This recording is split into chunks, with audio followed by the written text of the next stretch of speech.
people coming in and out. So I just want to remind everyone that there is a specific media order that's been issued on this case, and everybody is presumed to have reviewed it and agreed to it.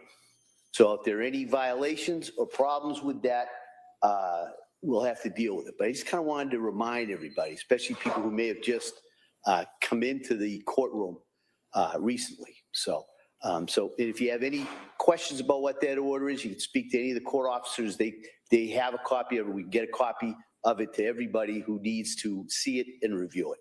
All right, and with that, what we'll do is we're going to go, the defendant, excuse me, had filed a motion for addition to the witness list, to add to the witness list regarding a Ms. Thorndike. So what I'm going to do first, I'll hear from the defendant, then I'll hear from the Commonwealth. Thank you. Mr. Reddington. Thank you. Your Honor, basically, as the motion speaks for itself, there is a woman, her name is Emily Thorndike, who's a LICSW here in Massachusetts. She owns and is an independent operator of her own clinical social work establishment called Wise Mind Therapy. Your Honor has her resume. She graduated from Dover Urban High School, received the Bachelor of Arts in Sociology from Hartwick College, master's degree from BC, 2019, is licensed in Massachusetts. And interestingly enough, she did work at the McLean Hospital in the very short-term unit that the doctor was testifying that Lindsay was in for 5 days in January of 22 into 23. She worked for 5 years as a mental health specialist from May of 2014 to May of 2019. She was a clinical social worker manager of that unit from 2019, 2021. So she's basically got about 7 years and 7 months of experience working in that unit for a majority of that period of time, full-time employee, and then for 1 year as a supervisor. She left, as the court is aware from the motion. I vetted her out. I obviously would be concerned if there's any so-called axe to grind, if you will, any lawsuits pending. Were you fired? Did you have any difficulties at workplace? Absolutely nothing. She has friends that are still employees that still work at McLean.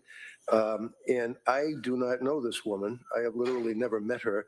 Her involvement in this case came about after one of the prosecutors, I don't recall which, made it out on direct examination that McLean is some kind of a five-star institution where the doctors, the psychiatrists, the psychotherapists, the counselors were all banging into each other in the hallway trying to interview Ms. Clancy, who was just blithely refusing care and treatment, which is not the case. Patrick testified as to his observations.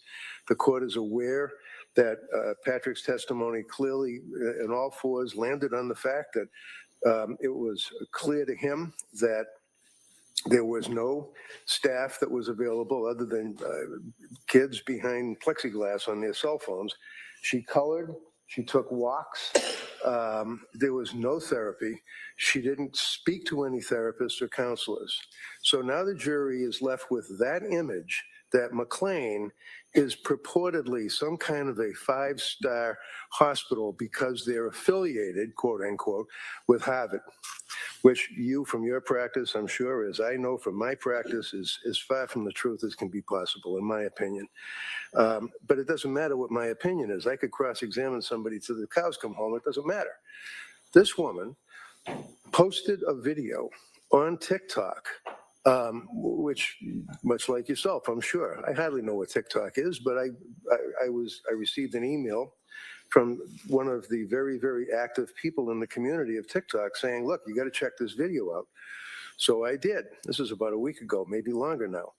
When I saw her video saying that she could not stand for, and I quote, the lies and the misrepresentations from that witness stand about McLean Hospital, I then said to my private investigator, Bob Jones, I said, Bob, I can't find this woman because she had a pseudonym name or whatever. He went, we wrote, he called her, left messages. She never got back to us for like 3 days. He went to her house. He sat out in front of her driveway. She came home from work. They interacted. He waved, didn't want to scare her. And she said, I thought, and oh, by the way, I believe that my wife had written her a letter as well, because she's a nurse and was trying to reach out to her to have her get in touch with me, to no response. She then tells Bob, I thought you guys were all AI. I didn't know that you were real. I thought it was spam.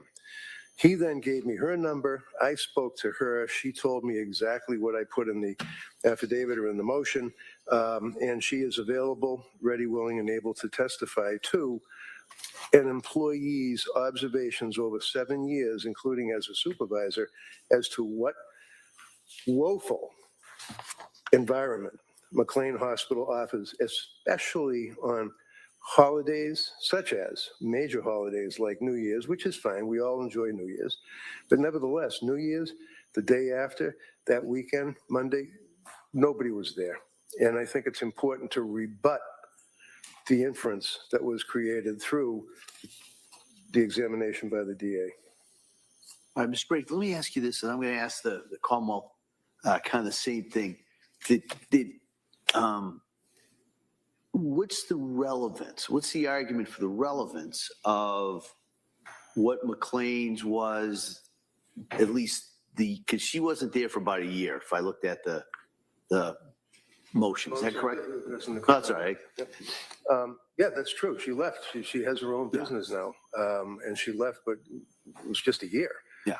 There's no change in the circumstances from Lindsay going into that hospital on New Year's of 2022 to 23, and this woman's work experience where she left a year before. And I agree with you. This would have been a non-issue were it not for the flavor of the government's repeated argument that she was a person who was spurning health care, didn't want health care, had the opportunity, and she walked away from the opportunity, which, as I say, is as far from the truth as possible. So I think it is now, because of their questioning squarely before the jury, to leave that impression.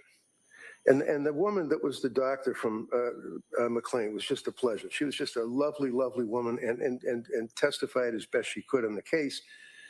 But they're left with the impression that McLean is this wonderful place that she just did not have any interest in utilizing what was available to her. That was not available to her.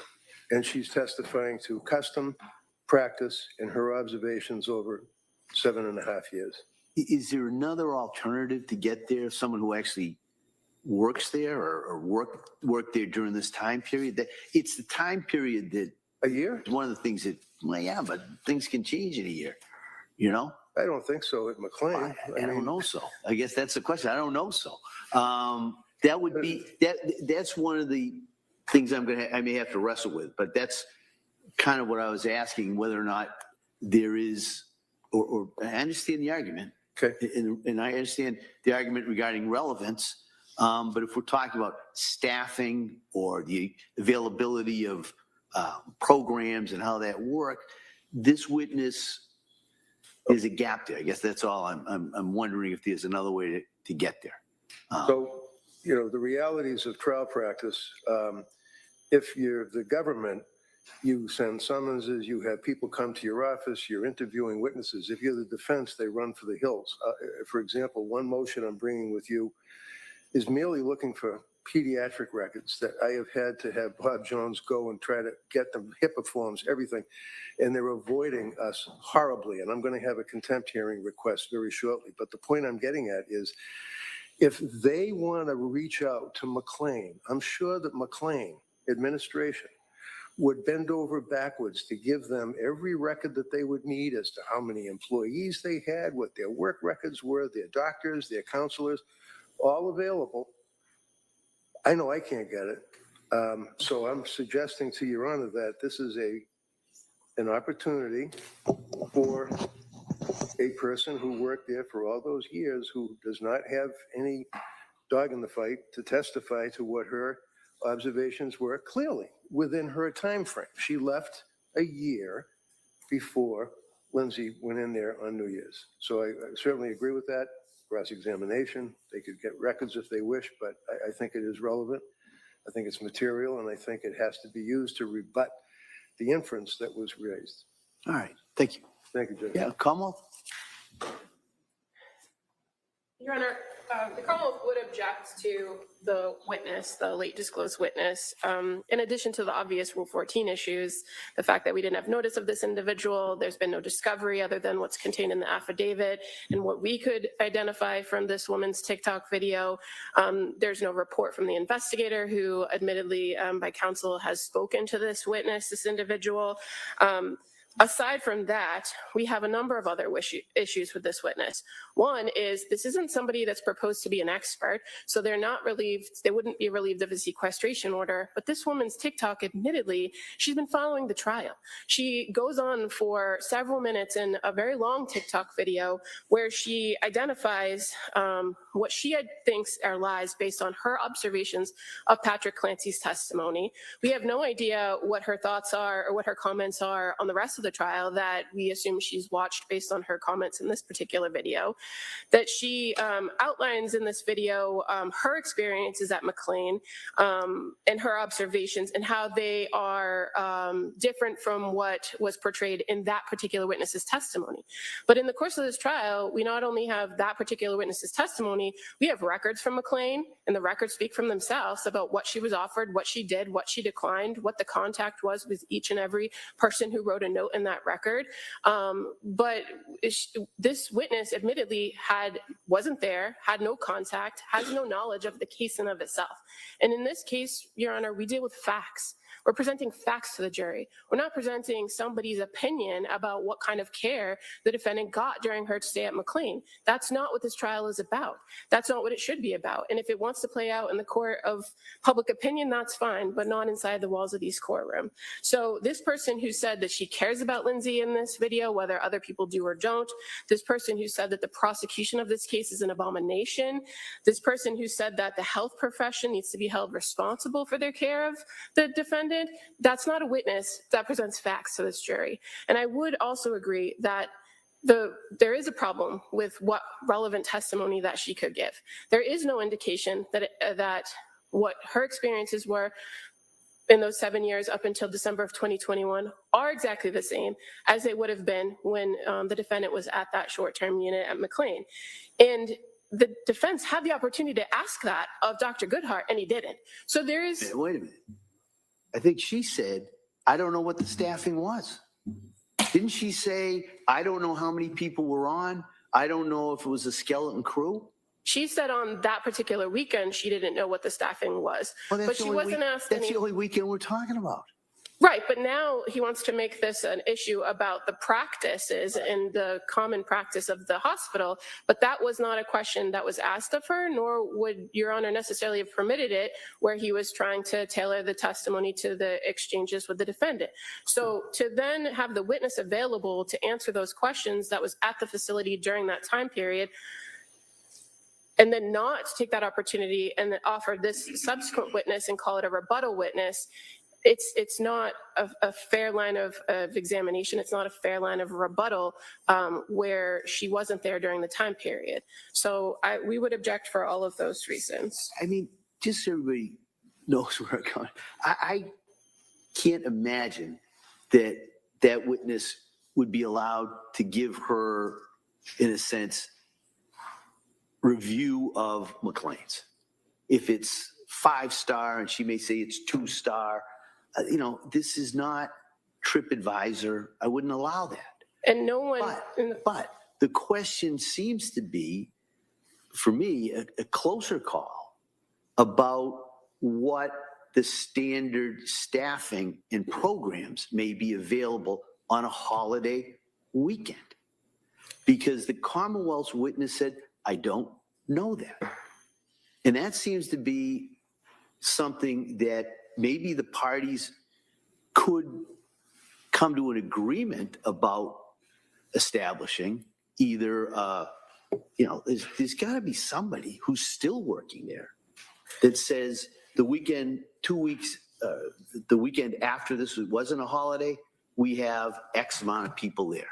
We have X amount of programs that are available. On the holiday weekend, we do or we don't. To me, that's where the battle on this motion is. I do understand the Commonwealth's objections regarding allowing people who watch the trial to then say, I disagree with it, and I want to testify about what I disagree with. That's troubling, but I'm talking about the facts on this thing. And that's if it was anything other than those kind of facts and this witness had not worked there, I'm not sure we'd even be having this hearing. And I would suggest that counsel indicated that in trial practice that people are reluctant to give information to the defense. But there are avenues, procedural avenues that he could pursue to get that information involving the court or involving subpoenas, in which there's been no indication that he's actually tried to do. And again, I would suggest to the court that we have the McLean records from that time period in evidence, and they are the best evidence of the contact that people there, staff that were there that day, had, or those 4 days, had with the defendant on that day. So from the perspective of if there's missing information, there are avenues he could pursue if he wants to rebut it. I would suggest that this person's testimony is not relevant because they weren't there. And I would agree that the better option if defense wants to present this as a rebuttal would be from somebody that is there, but he doesn't have that. And so for those reasons, this motion should be denied. And you don't have to commit to this at all, but it seems to me that it would be a very simple solution to get the staffing records or somebody at McLean's who can testify to this. What was the program availability on the mid-December weekend, if you went in there, as opposed to the weekend of New Year's? And it may be no different whatsoever, and that kind of eliminates the argument. So I think probably the best way to deal with this is to maybe have a voir dire of this witness in regards to what, so then the record's clear too. But it also allows the parties to consider while we're setting this up, maybe there's another way to do it, a lesser alternative, so to speak, that would reduce the prejudice to both parties. So And I don't know how a voir dire of this particular witness, who clearly wasn't there and didn't have contact with the facility during that time period, would answer Your Honor's questions. But I do agree. Maybe we can find out. I can ask the questions and we could see. I understand the problem that I kind of had as the case was going.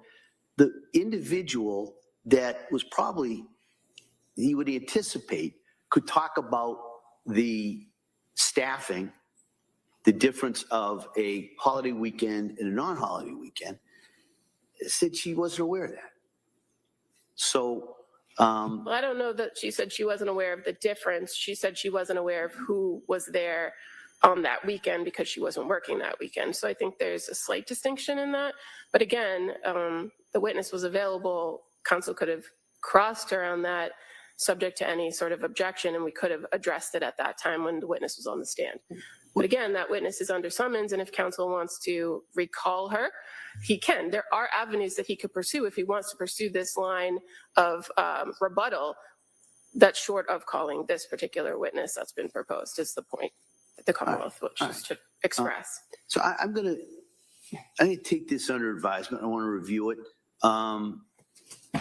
But I'm inclined, just so everybody can kind of maybe make some idea where we may go with this, I'm inclined to have a voir dire, this witness or some other witness. So maybe the defendant can get somebody who hasn't watched the trial, because I do understand there's an issue regarding sequestration, but that may be a function of a trial like this that's being broadcast. How do we guard against that? But that's not going to affect really the relevance, the prejudice, the determinations I have to make, and really under all the rules, 401, 403, all of those considerations that I have to make. So I'm inclined to do that unless the parties can think of I won't say better alternative, that's not fair to this witness, a different alternative that might address I don't think we're everybody. going to be able to agree on anything, Judge, so it would really be up Oh, I know, to but the referee to make a decision. right, is what I'm trying to do is put that out there. If the parties can agree, I think the three of you know me. I don't have a problem making a decision, I really don't. But I just kind of wanted to give everybody that opportunity to maybe craft a solution. And if I have to do it, that's kind of what I'm saying by saying I'm taking under advisement. So I'll let the parties know. Can I just ask, Sure. Your Honor, if you're reviewing this, taking under advisement, that you do look in more detail at those records, the McLean Hospital Sure, records, yeah. and current evidence, so that Your Honor can see the extent of the contact, the extent of the notes of people who actually dealt with her. Because again, that is the issue. That is the factual issue here, is the contact that she actually had, not what maybe she wasn't offered at other points, but what she had while she was there. So I ask that you just review. All right, I'll review that. I'll review my notes regarding the doctor who testified from McLean's, and then we can deal with this. This would be a witness that would be called later in the trial anyway, so it'll give me a chance to do that, review that, get a decision to the three of you, and then we can, depending what happens, either schedule a voir dire or go from there. All right? But all right, thank you for everybody for kind of agreeing to argue this a little bit earlier. So it gives me a chance to review the records and the arguments. All right, with that now, we ready for the jury? Yes. Come on. Yeah.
Court, all rise. Jurors entering.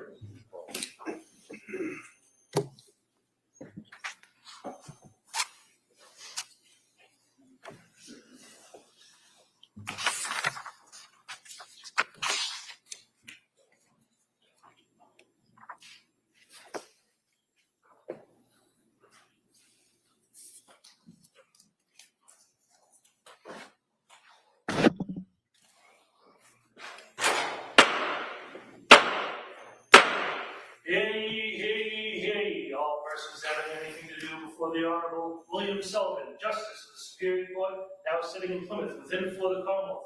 Draw near, give your attendance, and you shall be heard. God save the Commonwealth of Massachusetts. This court is now in session. Please be seated. Good morning, Your Honor. May I proceed? Yes, please. Your Honor, before the court today, we have the continuation of the jury trial in the matter of Commonwealth versus Lindsay Clancy. Ms. Clancy is present. She is represented by attorney Kevin Reddington. The Commonwealth is represented by Assistant District Attorney Jennifer Sprague and Assistant District Attorney Shannon Buckingham. All right. Well, good morning, everyone. Thanks for your patience. I told you we got a little late start, but I appreciate you waiting for us. And so what I'm going to do is going to go through those questions. And then at that point, we'll talk a little bit about the schedule, and then we'll get right back into the trial. So first question, as you all know by this point, has any member of the jury read, seen, heard, or overheard anything from any source about any aspect of this case that would affect your ability to be a fair and impartial juror? All right.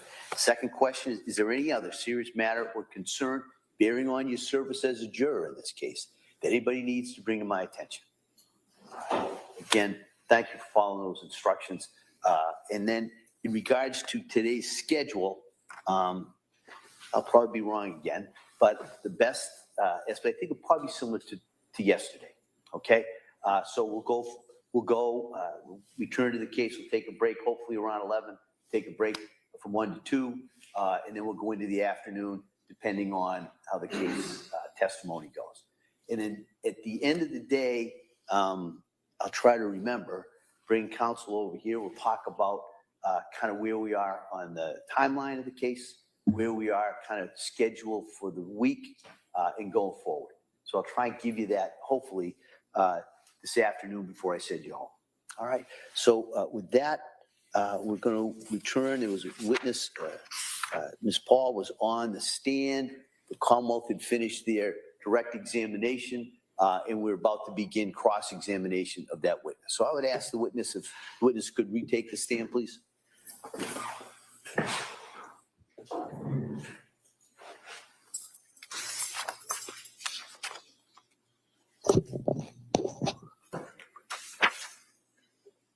Good morning. Good morning. Do you solemnly swear that the testimony of the evidence you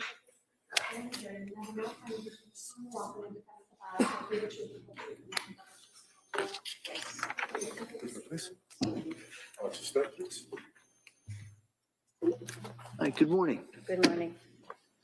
All right, Mr. Reddington? Thank you, Judge. Morning, Nurse Paul. Good morning.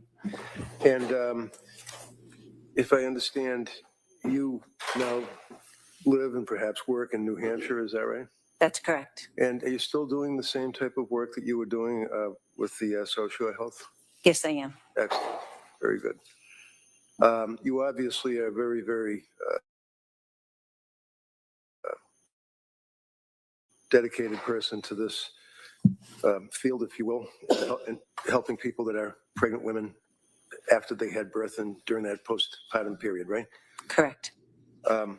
You worked with Lindsay, and the reason you were involved with Lindsay is because, if I understand it correctly, her mother-in-law, Patrick's mother, Sue, works with a friend of yours.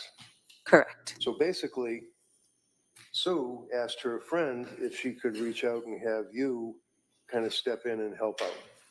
That's correct. And then that's what you did. Yes. And you stepped up and you treated this woman, obviously, with care and professionalism, in my opinion. Thank you.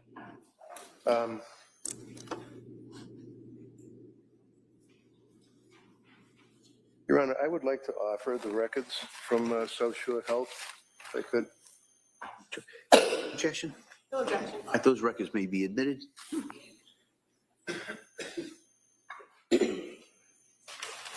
Segment 222.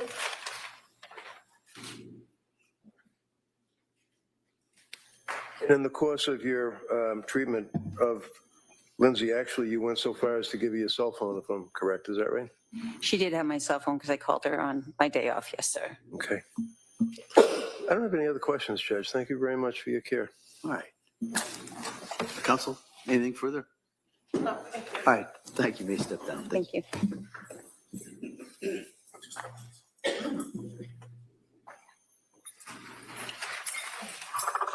The Commonwealth would call Rebecca Jollotta as its next witness.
Good morning, ma'am. Stop right there and raise your right hand to the clerk, please. Good morning. Do you solemnly swear that the testimony you're giving is true?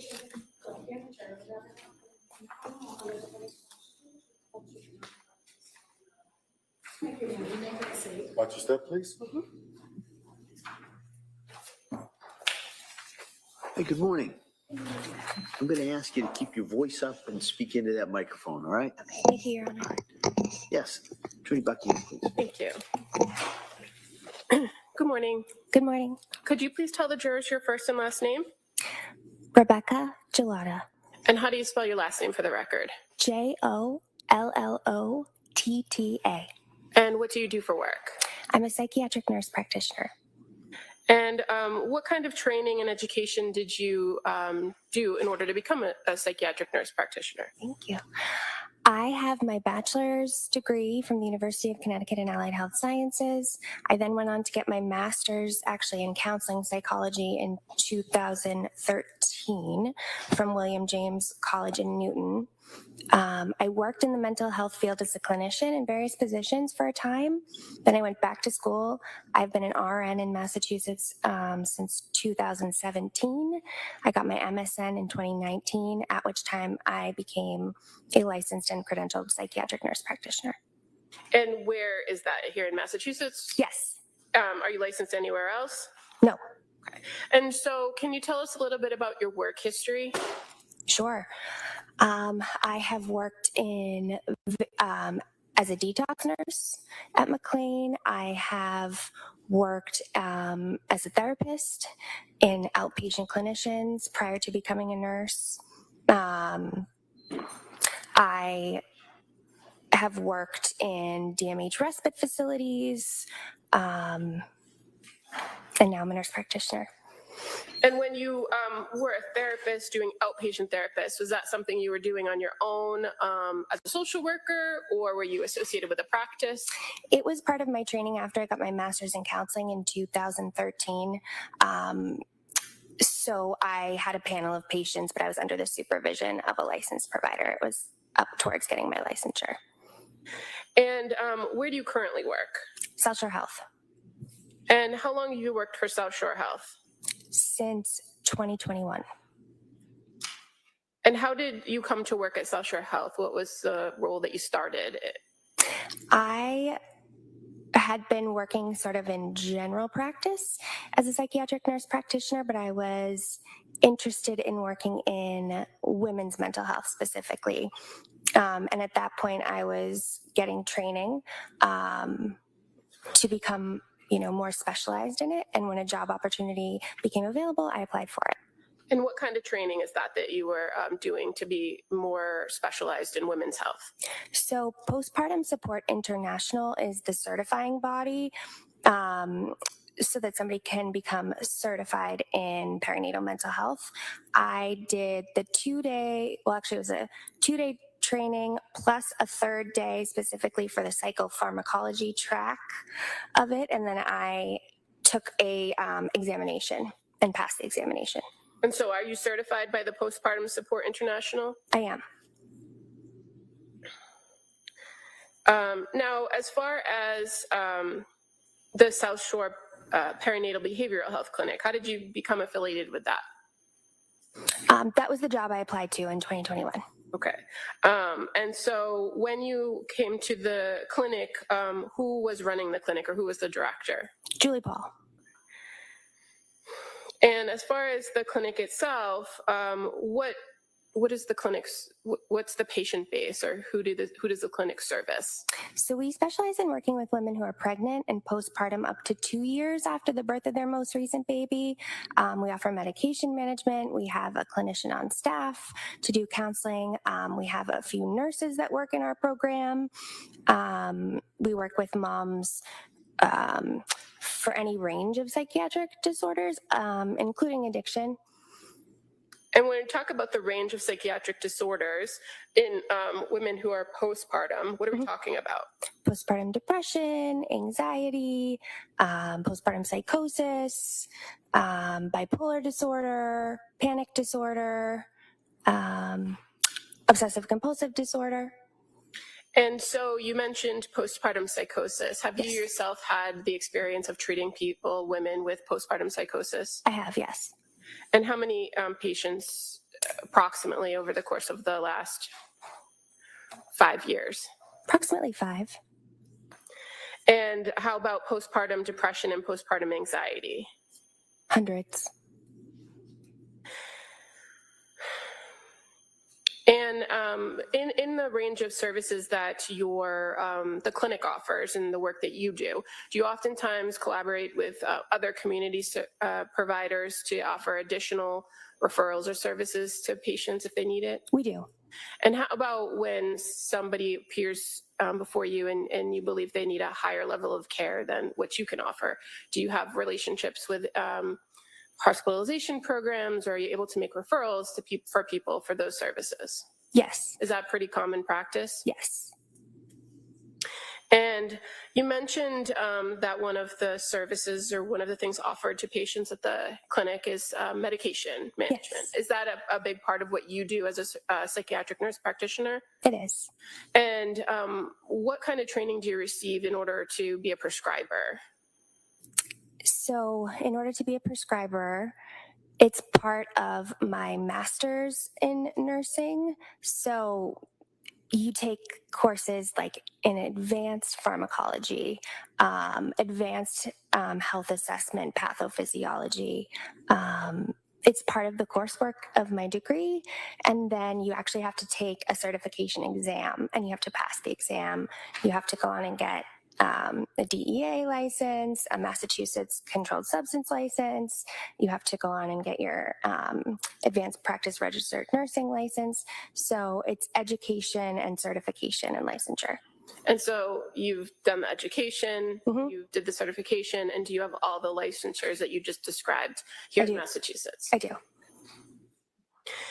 And you also mentioned part of the services of working with social workers in the clinic. And what do the social workers do? They provide short-term counseling to patients, again, because we specialize in up to 2 years postpartum. They could be available to provide counseling during that phase. And traditionally, postpartum period is a year after birth, right? Correct. So why does the clinic offer support for women up to 2 years?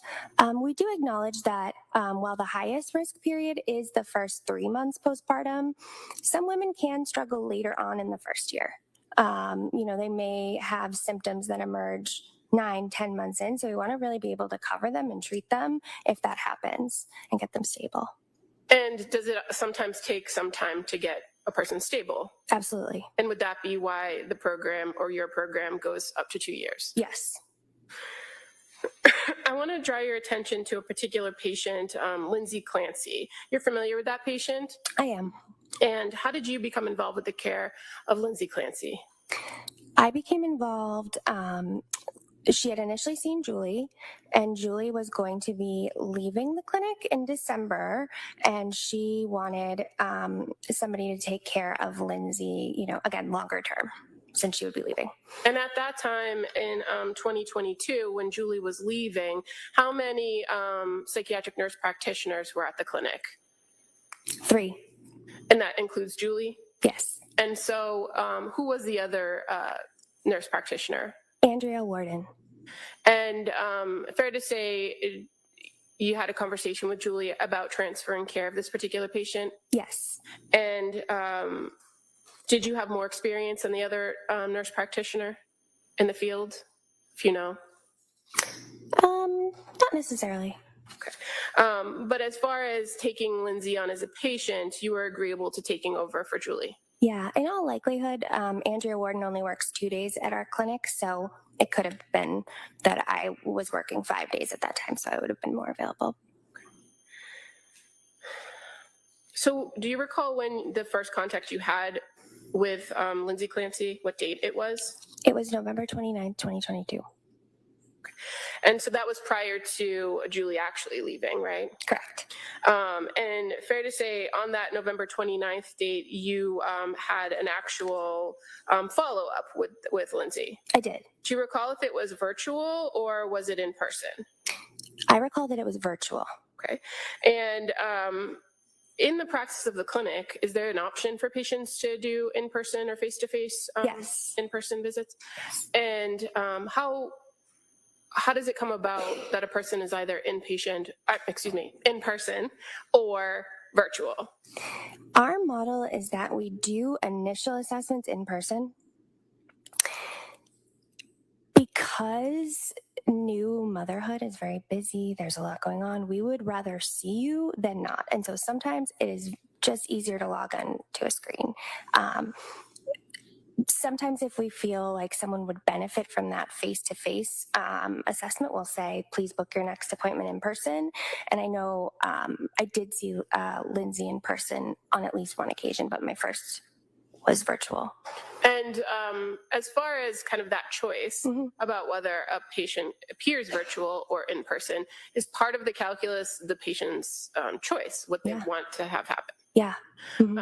And if there were circumstances where you believed or insisted that an in-person visit was required, would you articulate that to the patient? Yes. And then have them scheduled for an in-person? Correct. And as far as your first contact with Lindsay Clancy, were you aware that Julie Paul had done that initial intake with her in person? I was. And you had the chance to speak with Julie and to also review the records prior to meeting with her? Correct. And so were you aware that the day before, on November 28th, that Julie had some contact with Lindsay Clancy? I was. And that there was some phone interaction and there had been some messages sent to the clinic prior to you scheduling the meeting with her? Correct, yes. So would you agree that there was an issue that needed to be discussed and that led you to have this appointment with her prior to Julie actually leaving the program? Yes. When you met with Ms. Clancy, did you go through kind of a history of her presentation or present illness and kind of things that had occurred in the past? I did. And did you do kind of a nuts and bolts start to finish, or did you rely on some of the previous information she had disclosed? I relied on some of the previous information she had disclosed.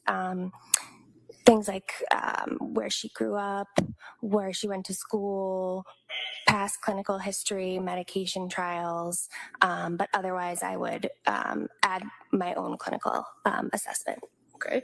And you were aware that in the history she presented to the clinic that she had previously been on some medications from another provider? Correct, yes. And that she started with Zoloft and Ativan and Benadryl? Yes. And that at some point she had visited the South Shore Hospital emergency room? I believe it was November 16th.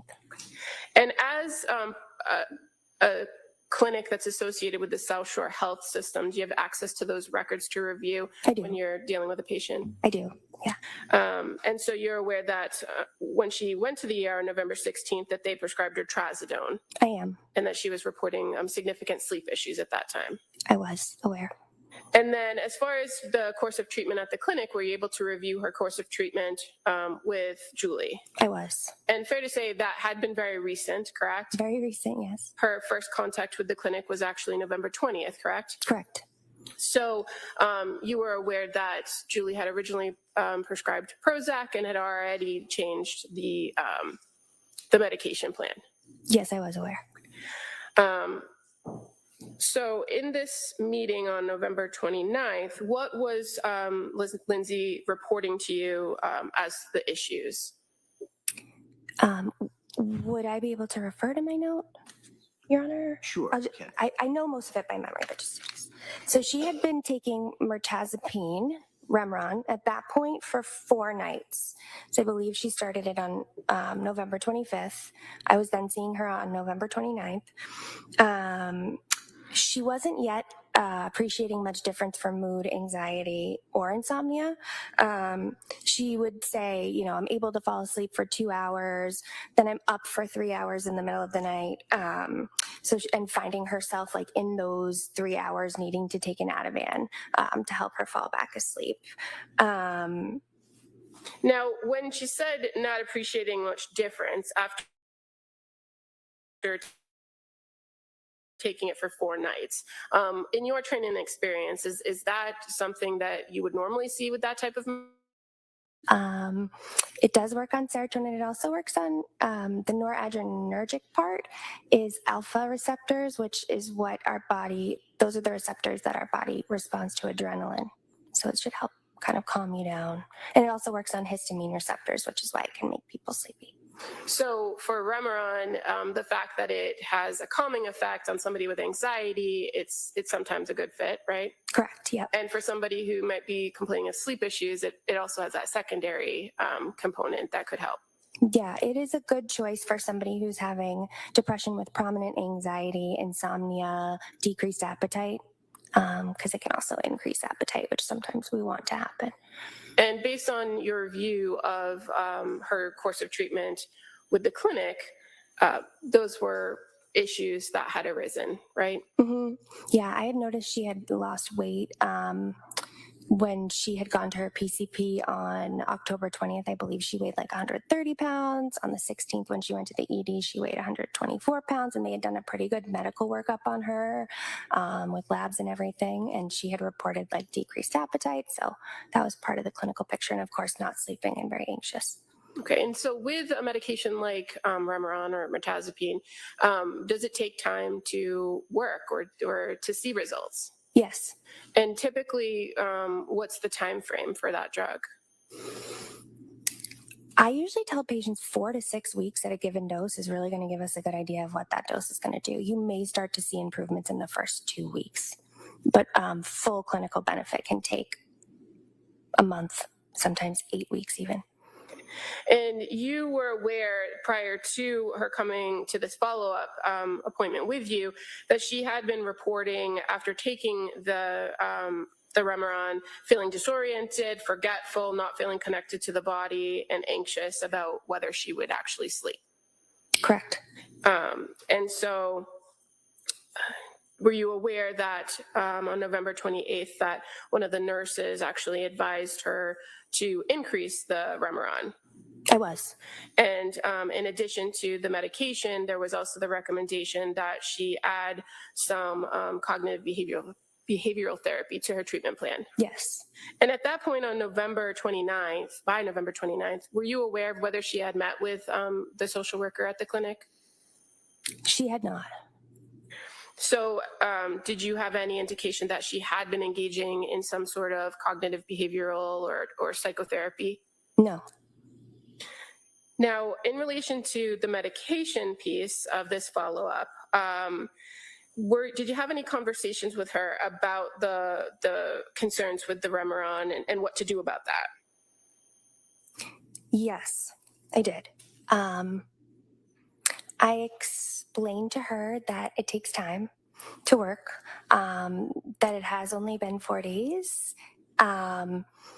So I did encourage her to give it some more time. I also made additional recommendations as well. Okay, and so what were the recommendations for? I had known that Julie had tried like 5 milligrams of Ambien.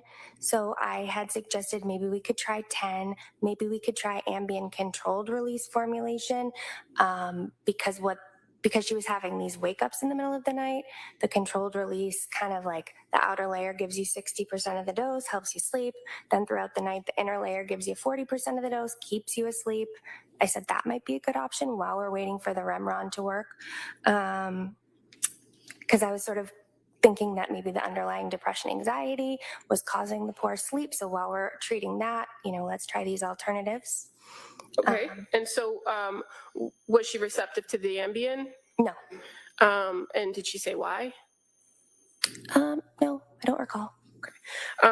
Did she express to you that she had some other concerns about taking certain types of medications for sleep, like benzodiazepines? She did. What did she say about that? Was concerned about taking benzo. She had mentioned something called rebound anxiety. And what that is once the dose sort of wears off, your anxiety goes like above your baseline once the dose of a benzodiazepine wears off. It usually typically has to do with half-life of a medication. So for Ativan, that's usually between 8 and 24 hours. So if she's taking it in the middle of the night, the next morning she would feel more anxious. She was concerned about that. She also feels she was concerned about getting physically dependent on it because she had needed to take it for a number of nights. And when she used the term rebound anxiety, was that her terminology? Yes, it was. And is that a terminology that you generally use in psychiatric care to describe that, what you just told us about? Yeah, it's a clinical term. And was that something that she mentioned first, or did you mention? I put it in quotes in my notes, so that's usually when a patient mentions it, I put it in quotes. Okay. And so as far as the plan to address the sleep and to help her with this complaint, with Ambien not a choice, what was your next recommendation? I discussed hydroxyzine because it's an as-needed medication for anxiety, but it's not a benzodiazepine, doesn't really carry that risk of rebound anxiety or tolerance or dependence, and it could help her sleep. So I offered that as an alternative as well. Were you aware that she was offered hydroxyzine before? I was not aware of that. Was she willing to try the hydroxyzine? No.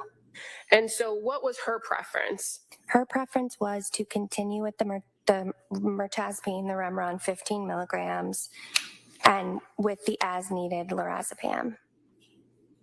And just so we kind of stay with the same terminology, when you're talking lorazepam. Sorry, Ativan? Yeah. And that was something that she expressed to you?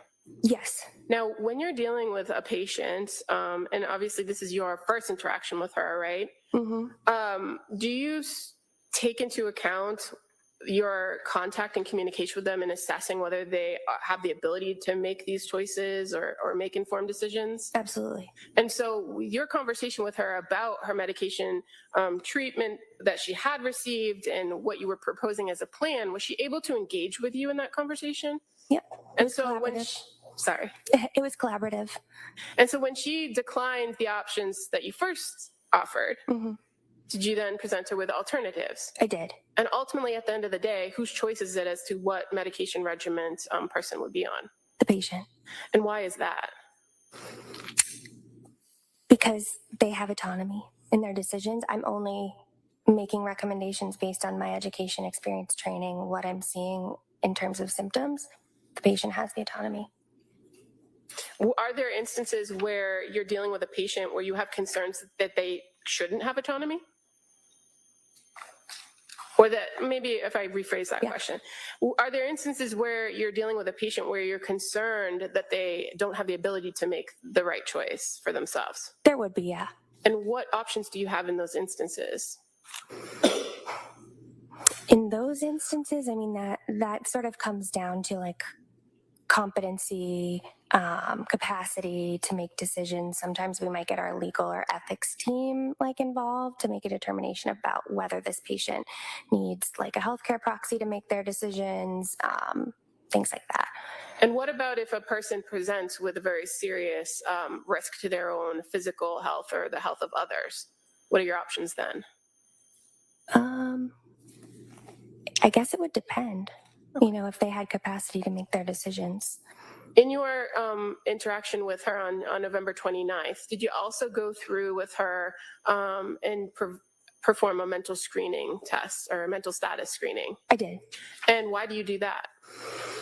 It gives me some objective data of how the patient presents, how is their speech, how's their appearance, what is their thought process, what's their thought content, things of that nature. And in this meeting on November 29th of 2022, did you observe anything in which she displayed manic symptoms? No. And what traditionally are manic symptoms that you look for? So there's a new mnemonic called dig fast. Try to do this quick. D is distractibility. Patient is highly distracted to lots of extraneous stimuli. There is pressured speech, grandiosity. So like suddenly someone's like, I'm going to run for office. I'm going to be the president. And you're like, okay, you've never had an interest in that before. Sleep is really poor. So somebody might get like 2 hours of sleep, but be like, go, go, go, go, go. Increased goal-directed activity. So somebody might be like painting the exterior of their house, painting the interior of their house. They might be, doing a bunch of different projects with no like decompression time or feeling tired. Those are the general symptoms of mania. Sometimes there can be psychosis associated with it as well. Okay, and so when you say mania and psychosis, are those two different things? Yes. And so are you also looking in these screenings to identify signs of psychosis? Absolutely. And what would be signs of psychosis usually? Signs of psychosis, they can be sort of subtle. It might look like somebody's like responding to, stimuli in their head, like based on the way that their eyes are kind of tracking and they're not really paying attention. They may be quite guarded. They may have a delusional thought process. Like, for example, they might think that like somebody's out to get them when there's really no like basis. When you say responding to internal stimuli, is that generally when a person hears things, auditory hallucinations, or sees things that aren't there, visual hallucinations? Mm-hmm. And in addition to kind of watching for these things in your interaction, do you flat out ask somebody if they're experiencing those symptoms? I do. And in this first interaction that you had with Lindsay Clancy on 11/29, did she display any psychotic symptoms? No. What about assessing for suicidality? Do you do that as I do. well? Mm-hmm. And what do you do for that?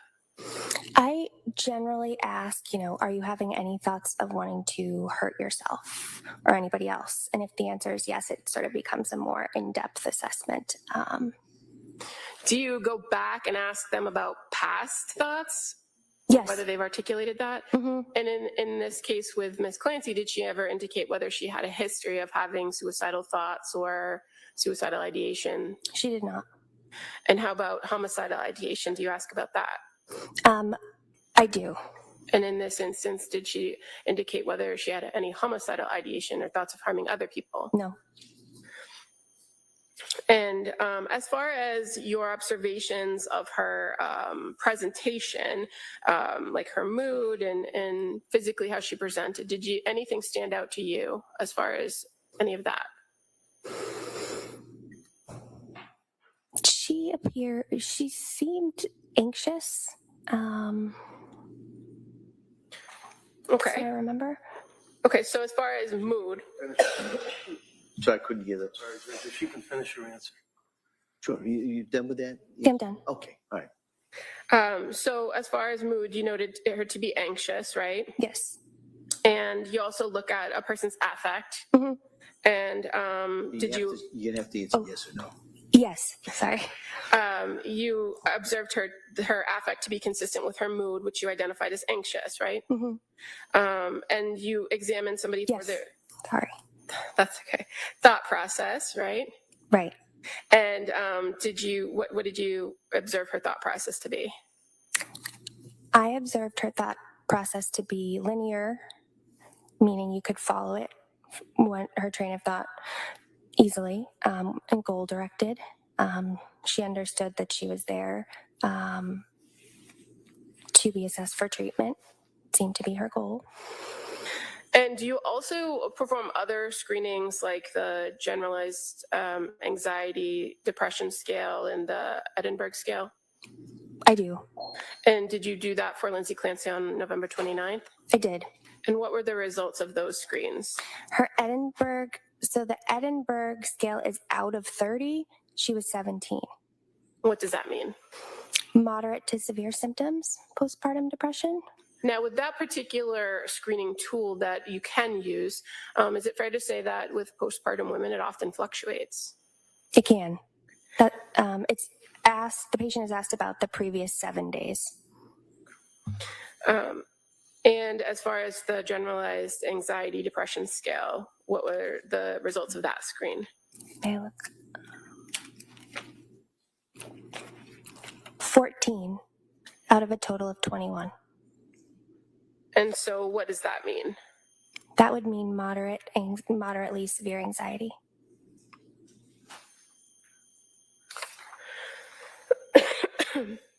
And do you recall how much or how long your interaction with her was on this telehealth visit? It would have been 30 minutes. And as a result of your interaction with her, did you come up with a plan moving forward as to what to do to address her issues or her concerns? Yes. What was the plan? Continue Remeron 15 milligrams nightly, Ativan as needed. Those medications had been prescribed to her already. I did not write her any prescriptions at that visit. And again, you indicated that you kind of encouraged her to stick with the Remeron and give it a chance to work. Yes. Was she receptive to doing that? Yes. And as far as, again, the sleep issue, based on your conversation with her and her request to continue with the Ativan, that's what you recommended? Yes. Did you also recommend other types of treatment that were not pharmacological? Yes. And what were those? I recommended therapy, mindfulness, physical activity, meditation. And you're aware that in the past she had reported physical activity was something that had been helpful to her?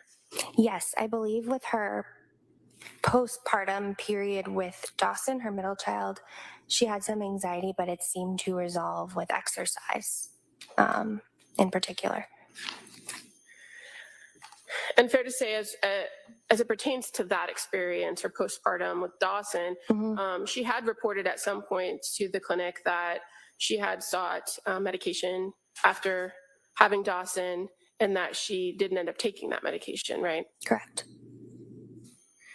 Now, after this particular follow-up, what's your practice when you're dealing with a patient to have them have an intervention if they need to get in touch with you or they have concerns before your next scheduled meeting?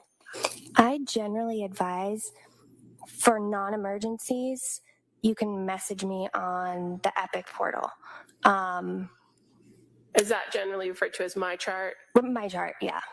And so My Chart, you could kind of go back and forth with messages, right? Yes. Did you encourage Lindsay to utilize My Chart if she felt the need to reach out to you before your next scheduled appointment? Yes. And at the end of that meeting, what was the plan for the next scheduled appointment? What was the track that you would ask her to be on as far as regular visits? 1 week. And is that typical, 1 week? 1 to 2 weeks would be typical for a new patient. And based on her report of symptoms or potential symptoms, was it important to you to identify if there were any changes? Absolutely. Now, were you aware by the time that meeting was completed that she did have an appointment scheduled with the social worker at your clinic, Letitia Dukes, for December 2nd? I was aware of that, yes. Now, after this meeting, so this was approximately 10:30 in the morning on 11/29, right? Yes. Did you have communication or contact with Lindsay Clancy on November 30th? I did. How did you have contact with her on that day? She messaged me on the My Chart portal. And you're aware that on that particular morning, Julie had informed her that she was leaving? Yes. Or were you aware, I should say? Yes. Now, when Lindsay messaged you, that was at 11 a.m. That was the first message, correct? I would have to look at the note for the time. Okay. Do you have those? I do have the messages. I believe that'll be accurate. It was 11 a.m. Yep. And did she ask you something specific in that message? She did. What did she ask you? She asked me if it would be safe to stop taking Remeron after 5 nights. So you had just met with her on November 29th Correct. and talked about stopping Remeron or talked about the concerns with Remeron?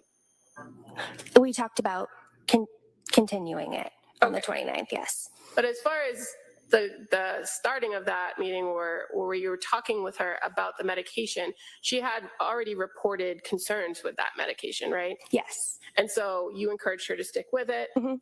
And then the next day, she's asking to stop again. Yes.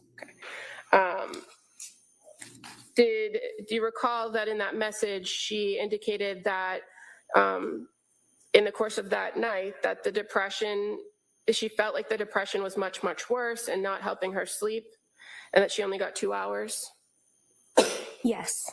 And she asked for a phone call from you, right? Yes. And did you call her back or did you message her back? I messaged her back, but I also believe I had my nurse call her back because I was in between patients. Okay. And so when you messaged her back, what did you ask her about to address that concern about stopping the Remeron after 5 nights? I asked her what symptoms of depression did she notice was worsening, And why did you do that? because she had mentioned that she felt that she was more depressed. She was attributing it to the medication. But in her original message, did she give you any detail about what was worse? Yeah, no, she did not. Sorry. Is it important to you to know what symptoms are worse so that you know how to advise the patient? Absolutely. And did you again express to her a concern with stopping that particular medication after the short period of time she had been on it? Yes, I shared with her that from what I understood, there had been really short medication trials since October, a short course of the Zoloft, a short course of trazodone, and now what would be a short course of the Remeron. And I reiterated that sometimes it can take 4 to 6 weeks before these treatments start to work. And you also knew from Julie Paul that she had only taken Prozac for approximately 4 days. Correct. So even though you gave her that information and encouraged her to stay with it, did you suggest an alternative? I did. And why did you suggest an alternative? At this point, I'm trying to establish a therapeutic relationship with her as a patient. So I had met with her on the 29th. She's concerned about the mirtazapine. I'm kind of asking her to hang with me on it and give it a chance. But then the next day she's asking me again that she really doesn't like it. So at this point, I'm trying to kind of give her an alternative to establish a collaborative therapeutic relationship. And at the end of the day, if you prescribe a medication and the patient doesn't want to take it, Right. You don't know if they're going to take it, right? Exactly. So what was the alternative you suggested? I had suggested Prozac again, just because I had known that she had taken it in like 2012 whenever she was in nursing school, and she was able to take it for a year and she tolerated it okay. So I was kind of thinking maybe we could try to get you to retrial it, and it would be helpful. And in making that recommendation to potentially restart it, had you reviewed the notes from Julie Paul in which the defendant or Lindsay Clancy indicated that when she took the Prozac, she felt disconnected, and that she was concerned about that, and that Julie had told her to stop it? Yes. But you still felt that it was worth giving it another try? And did you suggest anything else to pair with the Prozac to help sleep? I did. What did you suggest? I recommended Seroquel, 25 milligrams. And now Seroquel, is that a drug that you're familiar with? I am. And in your practice, especially dealing with women's health, perinatal issues, what would a low dose of Seroquel accomplish for a woman postpartum? To get them to sleep. And you are aware that Seroquel at higher doses could be used to treat other types of mental illnesses? Yes. But in this circumstance and with this recommendation, what was the purpose of the Seroquel? So at this stage, my awareness was that she had tried a first line option, which would be the benzodiazepine. The second line options are usually what we call the sedating antidepressants like trazodone, Remeron. So this would be more like a third line option to try. And is that because trazodone she reported didn't help her? Didn't help. And she didn't like the feeling on Remeron? Right.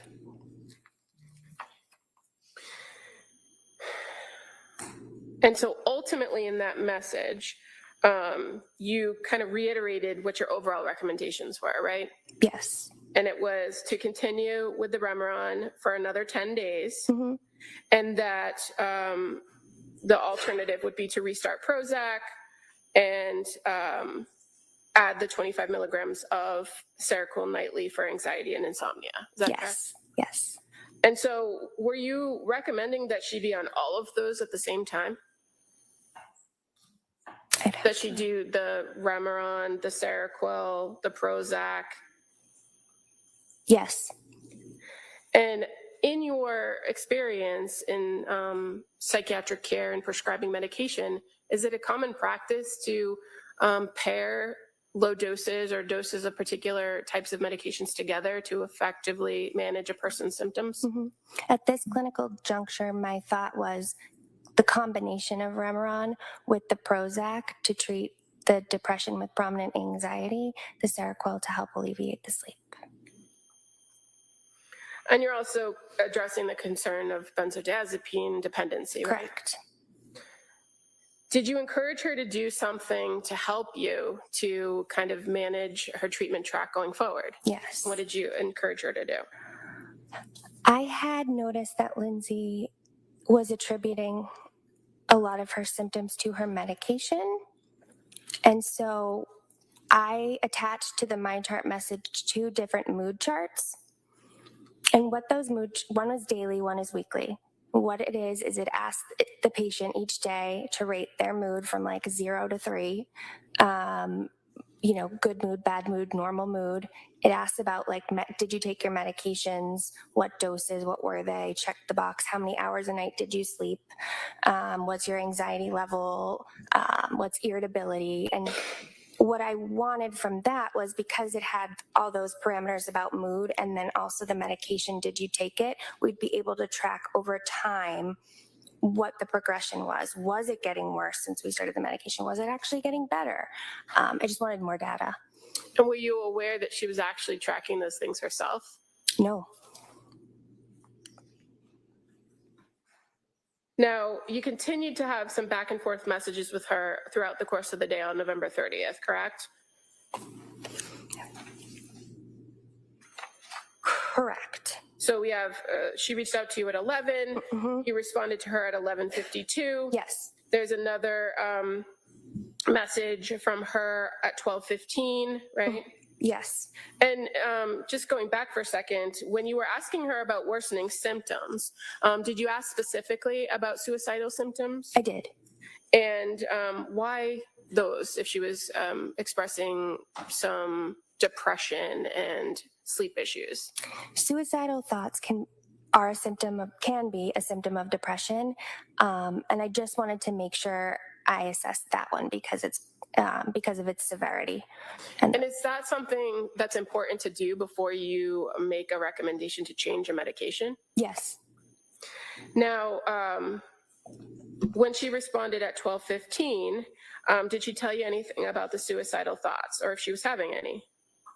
She said she's not at the point of being suicidal. Okay.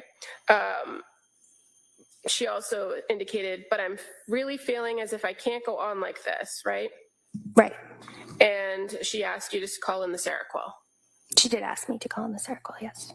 So based on her response, did you feel that she was taking the alternative that you were offering? Yes.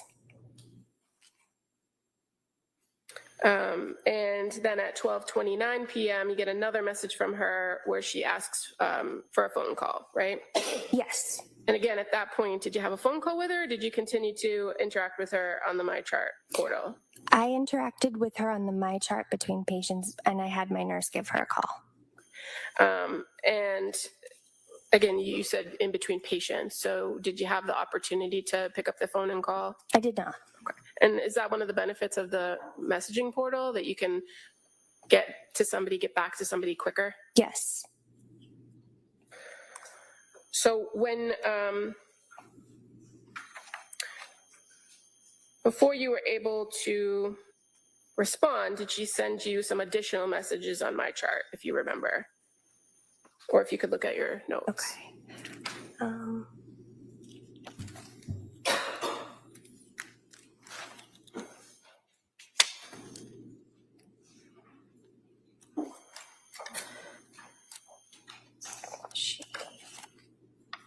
I see that the symptoms of depression that she reported. Yep, so just drawing your attention to 12:58 p.m. Yes. You get another message from her where she says, the symptoms of depression that are much worse are just feeling completely hopeless and unmotivated to do anything at all. And that she says, I printed the daily mood chart and we'll start it. Okay. Now, you said that you did ask your nurse to give her a phone call at some point, and so you're aware that a nurse did call her on November 30th at approximately 3:10 p.m. Yes. And that during that phone call that Lindsay agreed to the plan and that she was going to pick up the Seroquel.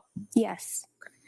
Now, at that point, you had another meeting scheduled with her for a week out, right?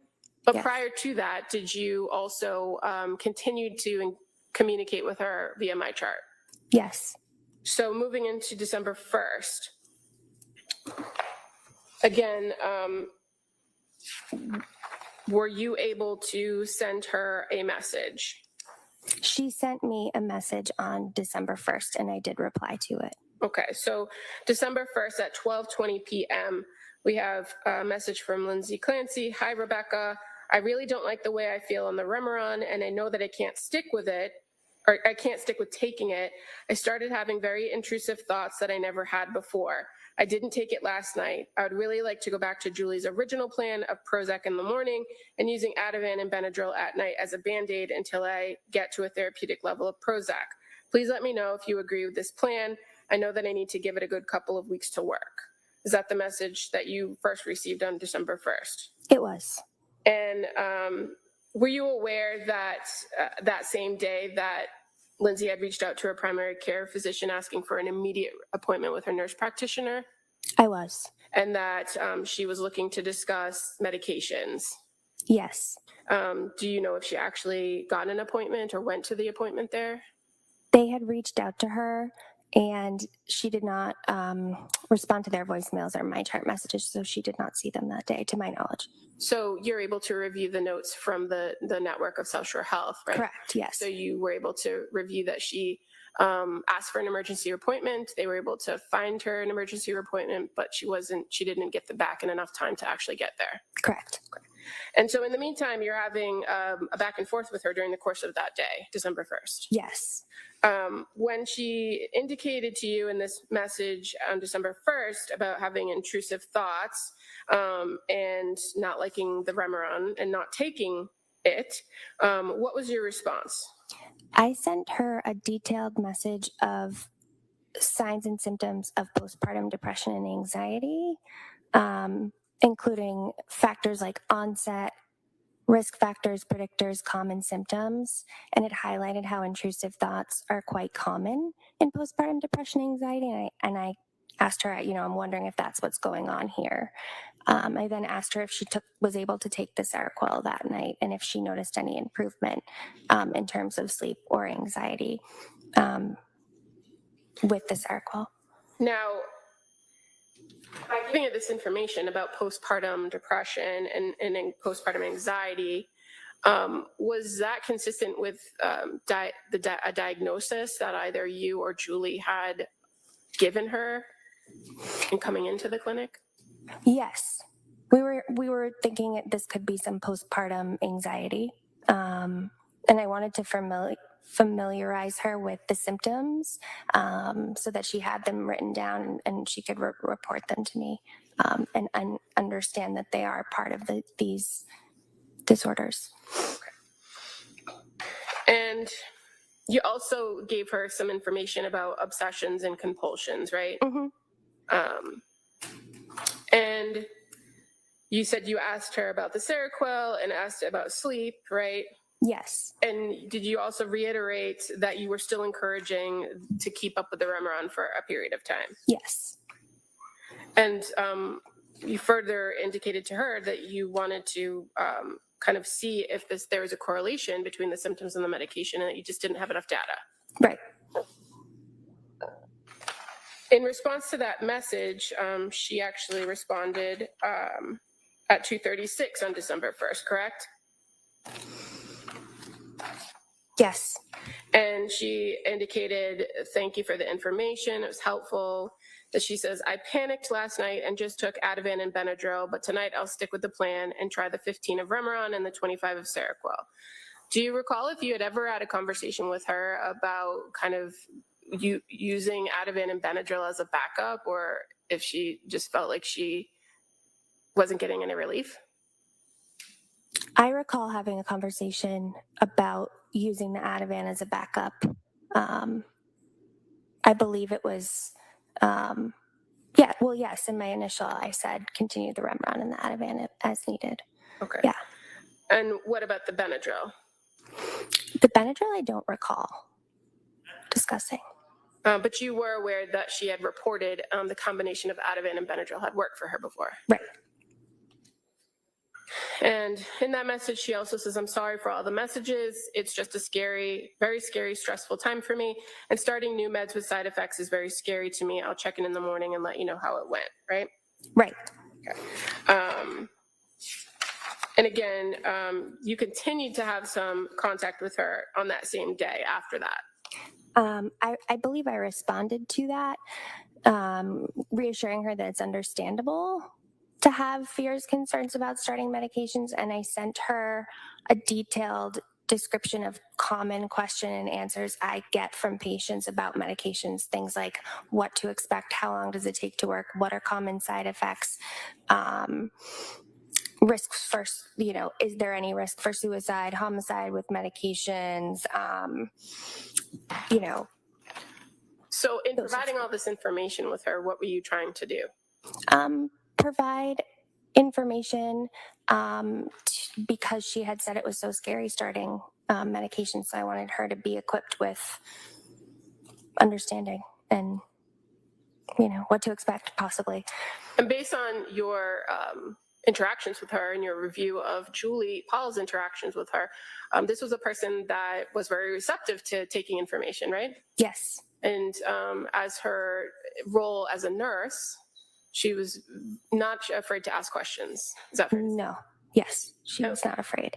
And one of the things that you provided her, or the information you provided her in this detailed response back to her on December 1st at 3:04, was that there are other sources or resources that she could utilize that are available at the clinic, right? Yes. And Oh, go ahead. just gonna show you these two books, Exhibit 148. Yep. Good Moms Have Scary Thoughts, and this one, The Pregnancy Postpartum Anxiety Workbook. Yes. Familiar to you? Yes. I instructed her that we had copies of these books that we were giving out to patients and that she should come grab them when she was in clinic. And she informed me she would be seeing Letitia the next day for counseling, so she would grab them when she was there. Okay. And so that day, December 1st, fair to say you went back and forth with her from about 12:30 to her last message, she was at 4:37 that day. Yes. And you said that she indicated that she did have an appointment the next day with Letitia Dukes. Yes. And were you aware of whether that was an in-person meeting? Yes, it was in person because she said, I'll be in clinic, I'll be able to get those resources. Okay. So moving to December 2nd, you didn't have a scheduled appointment with her, correct? I did not. And you knew she was going to see Letitia that morning in clinic, right? Correct. And you received several messages from her that morning. I did. Again, through the MyChart portal? Yes. beginning at 7:51 a.m., where she sends you a message saying, "Hi, Rebecca. I took the 15 Remeron and 25 Seroquel. I woke up at 12 with horribly intrusive thoughts of wanting it to be all over. I took 1 milligram Ativan and went back to sleep, and the thoughts went away. Now that I have the Ativan on board, I really need to explore the option that I'm addicted to Ativan. I have a therapy appointment with Letitia in your office. I would really like to speak with someone in the substance use clinic to explore the option." Do you recall getting that message? I do. And did you respond to that message? I did. I am credentialed at South Shore Health and Addiction Medicine, so I felt that I could be that person to discuss those concerns with her. Just discuss the substance use Yes. concerns? Mhm. And so, and you're aware that the social workers can also screen for those as well. Yes. So at 8:51 on December 2nd, you respond to her, right? I did. And what do you tell her about the concern she just expressed in her 7:51 message? I fully appreciate and understand the concern for benzo tolerance. It's not something I want to happen to my patients ever. That being said, there's a place for benzodiazepines, especially at the beginning and acute phase of treatment and getting someone stable. And then we would always pull back slowly. I think another thing to try tonight would be to take 50 milligrams of Seroquel, the 2 tablets, and see if that works better. The intrusive thoughts are part of postpartum depression, anxiety, very painful to think and experience, but I want to reassure you that it's not uncommon and mean nothing about who you are as a mother. Let me know what you think. And so the recommendation from 25 to 50 milligrams of Seroquel, is that still within the range for treatment for insomnia? Yes. So would you characterize that as a low dose, a high dose? A low dose. And as far as her statement about intrusive thoughts, fair to say your response doesn't ask her more specifics about those thoughts, right? No. But you reiterate to her, just as you had in the lengthy messages where you provided information, that intrusive thoughts are pretty common. Correct. Now, did she respond to that message? She did.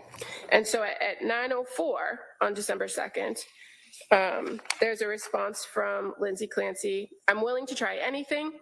I just keep coming back to the feeling that I'm dependent on Ativan after my 2.5 weeks of taking it daily with Benadryl, following the bad reaction to Zoloft.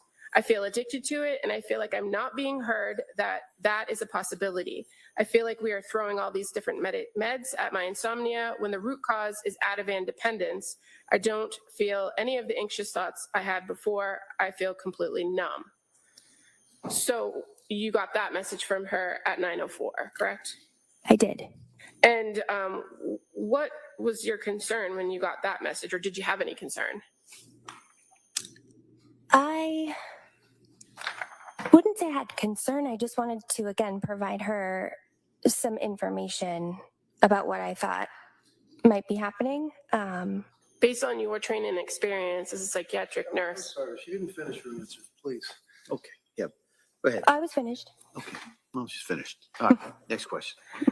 based on your training and experience as a psychiatric nurse, and you said you had some experience with substance use, did you feel that there was a dependency issue or an addiction issue with Ativan? I did not.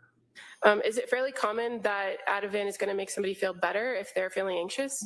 Yes. That's why you take it, right? Yes. And that's why you take it as needed. Is that fair to say? Yes. So in your response to her at 9:37, do you make clear to her the difference between dependence and addiction? I do. Okay. And as far as benzodiazepines go, there's a real concern for dependence and addiction in the fields. Is that fair to say? Yes. But based on taking it for 2.5 weeks, taking it to address actual symptoms of anxiety, did you have a concern of dependence? No. And so did you articulate to her that anything about that concept of dependence versus addiction? What did you say? I said, I wonder if you fear you're becoming dependent on the benzodiazepines, and there's a subtle difference between dependence and addiction. With addiction, there's a change in behavior caused by biochemical changes in the brain after continued substance abuse. The substance use becomes the main priority of the person with the substance use disorder, regardless of the harm it causes to themselves or others. With dependence, we're referring to physical dependence on a substance characterized by symptoms of tolerance. Characterized by symptoms of tolerance and withdrawal. Benzodiazepine withdrawal is similar to alcohol withdrawal symptoms. We would be seeing things like elevated vital signs, high blood pressure, tachycardia, diaphoresis, mild alteration of mental status, initially with a possibility of perceptual disturbances, delirium, dysphoria, and tremors. Did the insomnia predate the Ativan use?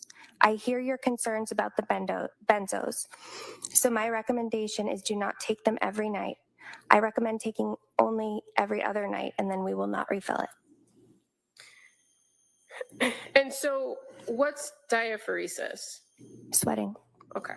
And in the fields of prescribing psychiatric medications, do you often have to deal with physical dependency and then addressing it later? I wouldn't say often. Is there a way to address that as far? Absolutely, yeah. And so that wasn't a concern of yours regarding Ativan, was it? Not at that time. And what about her statement about not being heard? Did you see that in her message, where she says, "I feel like I'm not being heard," about addiction? That being a possibility. As a psychiatric nurse practitioner dealing in psychiatric medicine, is it important to you when a patient tells you that I don't feel I'm heard? Yes. And do you take that in consideration when addressing them and continuing to build that relationship? Yes. And so in this case with the defendant, with Lindsay Clancy, did that change your approach with her at all? It's why I sent the message that I did, trying to explain what addiction versus dependence and tolerance is. And I wanted to reassure her that we will try to have you take these less frequently, and we don't need to continue them moving forward. So she advocated for herself, and you took that into consideration and created an alternative plan, or suggested an alternative plan? Yes. Did your care of her change at all when she told you she wasn't being heard? I wouldn't say it changed. You treated her as you would any other patient, right? Correct. Now, you continued to have messages with her throughout that day. Is that fair to say? Yes. And so at 10:02, you receive a message from her. She says, the insomnia started from the Zoloft, but then after the 2 weeks of daily Ativan and Benadryl use, that's when the insomnia was at its worst. I've tried so many different sleeping aids at this point, trazodone, Ambien, Remeron, Seroquel, and they all seem to barely touch the sleep until I take Ativan with them. So tonight I will try 15 of Remeron with 50 of Seroquel. I fear that if I wake up in the middle of the night with intrusive thoughts again, I will feel like I need Ativan. Do you recall her sending that message at 10:02? I do. And that she sent another message, it's kind of cut off, but it's still within the 10 o'clock hour, where she adds, I also just feel concerningly numb right now. Like I have no emotion whatsoever. I feel like I'm going to die and I don't care. What do I do about this? I do recall that message, yes. And this is a message that she sent when she would have been or have seen Letitia Dukes already, right? If she had a 9 o'clock appointment? Yes.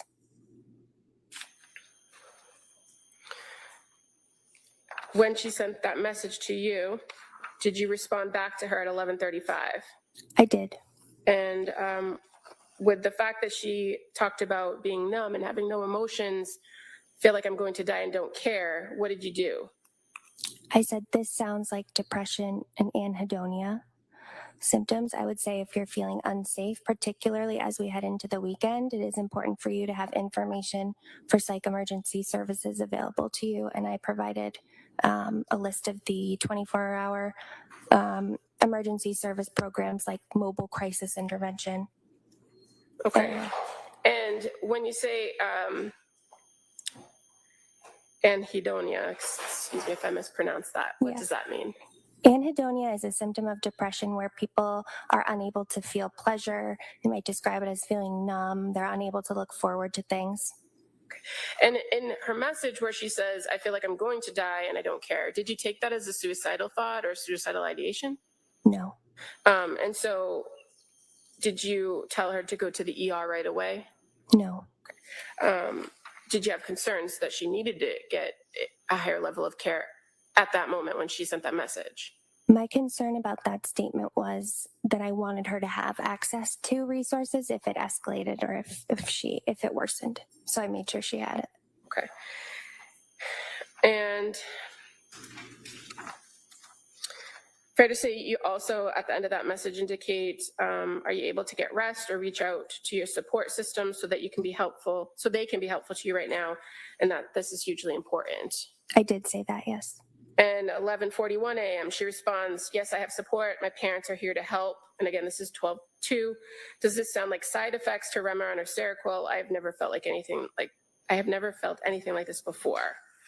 And then 11:57, she sends another message. Do you think over time these symptoms will go away over time?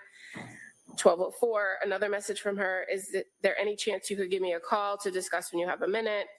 At 12:10 p.m., and just to confirm, your recommendation for tonight is 15 Remeron, 50 Seroquel, and avoid Ativan, even if I'm not sleeping. So you got those messages in succession, right? I did. And were you able to eventually respond to her with a phone call? I responded to the message at 12 p.m. I wrote it down for her. And again, in your response to her, did you reiterate that these are pretty common signs of depression, and that what she was expressing to you wasn't uncommon in women with postpartum depression? Correct. I said it sounds more like depression than side effects. It's not uncommon for me to hear, I've never felt anything like this before, or I just don't feel like myself. All of this sounds like postpartum depression. And did you further try to give her some encouraging words? Mm-hmm. I shared a passage from a book called This Isn't What I Expected. And is that book kind of centered around postpartum depression? Yes. And did you also tell her this is going to get better? I said, even though they feel terrible, remember that they're symptoms of an illness that is very real and very treatable. This is going to get better. And after that message on 12:12, did you in fact send her another message? I did. And fair to say that next message was to kind of address the concern about her question, what to take. Yes. And you confirmed to take 15 milligrams Remeron, 10 milligrams Prozac, and 50 milligrams Seroquel. Yes. And that taking Ativan every other day might help. I said, I would say taking Ativan every other day might help you to see you are not addicted, as one cannot be addicted to something they don't take every day, but we can also decide to let me be concerned about whether you have a problem with the Ativan and simply take it nightly for now. And if I have concerns about your use of it, I will make them apparent to you. My primary concern at this time is that you sleep. And if that means taking the Ativan for middle of the night wake-ups, that is what it means. I'm confident we can safely and successfully get you off Ativan in the near future. And then I also go on to make recommendations about if she does have trouble in the middle of the night, certain sleep hygiene techniques that she could do, like getting out of bed and doing something non-stimulating, and then go back down to try to sleep again when you feel drowsy. So an alternative to medication intervention. Yeah. And then at 1:40 p.m., she responds, thank you. I'll stick with that plan. I really hope it works and to feel like myself soon. Right? Yes. And then at 2:35, you respond, we will follow you closely. We have lots of alternatives. If this for some reason isn't the combination, we'll find one that gets you back to feeling like yourself. I did say that, yes. In all your treatment of women, the women that you've treated with postpartum depression, is this common that you have to kind of trial different plans in order to find the right one? Yes. All right, Ms. Buckingham, it's 11 o'clock. Why don't we take the morning recess at this time? All right? Thank you. So we'll take the break. Court, all rise. Jurors, kindly close your notebooks. This is on the chairs, please. This way.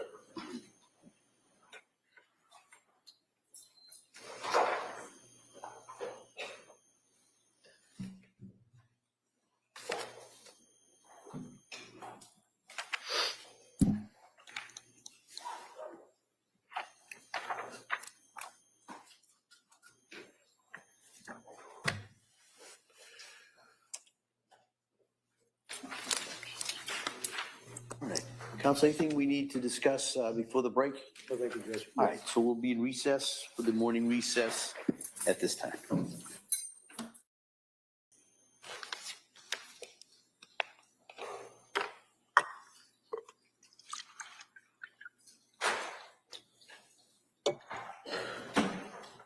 Court, all rise. Jurors entering.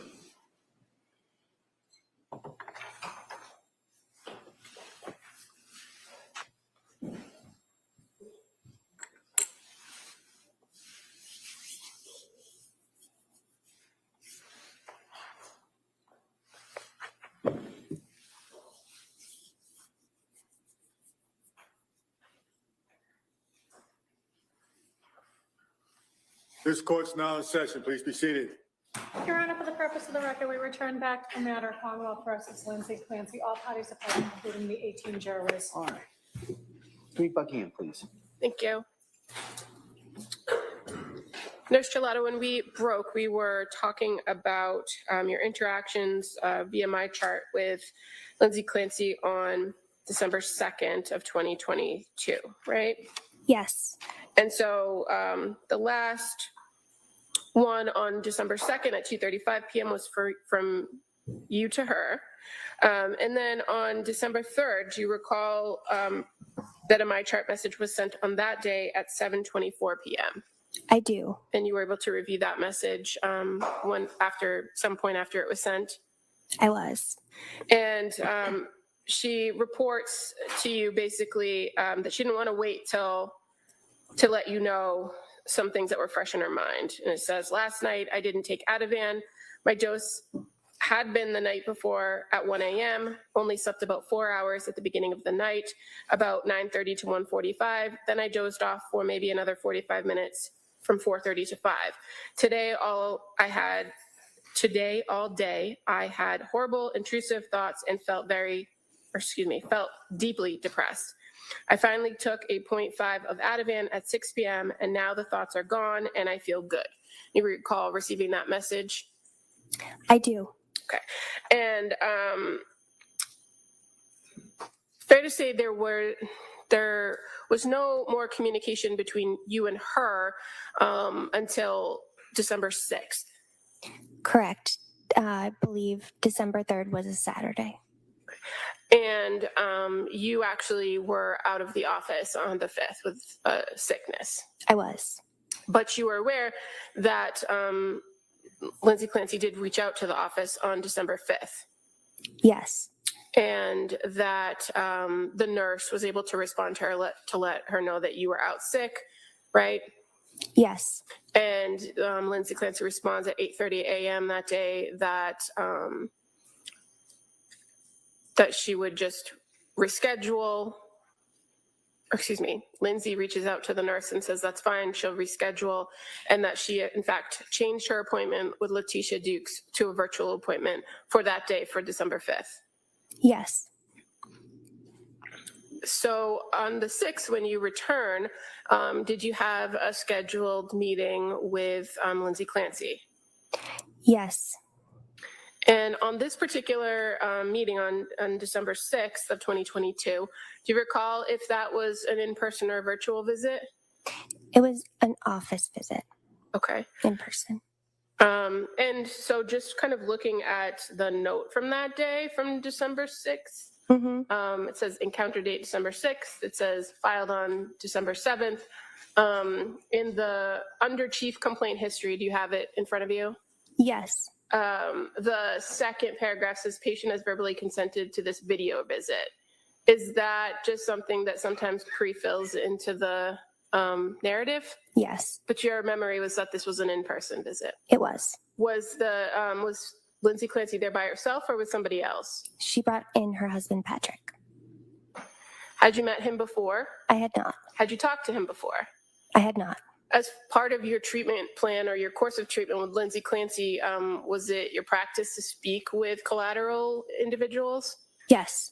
And in this instance, did you feel a need to speak to collateral individuals up to this point? Not up to this point. If you did, would you have requested that of her? Yes, And do you need her express permission to do that? I do. So on this particular day, she presented with her husband, Patrick, correct? Correct. And was there anything different about your approach to the meeting than your previous meetings with her? No. You still go through history, you go through how she's doing now, you do your mental status exam, you do your screenings, right? Yes. And so first, just let's talk quickly about the screenings. The Edinburgh screen, what was her score on this day when she came in? Do you remember? 21. Okay. And the GAD-7, fair to say that screen was a 19. Yes. So would you say that it was pretty consistent with the last time that you saw her? Objection. What's your objection? My objection is that that's not right. He's now got a 21 Edinburgh scale. Prior testimony was not anywhere near 21. It's deteriorated. Well, I'm gonna allow that question. On cross-examination, you can certainly explore the basis of what her opinion was. So I'm gonna allow that question. Go ahead, Como. Well, let me ask you about that score of 21. It's 21 out of how much? 30. So in what range is that? Moderate severe. Okay. And on your previous encounter with her on, or your actual telehealth on November 29th, you reported that the score was 17 and that's moderate. Moderate. Yep. And then on the GAD-7, on this particular day on December 6th, it was 19, right? Yes. And on the previous visit, it was 14. Yes. Okay. So as far as your observations of her on December 6th,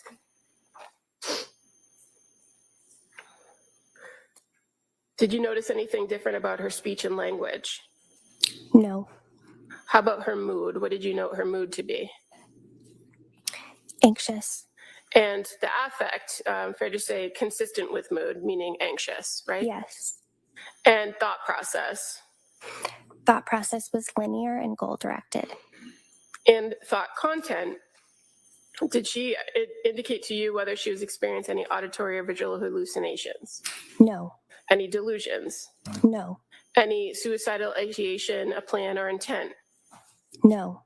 And as far as your observations of her during this interaction, this in-person visit, did you observe any signs of psychosis? No. Did you observe any signs of mania? No. Did you observe any signs of obsessive thoughts or compulsive behaviors? No. Now, when you met with Lindsay and Patrick on December 6th, did she or did they report why Patrick was there?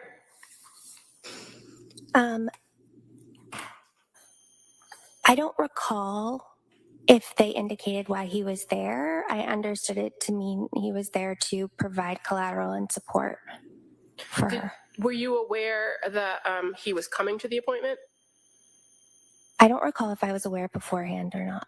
And you had engaged in a pretty significant my chart back and forth with her in the days preceding this this meeting on December 6th, right? Yes. Did she ever indicate to you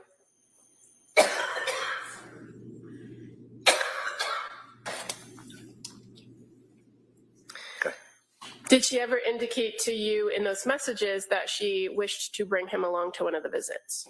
No.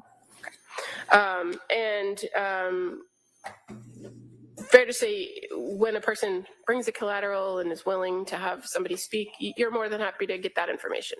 Absolutely. This person, this collateral person, can they offer you a different perspective about the patient and what they're going through or what they're, how they're presenting? Yes. In this December 6th meeting or the visit, did she report to you some changes in her sleep or significant concern for sleep? I would have to review the note. What I remember is that the sleep really hadn't improved much beyond getting a few hours, waking up in the middle of the night, maybe piecing together more time. And fair to say, there was some conversation to go back and talk about when symptoms started and try to get to kind of the root cause or what they believe the root cause of her symptoms were. Yes. And did Lindsay and Patrick report to you the connection with the Zoloft medication in September as a concern? Yes. And that at that they reported that, or she reported that exact night I went from 25 to 50 milligrams. I didn't sleep for 48 hours and I wasn't tired. Correct. So that's in your note as a quote, meaning that's directly what she told you? Yes. Did you express to Lindsay Clancy on this particular meeting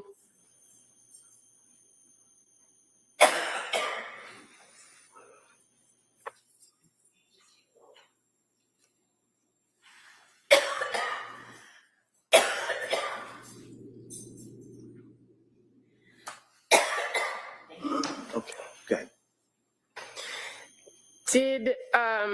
Did you express to Ms. Clancy thoughts that you had about her diagnosis based on your interactions over the last few weeks? I did. And what was that? I discussed with her and her husband the possibility of potentially an underlying bipolar disorder. I based this on several factors, one of them being that she had such what we call an activating response to the Zoloft.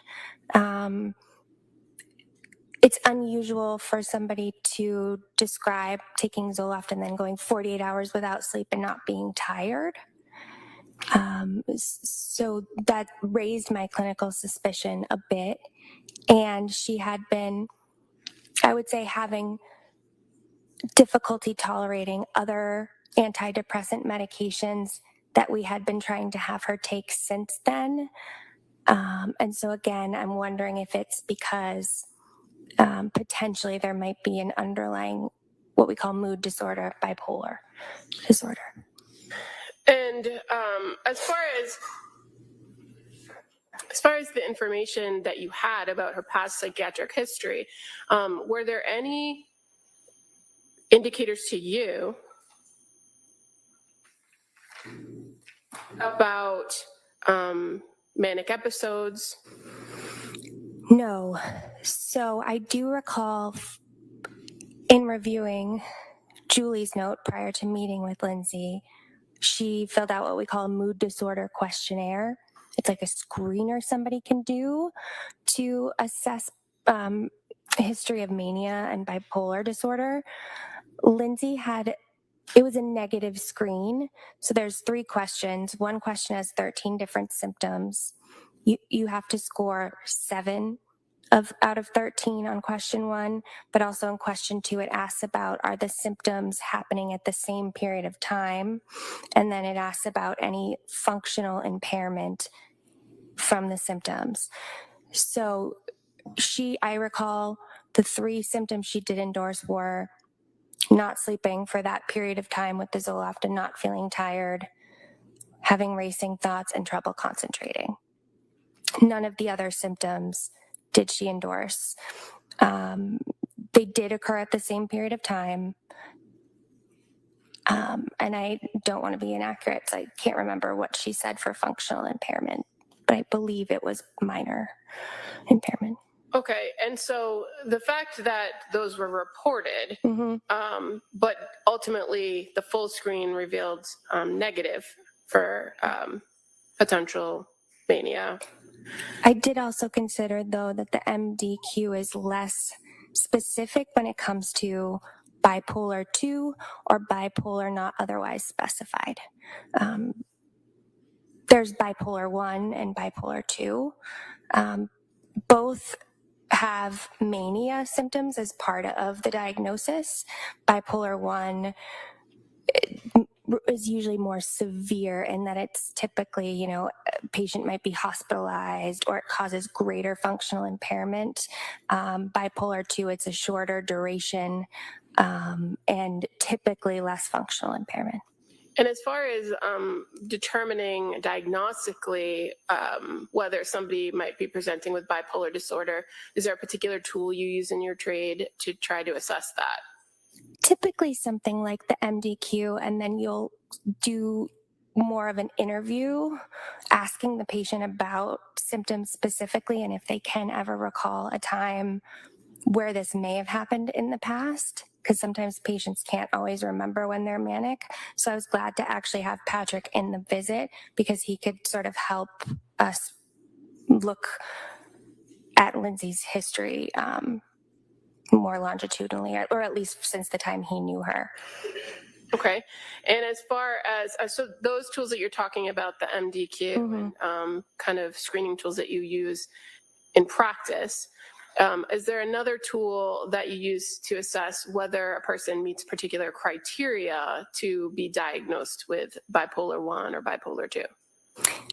There are others, not ones that I've used. So are you familiar with the DSM-5? Oh, yes.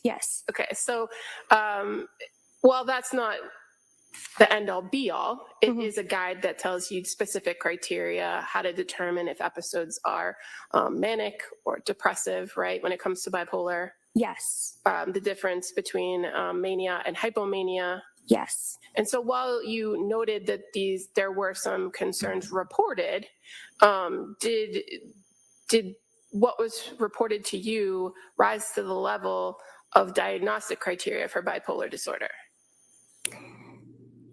Not at that time.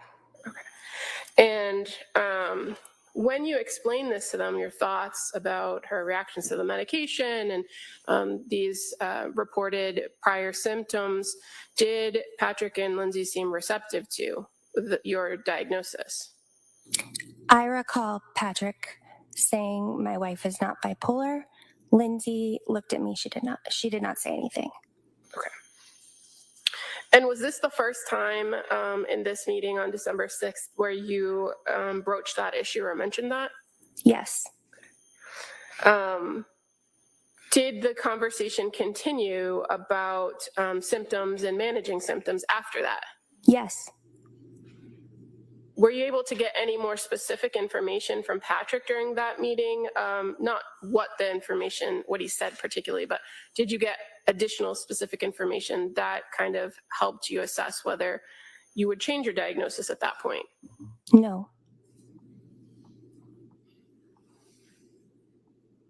And were there still concerns in that particular meeting that the focus was trouble sleeping and the potential for addiction?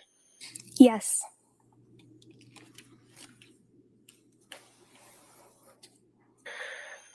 As far as recommendations, did you talk about what's called tapering medication?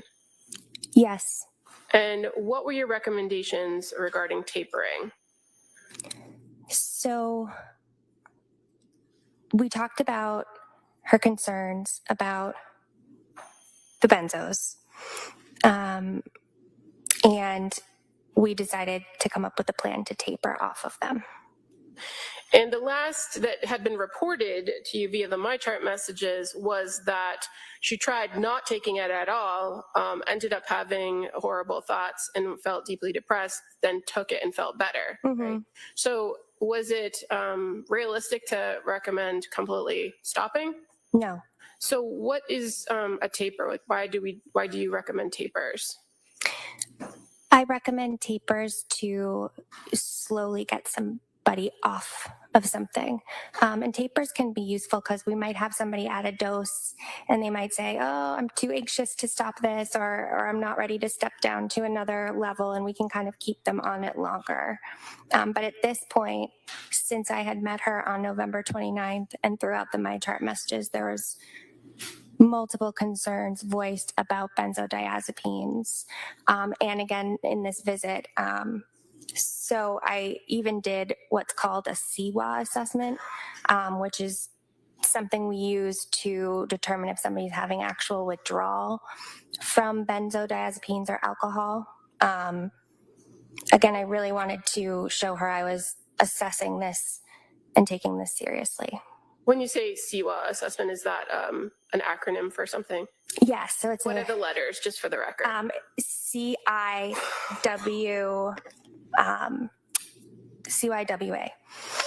CIWA. Okay. And did you, when you do that assessment, does it give you some sort of score? It does. Ask the questions. And what was her score when you did that CIWA assessment? 1. And what does that mean? Minimal to no withdrawal. The only symptom she reported was anxiety. Her blood pressure was normal. Her pulse was normal. She had no nausea, no vomiting, no tremor, no tactile disturbances. People in withdrawal from benzos or alcohol will sometimes feel like there's bugs crawling or pins and needles.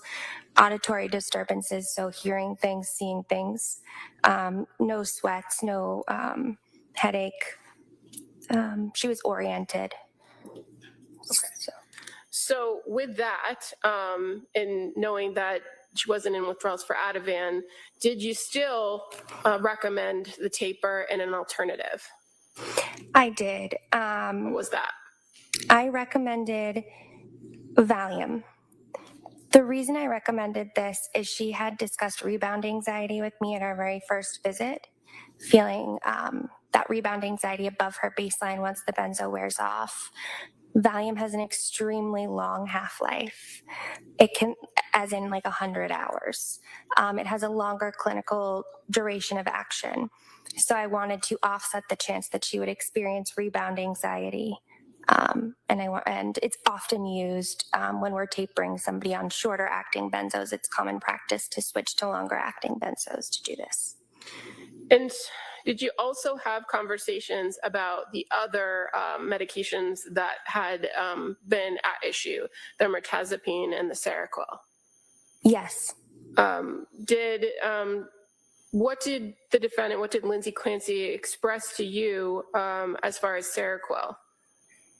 Did she want to continue with that? No. Did she explain why? So she felt like when she took Remron and Seroquel together, she felt weighed down and exhausted, but her mind was still awake and alert. And she just didn't seem to think there was a benefit to being on it. And so did she express to you a desire to want to go back to trialing Prozac? Both Lindsay and her husband expressed that that was their preference. And was that something that you agreed with? I did. I had shared with them that I had concerns this could be bipolar. It's in my differential diagnosis, which is just all the typical diagnoses we might be considering. And that typically SSRIs are contraindicated, but she did have that history of being able to tolerate Prozac at 20 milligrams and do okay with no mania. So I thought that's what they were wanting to do, so we could do it. We could try it. When you say contraindication, Okay, sorry. Does that mean? It means typically not something you would want to do if you were sure somebody had bipolar disorder, because if you put somebody on just an SSRI or like Prozac, like Zoloft, it can create a scenario where people are flipping back and forth between manic symptoms and depressed symptoms, or they're called rapid cycling. It's not that antidepressants or SSRIs are never prescribed in bipolar disorder, but you often would want to have a mood stabilizer on board at the same time. And so, despite your suspicions, you listened to the patient and went along with her request. Yes. So at the conclusion of that meeting, did you indicate that she could discontinue the Seroquel at that point, Yes. with the plan that she was going to restart Prozac? Yes. Um, Which I had been recommending the Prozac. Earlier, I believe even on November 30th, I had recommended it. and with that previous recommendation, it was in addition to The the Remeron. Seroquel. And the Remeron, yes.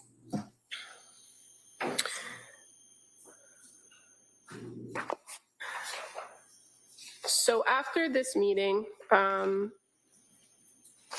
December 6th,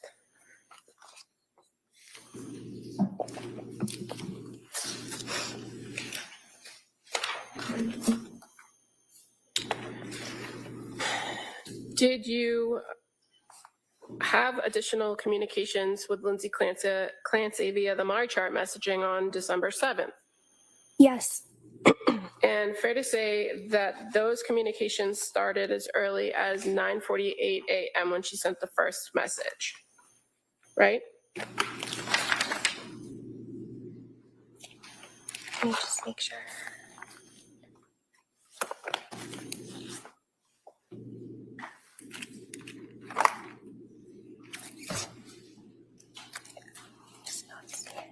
Oh, yes. Yes.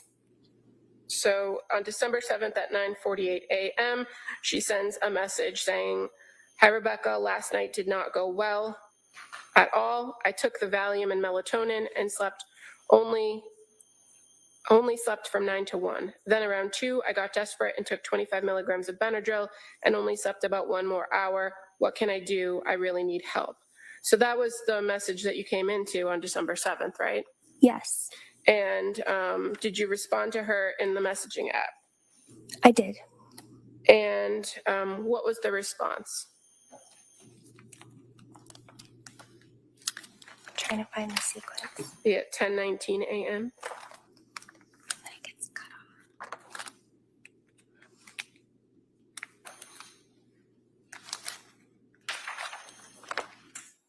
Okay. So I discussed, I mentioned, so your husband made a good point yesterday. Despite taking the Ativan in the evening, you were still only able to get a 5-hour stretch of sleep, which, yes, is improvement, but does sort of dispel the notion that benzodiazepines are the only thing that are helping you sleep right now, as you are still getting less than the target of 6 to 8 hours with Ativan, and the Valium did not help for sleep much at all. My next step in this case is to try a higher dose of Seroquel on its own. Are you feeling any subsequent loss of energy, exhaustion, fatigue with lack of sleep? Why would it be the next step to increase from 75 of Seroquel to 100? So she had been taking 50. So I was suggesting 75 to 100 would be my next step. Because again, bipolar is still on my differentials, and now I have the data that she only slept 2 hours. So I asked her the follow-up question, are you feeling tired? Or, are you feeling exhausted? Any subsequent loss of energy? It's still in the back of my mind that this could be bipolar. So as far as the Seroquel goes at that point, creeping up the dosage, do you get now from the using it to treat insomnia to using it to treat something else like bipolar? Correct. And so that piece of it about feeling subsequent loss of energy and exhaustion, fatigue, why ask that? Patients can have insomnia because they're anxious or because they're depressed, but typically they're exhausted or they're tired the next day, and it really does affect them. If a patient has an underlying bipolar, they could go on 2 hours of sleep and not feel tired at all, and that's unusual. And so that is one of the signs potentially of a manic episode. Potentially, yes. So on December 7th at 10:33, she responds, "No, the weird thing is I don't feel tired at all." And she says, "So just Seroquel tonight, ? I feel like I'm going to panic without a benzo with it." And then again at 11:44, another message, "Would I be able to do the Valium with Seroquel? Is that a safe option?" So again, in this exchange with her in my chart, she's asking you questions to clarify what you've said and also alternatives to address the issue, right? Right. And as far as her questions go, and then her response about not feeling tired, how did you respond in the message? So she kind of sent those in succession. So the "I don't feel tired, would I be able to do the Valium with the Seroquel?" So I respond by, "If you're not sleeping well with the Valium alone, there's no need to continue it, and I will prescribe a short taper to get you off benzos altogether. Because you are not tired at all and had a significant reaction to Zoloft at 50 milligrams, I'm concerned this is an underlying mood and bipolar disorder. I know you and your husband did not necessarily agree with that, but I feel that I'm going to send along this information to review." So I sent her a list of symptoms of bipolar, risk factors, so that she could have it to refer to. And again, at this point, the only symptom she was reporting of mania was this not being able to sleep and not feeling tired, right? And yes, and the racing thoughts and the trouble concentrating. Okay, is that things that she had reported to you in your visit on the 6th? No. Okay. In these messages that she was sending to you in her on December 7th, she didn't talk about racing thoughts, did she? No. Okay, she just talked about the sleep. Mm-hmm. Okay. But based on a review of her history, she had at one point indicated that she was feeling those in relation to a symptom she was describing. Is that correct? So at this point, what do you recommend her to do? I explained the importance of knowing if this is bipolar is significant, because SSRIs like Zoloft and even Prozac would be contraindicated. My recommendation is to do 100 milligrams of Seroquel tonight, 200 milligrams of Seroquel tomorrow night, 300 milligrams on 12/9, 400 on 12/10, and we will hold there. I actually say hold the Prozac, as I'm concerned this is a hypomanic mixed manic state. And what about the Remeron at that point? Where did this fall into the mix, if it fell in at all?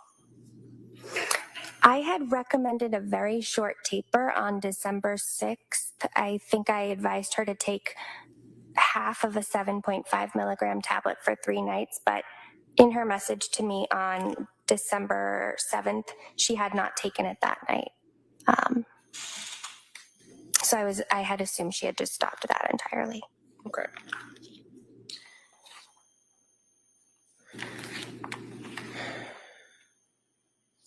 Now, after you sent that message at 12:32,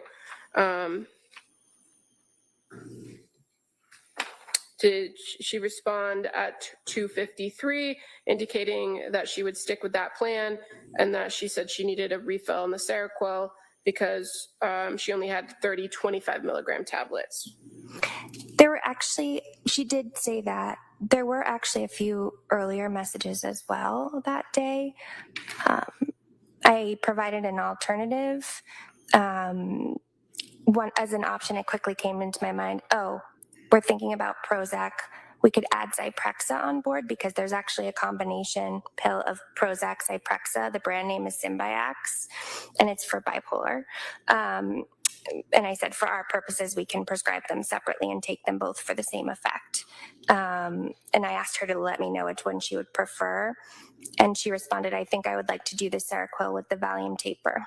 Okay, so that suggested alternative actually was on at 12:37. Correct. And then at 1 o'clock, she elects that she'd like to do the Seroquel with the Valium and asks for you to call in the Valium and the Seroquel. Yes. So that's on December 7th, right? Yes. On December 8th, at 6:35 a.m., she sends you a message saying, did well last night, need Valium, feeling panicky, don't know if ready to taper as quickly as planned. Yes. Kind of paraphrasing, but. Yeah, she exclaimed, I actually did really well last night with the Valium and Seroquel. I mostly slept from 9 to 5 with a few wake ups, but was able to go back to sleep. She was concerned that she felt like she needed to take the Valium around 5 p.m. because she was feeling panicky. I feel really dependent on it. Can I taper any slower? And what was your response to her request for a slower taper? I said, I'm hesitant to taper any slower. Remember, Valium has a really long half-life, 100 hours, so you will have some on board in your system throughout the weekend. And why were you hesitant to taper any slower? I felt like she was anxious about being dependent on it, and so I was trying to facilitate the process of tapering her off, and I was clinically thinking we could cover her symptoms of anxiety as we titrated the Seroquel, because Seroquel actually has several clinical trials that show it has really good efficacy for anxiety. And this conversation about the request to taper, that actually goes into December 9th of 2022, correct? Yes. And in her response to your indicating you were hesitant to taper, she indicates that she took the 5 milligrams of Valium and that she didn't have any left and that she was afraid that she was going to take Ativan. Correct. And had you recommended to take Ativan as an alternative or in lieu of Valium? No.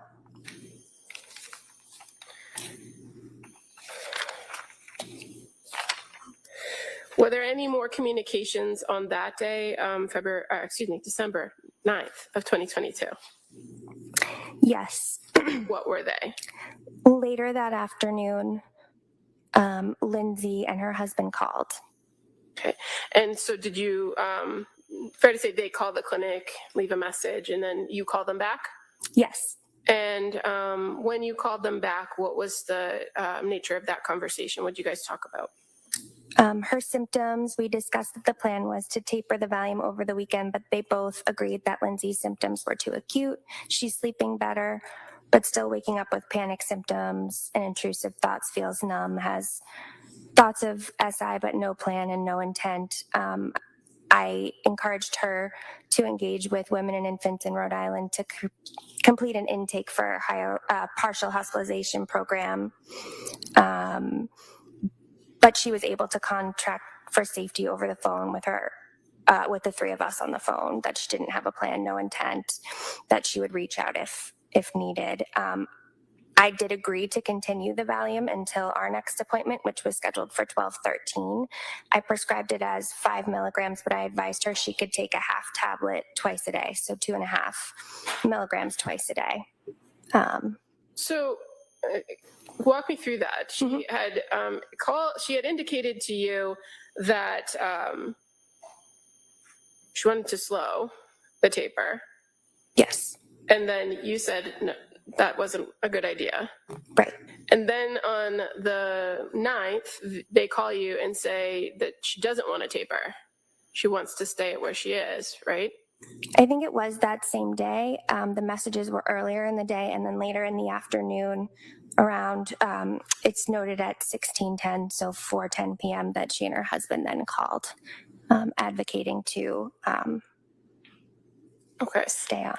And in advocating to stay on the Valium, that she reported she's still waking up with panic symptoms and having intrusive thoughts, feeling numb, right?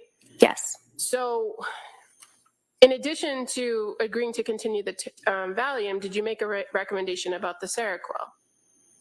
Continue the titration. So when you say titration, what does that mean? So I had recommended 100 on day 1, 200 day 2, 300 day 3, 400 day 4. This is the manufacturer recommended titration schedule to treat manic symptoms, because again, I had shared with her, I think this is a mixed manic hypomanic state. So that's what I was targeting. Okay, and so as far as Seroquel goes, there's some guidance you get about Seroquel that's put out by the FDA, right? Correct. And it talks about dosage and administration for every drug, essentially, right? Yes. And as far as Seroquel goes, there is different recommended dosages or ranges for different mental illnesses that you're treating. Correct. So in this instance where bipolar is in your differential diagnosis and you're recommending titrate up to 400, is that consistent with the thought that you believe she had bipolar diagnosis? Right. So I was thinking it was a mixed manic state or possible hypomanic state. A mixed manic state is when patient has symptoms of mania, like poor sleep, no loss of energy, but they also can feel depressed, numb, suicidal. It's sort of like it's a mixed state. It's a mixture of symptoms. A mixed state presentation is clinically acute. It's unstable. So I really wanted to get the manic symptoms under control. I really wanted to get her to sleep. And so going up slowly to 400 milligrams, what's the recommended dosage range for somebody with bipolar disorder of Seroquel? For somebody, a manic presentation, you can titrate over days rather than weeks. You can actually go up to 800 milligrams. And so even though you had previously indicated to them in your December 6th meeting that you were agreeable to discontinuing the Seroquel, based on our presentation in the days following, did you change your recommendation? Correct.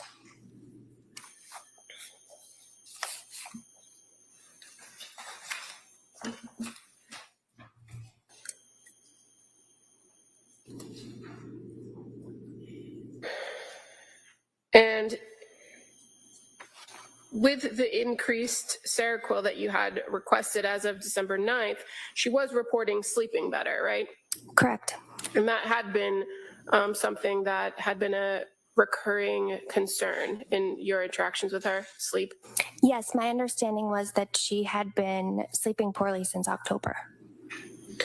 And was there, when you say you were recommending partial hospitalization during that phone call, did you give a particular place in which you would recommend her to try to seek treatment?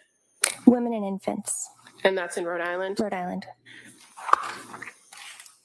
And are you familiar with whether they have particular perinatal or postpartum programs there? They specialize.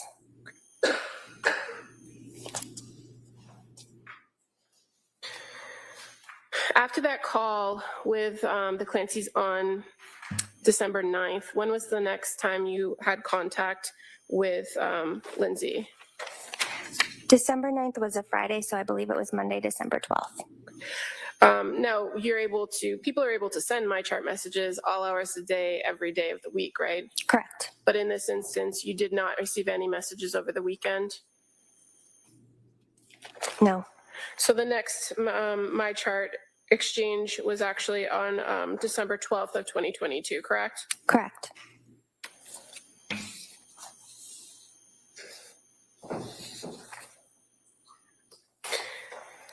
Now, on December 12th, do you recall who initiated the contact via my chart? Lindsay? And at 1:59 p.m., she sent a message to you saying, I've been noticing on my Apple Watch that my heart rate has been fluctuating more than usual. It has been going from 56 to 136 within a matter of minutes. I'm wondering if this is a side effect of the Seroquel and if there's anything I should do about it. Thanks, Lindsay. Do you remember getting that message? I do. And again, at that point, as of December 12th, you had recommended the titration plan going up to 400, right? Yes. So by that Monday, where should she have been if she was following your instructions? 400 milligrams.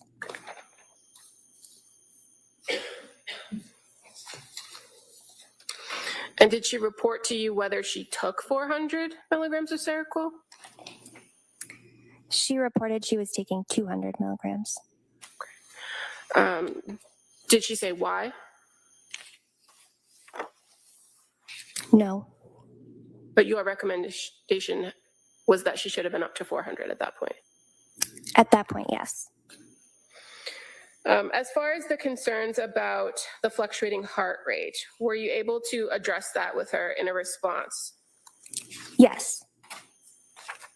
I explained that medications like Seroquel can cause something called orthostatic hypotension, which is basically when you get up from sitting or standing, your blood pressure doesn't compensate in time, so it goes low and people can feel dizzy. I explained that the mechanism for that is alpha adrenergic blockade, so the alpha receptors that help us with like adrenaline. They're also part of the picture here with Seroquel. It's often accompanied by orthostatic tachycardia, meaning getting up from sitting to standing, your heart rate can fluctuate. I said both can be common in the first days of medication exposure or when the dose is being increased. It's generally benign, meaning non-harmful, and self-limiting, meaning it goes away on its own over time. I also advise it sometimes necessitates slowing a dose titration or dividing a dose into like 2 or 3 smaller doses. Okay. And so with this response and trying to address these concerns, you're aware that she had spoken to the nurse that morning. Correct. And that she had expressed to the nurse a desire to get off medications altogether. Correct. And what was your response to that concern that she had in the call to the nurse? What did you tell her? I said, as long as you are aware of the risks, I don't think you've been on Seroquel long enough for it to have a positive benefit on your mood or anxiety. But if you have noticed benefit, the risk would be worsening of mood and anxiety upon stopping the medication. We also discussed tapering off the Valium, which I'm fine with, if you would like me to send along the taper schedule. Being off medication might help you see where you are at baseline, but I do think you are experiencing significant and severe symptoms of postpartum depression that needs to be treated. I acknowledge that medication alone is not always the best option for someone, but often it's part of the puzzle. Other treatments include counseling, support from others, exercise, healthy diet, yoga and relaxation techniques. I know this has been brought to your attention several times, but I strongly, strongly recommend a partial hospitalization program at that point. Yes. Now, anything about these exchanges that made you concerned that you had to kind of raise the level, meaning call her in for another meeting or make any sort of recommendations for inpatient hospitalization? Not at this junction. And why is that?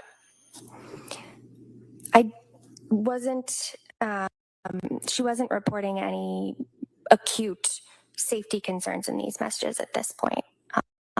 It's just physical side effects. Physical side effects, yes.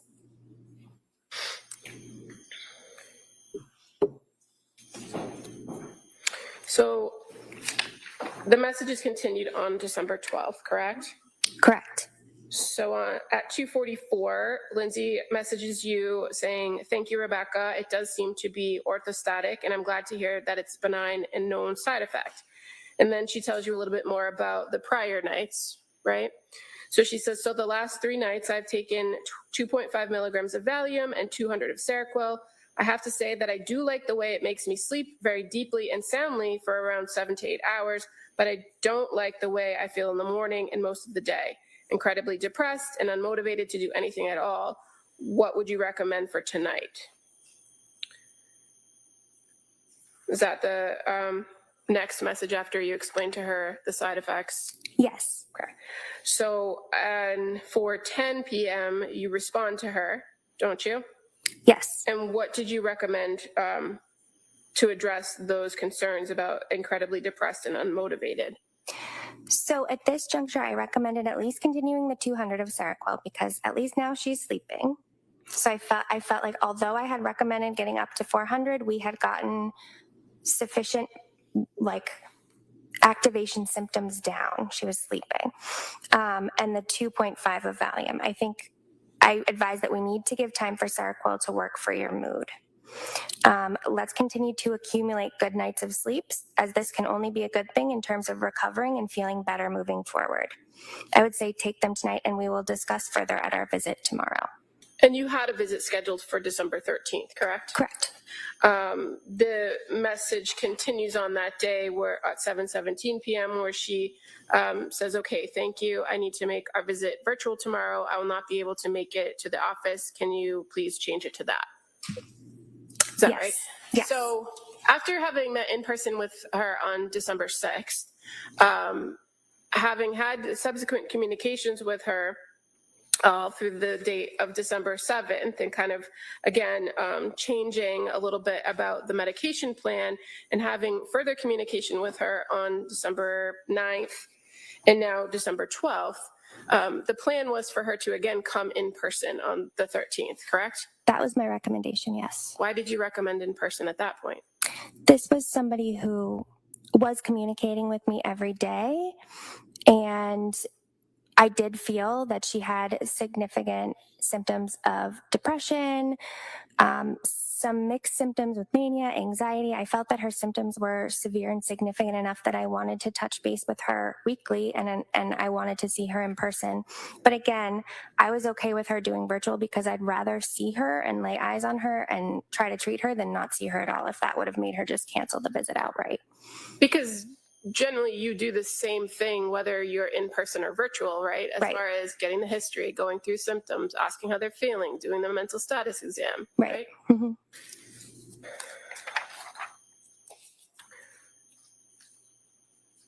So you meet with her on December 13th at 10:30, correct? Correct. And now this is a virtual at her request. Yes. And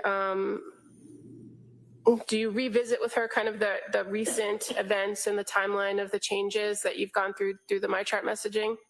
Yes, I structured my note as like a recent treatment timeline. So I put, 12/6, what had happened, 12/9, what had happened, and then I write update today, 12/13. That's sort of for me to like remember the treatment history that I've had with her so far.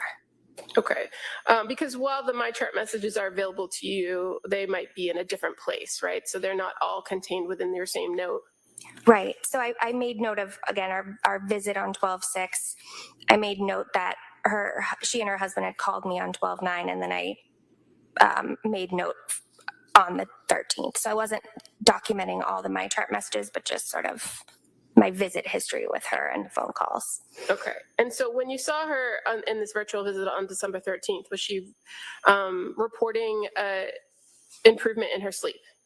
Yes. And how was she sleeping during that time period? 7 to 9 hours. Okay. And that was holding at 200 on the Seroquel? Correct. And was she taking anything else daily? Valium, 2.5, just once daily at night. Okay. And while she reported sleeping better, she still had significant symptoms of depression, right? Correct. And what were the symptoms she articulated? Hopelessness and, again, anhedonia, that feeling no pleasure, feeling numb. Okay. And she also kind of complained of that racing heartbeat, and that's tachycardia, right? Yep, the orthostatic tachycardia. So I recommended holding a bit longer at 200 milligrams. At this juncture, she had been on 200 milligrams for 4 nights. I wanted to continue it for a full 7 nights. And then we were still discussing whether to taper benzos, and our plan was to kind of slowly phase them out at that point. So we were going to decrease from 2.5 milligrams daily to 2 milligrams for 7 days, and then we were going to reassess at our next visit in a week. I also provided psychoeducation about behavioral activation, CBT techniques to utilize for depression. I also recommended postpartum.net for support groups, and I reiterated that she consider a partial hospitalization. And again, during this telehealth visit, you have these conversations with her, but you also do your mental status exam. You make observations of her, right? Yes. Did you observe any signs of mania? No. Did you observe any signs of psychosis? No. Did she articulate to you any suicidal ideation? She had endorsed that she had had thoughts of it on the Edinburgh over the previous weeks, that she sometimes had thoughts of harming herself, but not at that visit. Okay. And would that have been something you'd follow up on? Would that statement from the Edinburgh? Or Objection. Would that be something you'd follow up on? No, I'll Okay. allow that. So just to clarify, so again, the Edinburgh, After coming from the witness, Judge, I'm sorry. Objection overruled. Next question. the Edinburgh is over the previous 7 days. So she had that thought sometimes when I asked her, are you currently having SI? It was no during the visit. okay. And it just was the response sometimes. Yes. And so, did you ask further in your interaction with her on that day, on the 13th, about whether she was experiencing suicidal ideation? Yes. Did she say she was? No. Did she indicate whether she had any plan or intent? No. And as far as intrusive thoughts, did she speak about intrusive thoughts during that meeting? No. Did she tell you she was having horrible thoughts? No. She had previously used that terminology in your MyChart exchanges, correct? At some point? I do remember the intrusive thoughts that she would mention. Intrusive thoughts. I don't recall horrible thoughts Okay. in my chart messages. As far as the intrusive thoughts, Mm-hmm. were they things that you followed up on in your telehealth or in-person visits? Mm-hmm. And was she able to articulate to you? Yes. Yes or no? Sorry. Was she able to articulate to you what types of thoughts she was having? Yes. What were they? Intrusive suicidal thoughts. So thoughts of harming herself or just wanting to die? Thoughts of wanting to die. At any point, did she ever indicate to you thoughts of wanting to harm her children? No.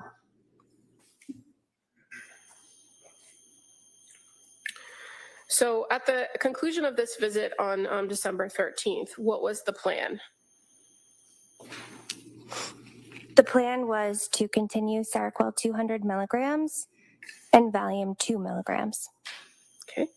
And again, in this December 13th meeting, did you also indicate to her that she should engage with other services like support groups or partial hospitalization programs or CBT? I did.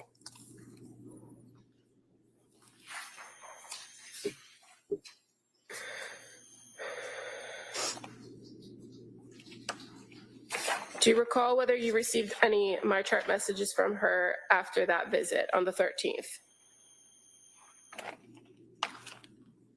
I did. So I actually sent her a message on the 13th. okay. So on the 13th, you meet with her at 10:30. At 2:27, you sent her a message. Why? I wanted to send along some more ideas and information on what she could do to help herself feel better. Because even though she was reporting sleeping better, she was still presenting with these depressed symptoms, correct? Correct. And so in the message you sent her on December 13th, it's actually a fairly lengthy message that talks a lot about cognitive behavioral therapy, right? Yes. And the benefits of it, and sends encouraging words. Yes. Does she respond to you on the 13th? No. The next contact you have with her is that in a MyChart message on December 16th. Yes. And December 16th, 12:50 p.m. Oh, no, I apologize. The next contact with her, there was a telephone call on December 15th. Okay. Was it with you or was it with a nurse? It was with me. and her husband and Lindsay. Sorry about that. So December 15th at 3:53 p.m., you have a phone call with them. And what did they report to you in this phone call? What does Lindsay report? They inform this has been the worst day for Lindsay, is having persistent intrusive thoughts of suicide, no active plan. But both Lindsay and Patrick agree that higher level of care may be necessary at this time. Discussed options, they state they are likely to go to MGH ED, as they have perinatal psychiatry as well as an inpatient psychiatric unit. Lindsay also deciding about McLean. This writer advised that they keep us posted and sign a ROI, release of information, so that we can communicate with treatment providers at higher level of care. Lindsay verbalized understanding and agreement. So on this phone call that you had with them on 12/15, what prompted the recommendation that they go to the emergency department? Again, they had described it as the worst day and was having persistent intrusive thoughts of suicide. And they were at the point where they were ready to get assessed for a higher level of care. And was this different than some of the other communications that you've had with, or that you had with Lindsay Clancy over the course of the weeks? I would say so. Okay. And so you talked to them about the process of going to the emergency department and the potential for going to McLean for inpatient? I recall advising them that if they were to go to their nearest ER, which would either be BI Plymouth or South Shore Health, the process would be that they would get evaluated, but if they were determined to need to go to a higher level of care or an inpatient psych, those facilities did not have inpatient psych units. So they may be sitting there waiting for a bed at any first opening in the state, which could be, up in Amesbury or Newburyport. But that if they were to go somewhere like MGH has a unit called Blake 11, which is a psychiatry unit, and oftentimes they prioritize admissions from their own emergency department. MGH and McLean are also combined under the umbrella of what's now MGB. So sometimes if somebody presents to MGH ED and there's no beds at Blake 11, they might reach out to McLean and try to get them in to McLean. So you communicated all of this information to them to kind of give them options on what the best course might be to get inpatient. Yes, I summarized it in my note, but that's my recollection of the phone call. Okay. And you're aware that that Ms. Clancy had been employed at Mass General as a labor and delivery nurse? I was. Okay. So they were familiar with that facility. So I did ask, would you be comfortable with that? And they were. And so, to your knowledge, after this conversation, did they go to the Mass General Emergency Department on December 15th? They did. And so then you were able to communicate with Lindsay via my chart that next day on December 16th, correct? She reached out to me on December 16th via my chart, yes. And she indicated to you on December 16th at 12:50 that she, after visiting the ER yesterday, I opted to remain outpatient and pursue the partial program at Women and Infants. And Women and Infants, that had been the program that you had previously recommended in Rhode Island, correct? Correct. She indicates I'm waiting on a call back for them to schedule. In the meantime, I want to know how to proceed with my meds. Do you still recommend the 2 milligrams of Valium and 200 of Seroquel nightly? Again, it's making me sleep well, but still not improving my mood. So I will need a refill on those meds. Please let me know. So in this particular message, she indicates to you that she was waiting to schedule with Women and Infants, correct? Correct. Were you aware that prior to that Letitia Dukes had already initiated the referral process for Women and Infants? Yes. And so on this particular message, she's kind of updating you, but also asking you if she should stay on the same track for her medication. Yes. And what was your response? So December 16th at 1:14. I said, hi, Lindsay. I know Letitia may have called you yesterday about information about Women and Infants, so I hope you were able to connect with her. Target dose for Seroquel treating depression is 300 milligrams, so we can increase it to 300 milligrams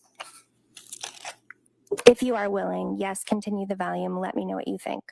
And why at this point did you recommend increasing now to the 300 after having recommended staying at 200 for the Seroquel?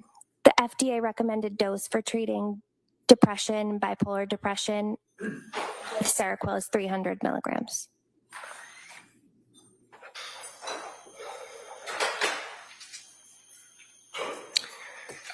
So on December 16th, you continue to have messages with, my chart messages with Lindsay Clancy, correct? Correct. And any of, or do you know that she went to see her previous psychiatrist on that day, December 16th? Yes. And so in her messages later in the day at approximately 2:11 p.m., she indicates, I spoke with my original psychiatrist after my ER visit, and she recommended adding 25 milligrams of Lamictal to stabilize my mood. Is that something you would agree with? Had you ever talked with her about Lamictal before? No. Is it a drug that you kind of commonly recommend for people? I do. And was it something that you thought could be a good fit for this patient? Yes. And so in your response to her at 2:26 p.m., do you further talk about using it as a mood stabilizer? Yes. I state absolutely lamotrigine works well for mood stabilization and depression. I talked to her about the side effects of it. And fair to say those side effects are like rash and skin changes, fever. Can we find out what the witness feels the side effects are rather than counsel? Well, why don't we let the question be, what was she told? All right? I think that's the proper question. So why don't you ask what was told or what was said or messaged to the defendant? Can you tell us what you messaged her the side effects were? So I recommended it needs to be a slow titration, meaning titration, increasing the dose due to risk of SJS, which means Stevens-Johnson syndrome, which can be a very serious rash that somebody can get. There's a higher risk of it if somebody takes Lamictal, which is why the FDA recommends such a slow titration, 25 milligrams for 2 weeks, 50 milligrams for 2 weeks, 100 milligrams. You can't really go quick with it. But I also specified it can cause a benign rash as a side effect. So any skin changes you notice, you want to be sure are not accompanied by things like fever, malaise, pharyngitis, swollen lymph nodes. Also watch for a rash that is purpuric or tender. Benign rash would be spotty, non-confluent, non-tender, and no systemic features like fever. Otherwise, I find this medication to be quite well tolerated. Take with food to minimize any risk of GI, such as nausea. I can send this to your pharmacy along with the dose change in Seroquel. Any luck with hearing back from women and infants? So the Lamictal, am I saying that correctly? Lamictal. Is that something that you would add to the Seroquel? Yes. And why would you add it to Seroquel? They work differently. They have different mechanisms of action, and they can work well together. And so at that point, on December 16th, do you recall kind of what the last version of the medication recommendations were? From me? Yeah, so at this point, you added a medication. So what was on the prescribed or recommended list for you, for her, as of December 16th? So I asked her if she needed me to send along the lamotrigine, and she said that she had her psychiatrist send it along. Okay, but as far as now what you know to be the medications that she's been advised to take, Correct. What are they at this point on December 16th? Lamotrigine, 25 milligrams, Seroquel, 300 milligrams, and Valium, 2 milligrams. And the Valium, is that still a daily recommendation? Yes.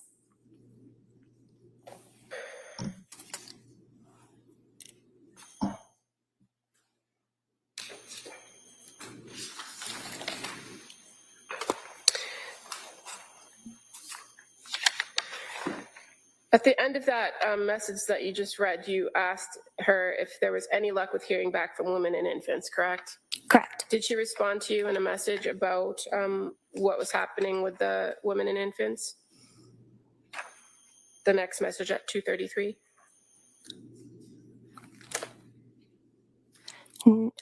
In 2:33, she said, unfortunately missed the call this morning from women and infants, but I did request them to call back. I'm hoping they do so today. Okay. And you said that you'd also learned in this exchange that her other psychiatrist had already called in the lamotrigine prescription. Correct. And then, did you have any further communication with her on 12/16?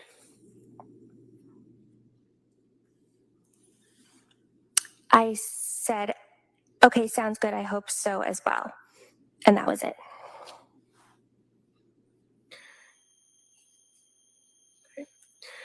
When's the next time you spoke with her? 12/16 was a Friday, so I spoke to her on Monday, December 19th. And again, did you speak with her via the MyChart messaging, or did you speak to her on the phone? MyChart messaging.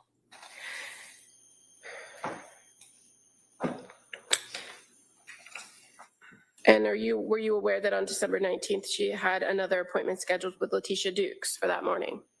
Yes.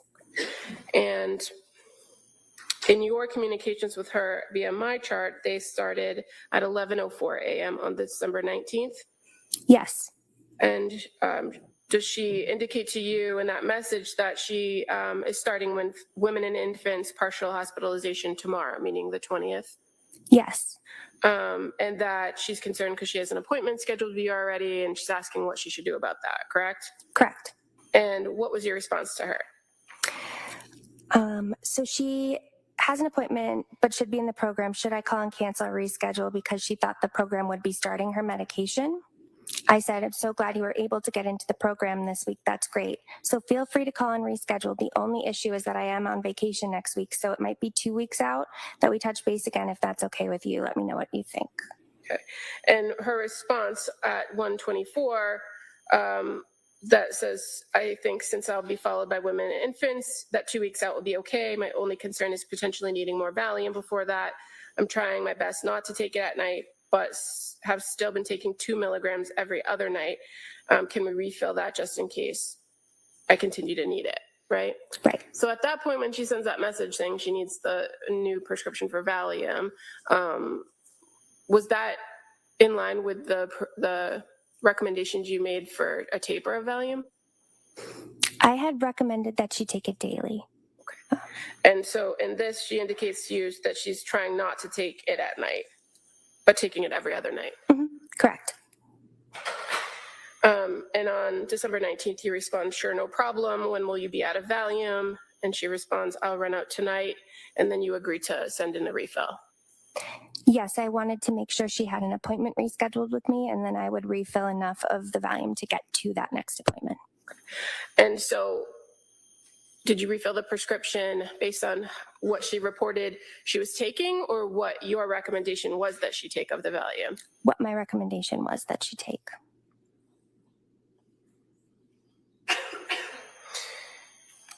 And so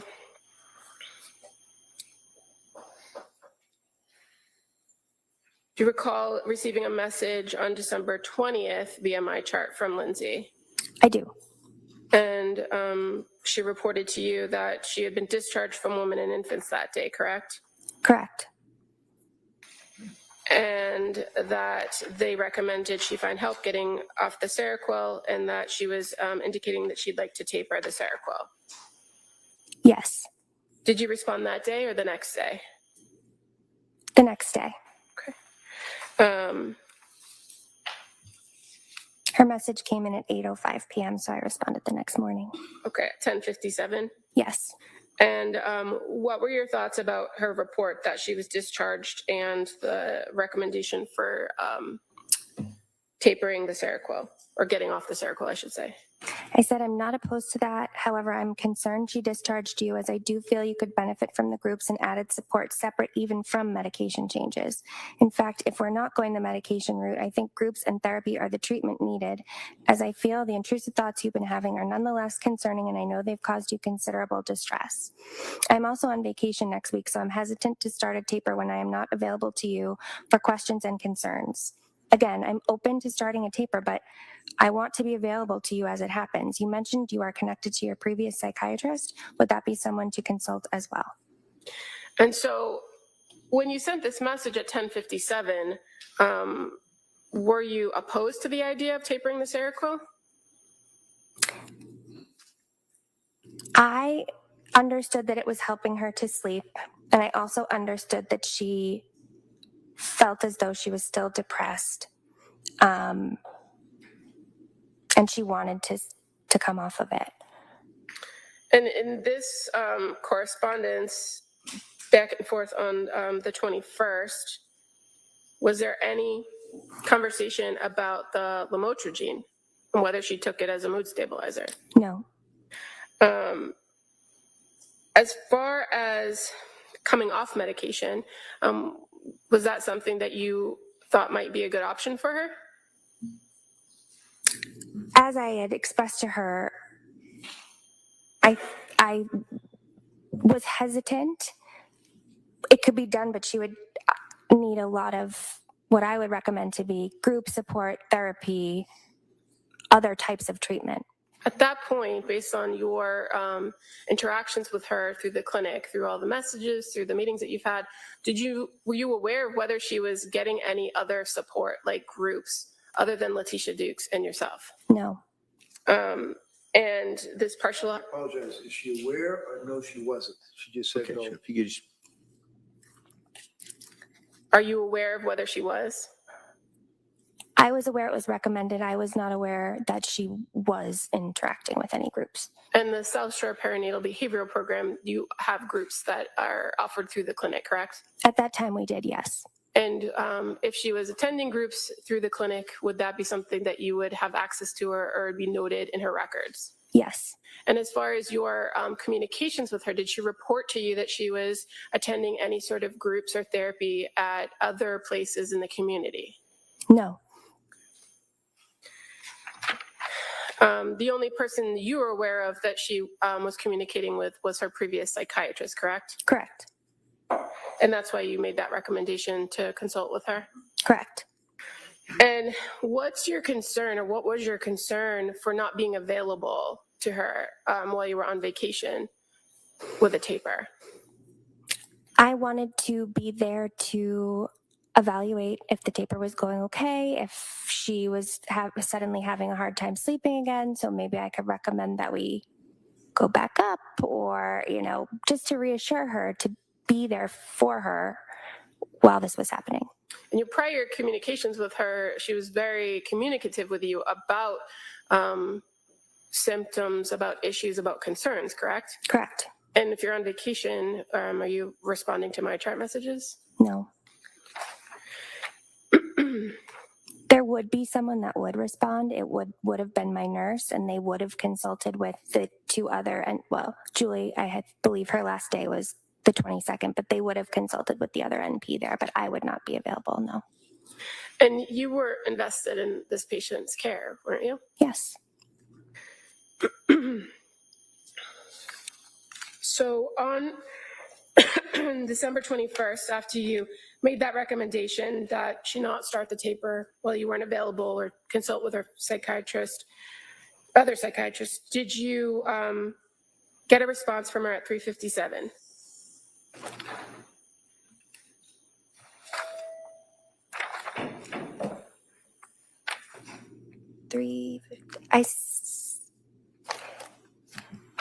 On December 21st? Yes. I see 3:47. Oh, I'm sorry. That's what I meant to say. Okay. So 3:47, she responds back to you, correct? And gives you some more information about the women and infants recommendation. Yes. And It reads, the psychiatrist at Women and Infants recommended a more general mental health, PHP, partial hospitalization program, right? Correct. Such as the one at McLean, which I'm open to. I'm also looking to schedule with a CBT therapist in Duxbury. My other therapist does have appointments this and next week, so I can follow up with her too. How would you recommend starting the taper? I will need smaller pills, as the ones I have now are all 300 milligrams. Right? That's her response. Yes, she says her other psychiatrist does have appointments. And in the meantime, she had also sent an email to the clinic. Are you aware? I'm not aware. Okay. Do you know if she spoke with the nurse at some point on the 21st? Yes, I asked my nurse to call to, again, go over the risks of tapering, which could include worsening of mood, worsening of sleep, verify that this was really something she wanted to move forward with, remind her that I wouldn't be there. Okay. And on December 21st, 2022 at 4:26 p.m., you respond to her in the My Chart message, right? Right. And you had expressed reluctance for the taper, but ultimately did you provide her a plan for taper? Right. I said, I know Nicole reached out to you and she relayed that you would like to proceed with the taper. I'm sending as 100 milligram tablets, 200 milligrams, 2 tablets for 4 nights, 100 milligrams, 1 tablet for 4 nights, 50 milligram tabs, half tablets times 4 nights, then off. Let me know if any issues. And is that a standard or slow taper off of Seroquel being at a 300 milligram dose? Considering the fact that she had only been taking it for a few weeks, yes. If she had been on it for months, I would have done a slower taper. And in addition to giving her that plan, you also had the nurse provide her with some information about DBT groups, correct? Correct. And what's DBT? Dialectical behavioral therapy. And how's that different from cognitive behavioral therapy? Dialectical behavioral therapy, there's certain tenets to it, like emotion regulation, distress tolerance, interpersonal communication. There's a lot of skills to it. It's a very skills-based treatment. So we had recommended that as an additional support. And the next time you had contact with the Clancys, when was that? After December 21st?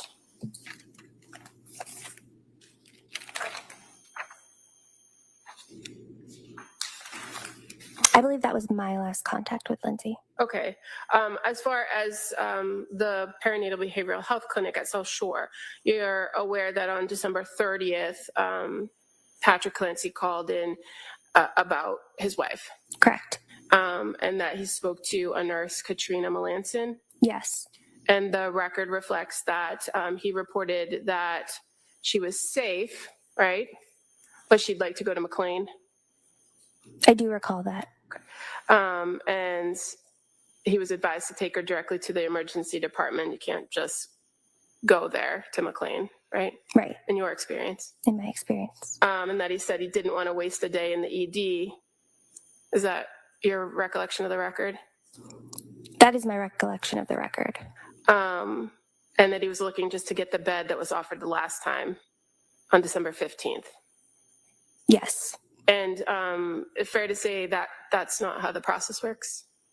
They do not hold beds for that length of time. Okay.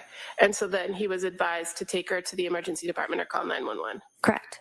And was that the last contact that the South Shore Perinatal Behavioral Health Clinic had with Lindsay Clancy? Yes. You were never advised or got any messages from her after she went to McLean, did you? No. We did check. Okay. The answer is no. Go ahead. Did you learn anything about her course of treatment at McLean after the fact? We had been wondering if she would come back to us. We did review the MASS PMP, which is sort of a log of controlled scripts, and we saw that she had medications filled from her previous psychiatrist, Dr. Tufts. And that would have been, No, you have to move to strike. It's not responsive to the question about McLean. She's now talking about, No, overall. so the Mass PMP, what is that? It is a database that shows when patients fill controlled scripts such as benzodiazepines. And as a prescriber that has a DA license, you're able to review that information for any patient? Yes. And so after the 30th, when the call came in about going to McLean, you were able to identify that she was prescribed additional medicines by a different prescriber? Yes. And she never came back to the clinic? Correct. During all of your interactions with Lindsay Clancy, did she always present with clear linear thinking? Yes. Was she able to express to you her concerns and ask appropriate questions when necessary? Yes. And was she able to advocate for herself and express that she had some knowledge base about some of these medications? Yes. And at no point during the time that she was your patient or that she was at the clinic, did she ever indicate that she was had a plan to kill herself or harm her children? Did she? No. Thank you. There's nothing further. All right. Counsel, can I see your sidebar? So I'm going to excuse you till around 2 o'clock. Same instructions, no research, no talking about this case. I hope everybody has a nice little break here. We'll see you back here right around 2 o'clock. Okay? Court, all rise. Jurors, notebooks, place on your desk, please. This way. That's from Angela, so just so you know, I might have to do something because they won't look at the period. Okay. During the process.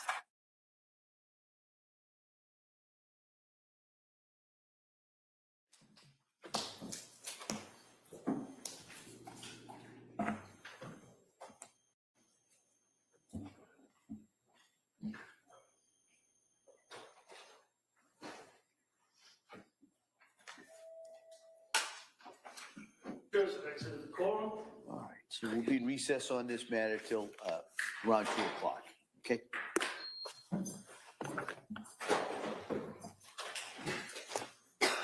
Definitely this provider was at least becoming more aware of what was happening with Lindsay. I still feel like she wasn't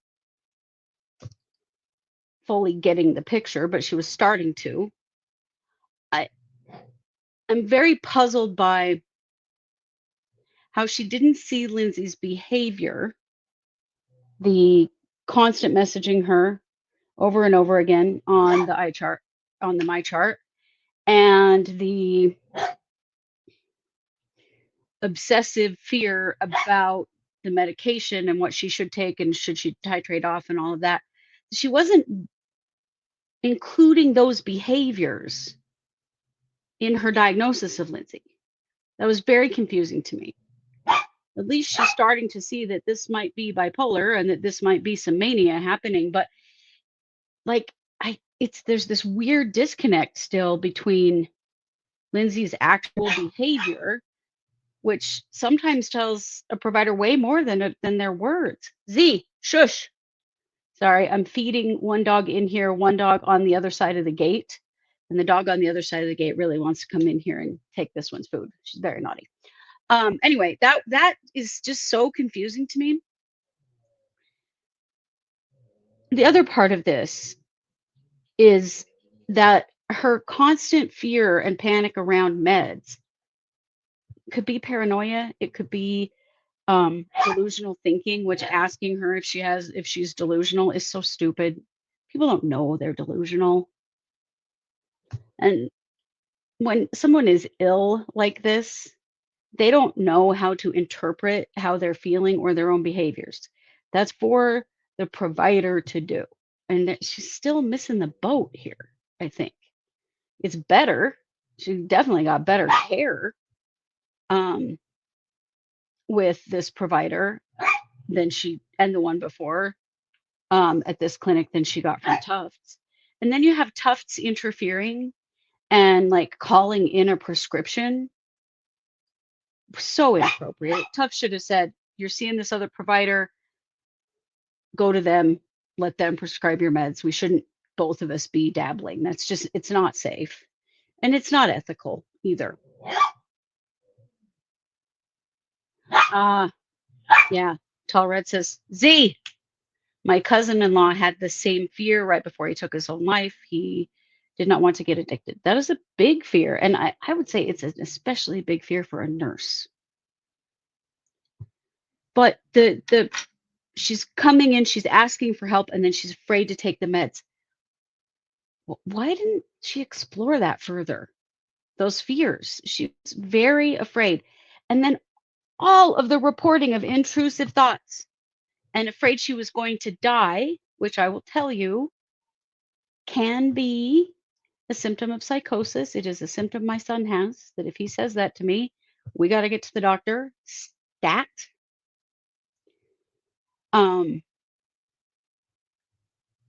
But she never probes into the intrusive thoughts.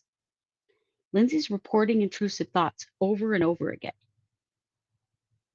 But this provider is not asking her what they are. Just telling her that's normal. That's just a normal thing to be expected if you have postpartum depression. Is it? Also, why aren't you asking what the intrusive thoughts are? You know what the risks are with PPD and PPP. Why did she not ask what are those intrusive thoughts? She just kind of brushes that off over and over again. She's like missing the biggest symptoms here. It's really confusing. It also feels very much to me like they're proving the defense's case, not the prosecution's case.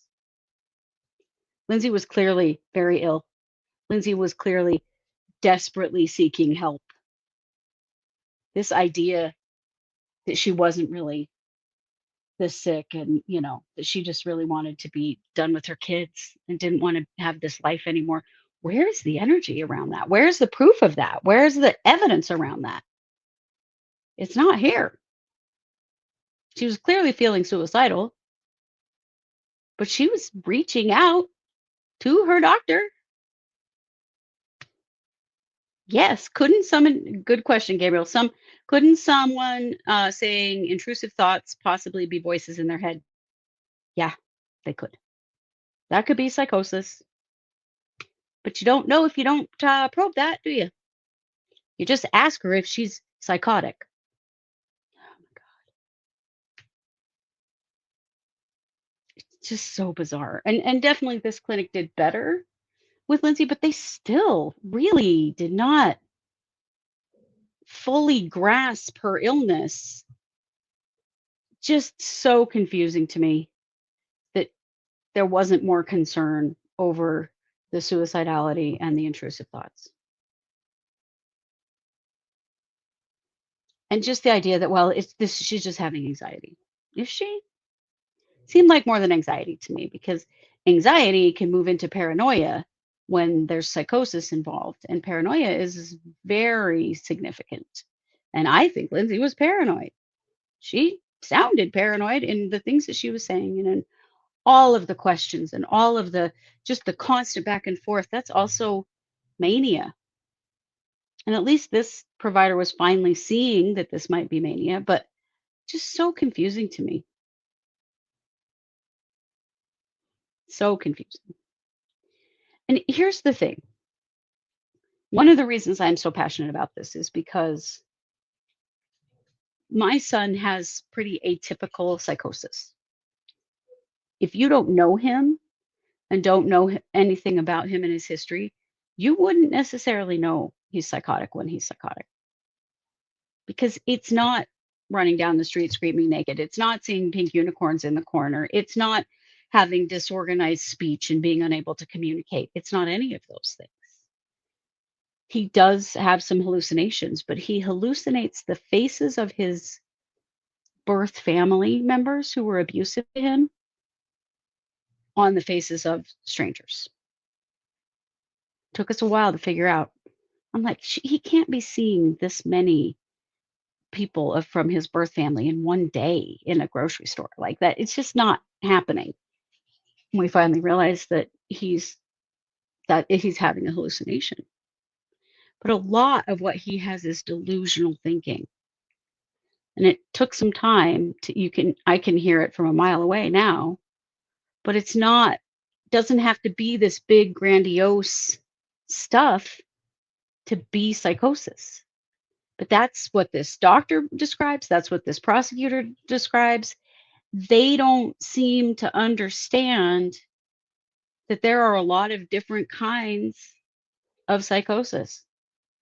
And just because Lindsay wasn't having the classic one you see on TV doesn't mean she wasn't psychotic. She's showing signs, but she's missing them right and left.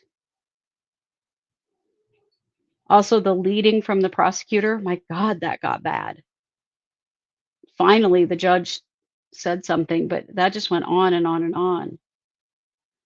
I got to say that the prosecution or the defense's strategy this morning with that nurse practitioner, Paul, was so brilliant when he just thanked her, complimented her, pointed out that Lindsay had her cell phone number and that she really tried to help and had no questions.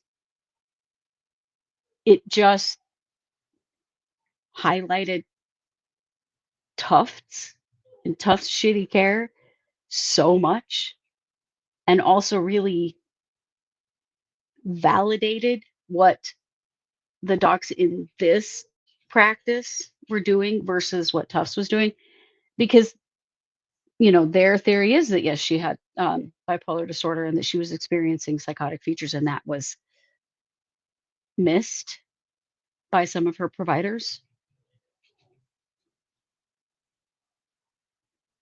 So that was really smart. He is so smart with his strategies and the way that he handles things and the way that very subtle things that he does send big messages. It's very interesting. So I'm curious to see what his cross-examination of this provider will be, because a lot of what she has had to say, Jollotta validates their theory. So interesting day, very interesting day. I don't know. What do you all think in the chat? What do you think about? Do you feel like any of this has proven the prosecution's theory of the crime? I just can't see it. Do any of you see it? I find it very confusing that we're still hammering on this as though this was a first-degree murder case. I just do not see it. Yes, Christy, good point. Sometimes the delusions are very subtle, functional in most ways, but glitchy if you know the person. Yes. Someone can be experiencing psychosis and still function, still be doing the basics that they need to do to survive, and even taking care of their children, driving a car, even going to a job. Those things are possible. And I think that Lindsay's symptoms were not so obvious, more subtle, and they just were not being recognized. Cherish says, I see they are making shit up. Yeah. Yeah. I mean, where is the intent here? Where is the cold-hearted, hateful mother here? All I can see is someone who is absolutely desperate for help and experiencing some significant symptoms. Rosanna says, if they were trying to prove she was med hopping, it sounds to me more like the docs were med pushing instead of digging into the root causes. This doc was getting closer, I think, the Tufts. Yeah, she was. But yeah, it was really the doctors that were pushing more meds and different meds and changing the meds all the time. It doesn't track that Lindsay was the one doing that. She was just trying to get help and trying to do what they said, but also experiencing, I think, paranoia and delusions around the medication that had her convinced. She thought after taking Ativan for 2.5 weeks that she was addicted to it. Not possible. And the same with the Valium, even though those things were actually helping her, and controlling them and monitoring them at low doses seemed to be helping her much more. But she was so afraid about those meds. I don't know why they didn't see this as more than fear or anxiety, but moving into paranoia and delusion. It's confusing to me. Well, hey, we're on day 11. I have not seen any predictions at all from the prosecution about when they will be done. I mean, I would think they'll be done by the end of this week. We'll see. Very interesting conversation this morning about the social worker off TikTok that the defense wants to bring in regards to her stay at McLean. Because there were a lot of questions that psychiatrist could not answer about the staffing and how much she actually had, how much support she was actually offered on that holiday weekend when she was in McLean. I think that those are pretty valid questions. And the fact that the defense or the prosecution's witness couldn't answer them. And the judge really pushed back on the prosecution, like, hey, I remember her saying she didn't know. That's because she didn't. She seemed very disconnected from anything other than just what she did with her patients at the hospital. And that's how the docs are. They don't know. They don't know how many nurses, how many social workers are on staff. They don't know what's being offered. They have no idea because they just come and go to see their patients. They're not, as she said, she doesn't have to work a shift. She's not clocking in and out. Very different from the techs, the nurses, the admin staff that really run that place. She had no idea.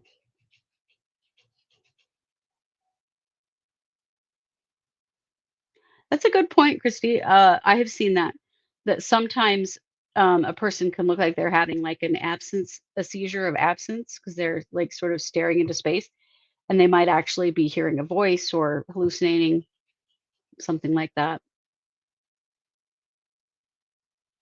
Yeah, and that they're dodging contact with the defense, that he's not getting what he needs to try to get information from that hospital.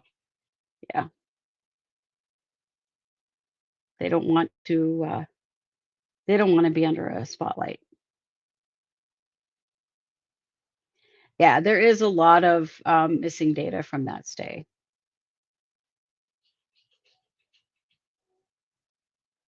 Yeah, Rosanna, that makes sense that at first she might have felt panicked when her brain was quiet, right?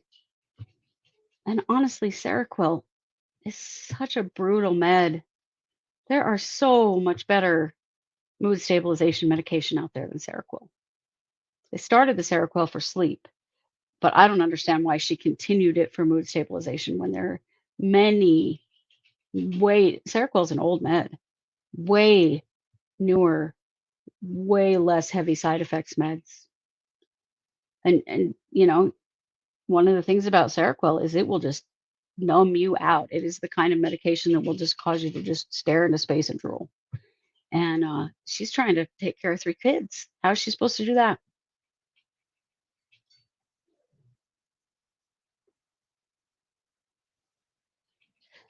Gabriel, yeah, the exhibit from CVS. Yeah, I haven't had a chance to pull that up. But yeah, it is how many prescriptions there were and how often the changes were happening. And the doc, this provider, Jollotta, was just kind of doing whatever Lindsay wanted rather than looking at this globally and taking better control of it. Because Lindsay's just desperate, thinks she's not getting better. She feels worse a lot. So she's making suggestions, but it really shouldn't be her doing that. That should be the provider. But if the provider's just like, okay, yeah, we'll try that. Whatever, we'll do this, we'll do that. She wasn't stepping back and taking a look at big picture here. That's concerning. So I don't know. I think all of this just further supports the defense's theory, not the prosecution's theory. Prosecution just keeps pushing more and more and more of this. And I just don't think that what they're seeing is what other people are seeing. They're so narrow focused. They were so mad about that social worker wanting to come on because that's not what's at issue here. Her treatment at McLean is not what's at issue here. Her treatment period is at issue here. They don't want that to be the case because they just want this to be a first-degree murder. But it isn't. Like we've said all along, it feels like they're trying the wrong case. It's really strange. Alrighty, I am going to jump off from here and see if we can zoom through the lunch break and get back to court. Thanks for joining me. I'm Christy with True Crime Squad Trials. Good afternoon. Good afternoon. Your Honor, just a couple of housekeeping matters. I have the medical records from Women and Infants Hospital. I thought I offered that as an exhibit, but it's only marked for ID, so can I offer that now? Come with any objection? I have to mark them as exhibit 220. Yeah, I don't, it just says Exhibit F, though. That's why I usually mess up on those things. There was another smaller packet that's not in a binder that council offered yesterday that's been marked as exhibit 220. There, it's up there. Okay. All right, why don't we keep that marked for identification? If for some reason there's something different between exhibit 220 and the identification, we could enter it. Okay.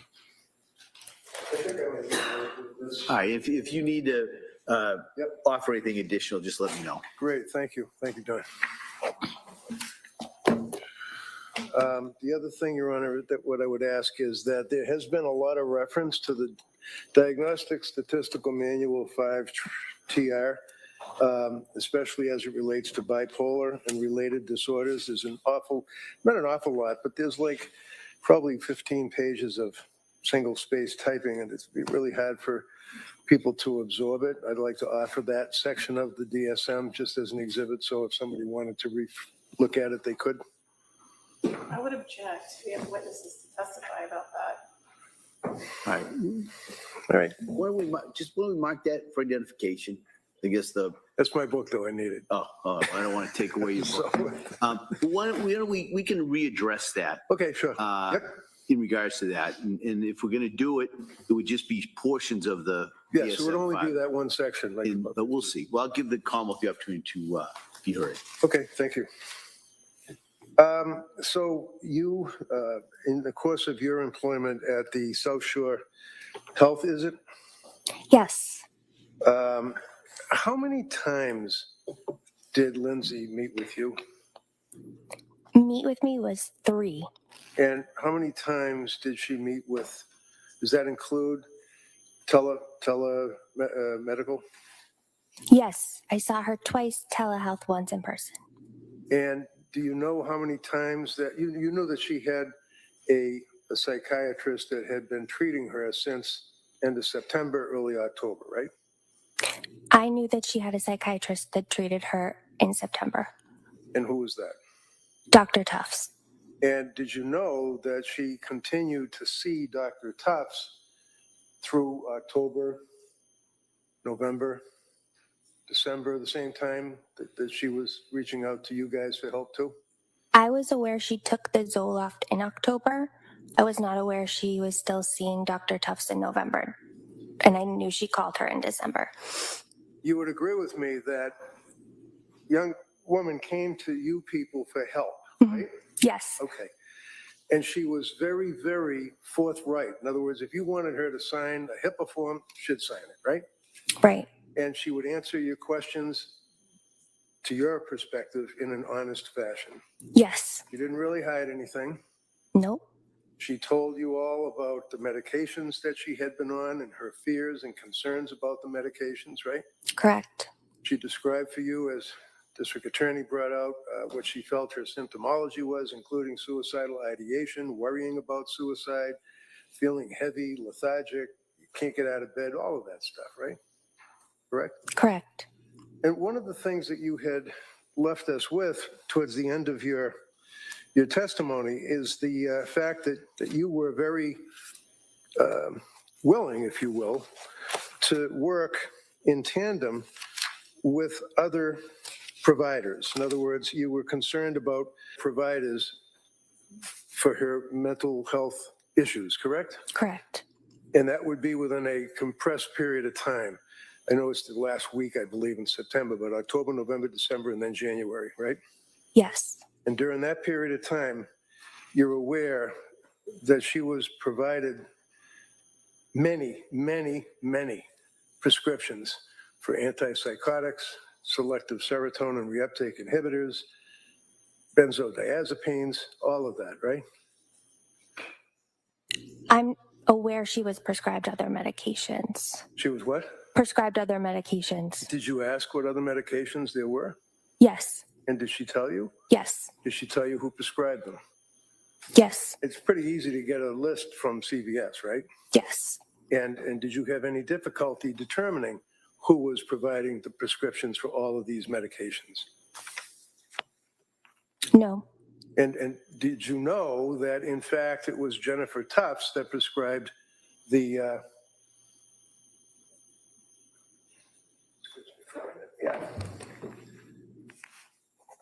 sertraline, September 15th of 2022, 30 count, 25 milligrams, was Jennifer Tufts. You knew that? I did. You know that Jennifer Tufts on October 21st, 7 count of lorazepam. You know that? I did. And 5 days later, Jennifer Tufts prescribed on October 26th, hydroxyzine, 25 milligrams with a 30 count. Did you know that? I did not know that. Did you know that on the same day, Tufts prescribed 30 count of lorazepam? Did you know that? I would have known that, yes. How would you know? Checking the PMP for controlled substances, yes. You do recall that you checked with it? Yes. When you download that information and kind of put it in the file, save the file? No. So is this your memory that you believe that you checked with PMP? I do routinely check the PMP. You might routinely check, but did you check? Yes. Yes, I did.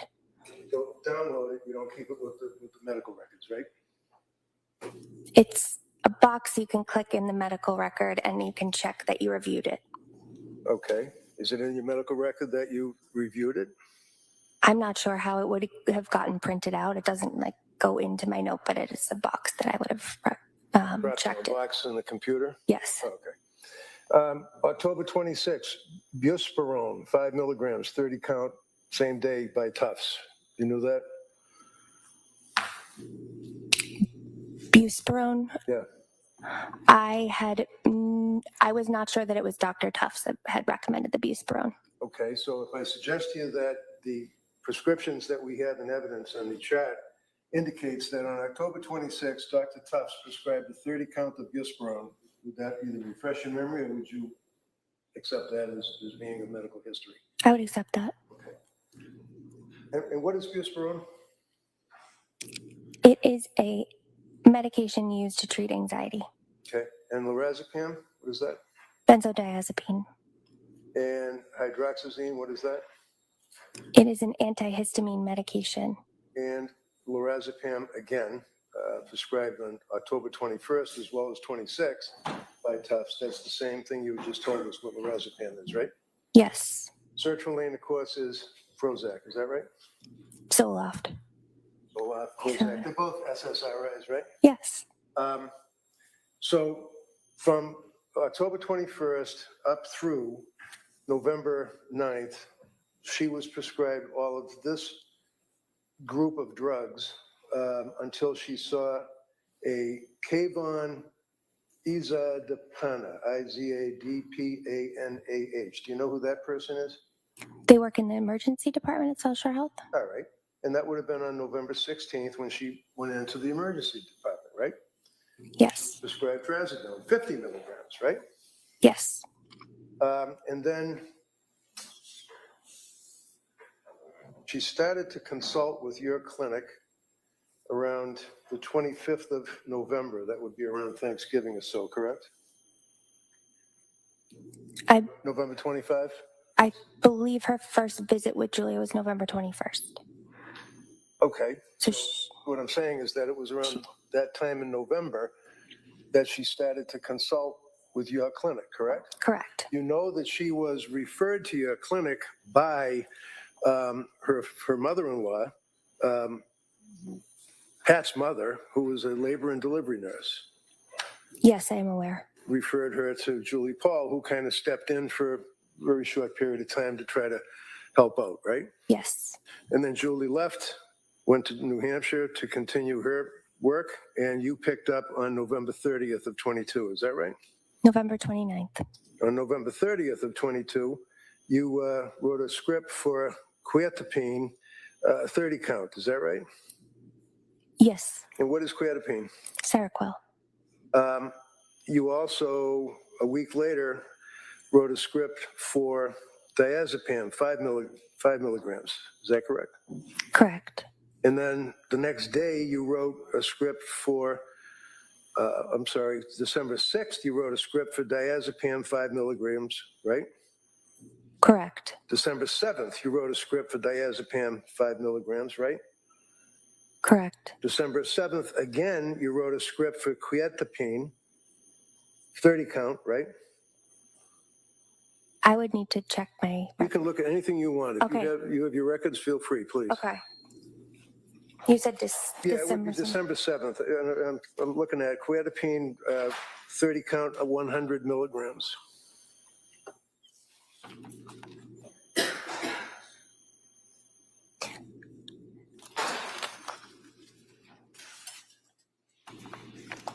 I don't believe it was a 30 count of 100 milligrams.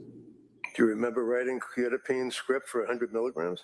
I do. I believe the quantity was 22. 22. Okay.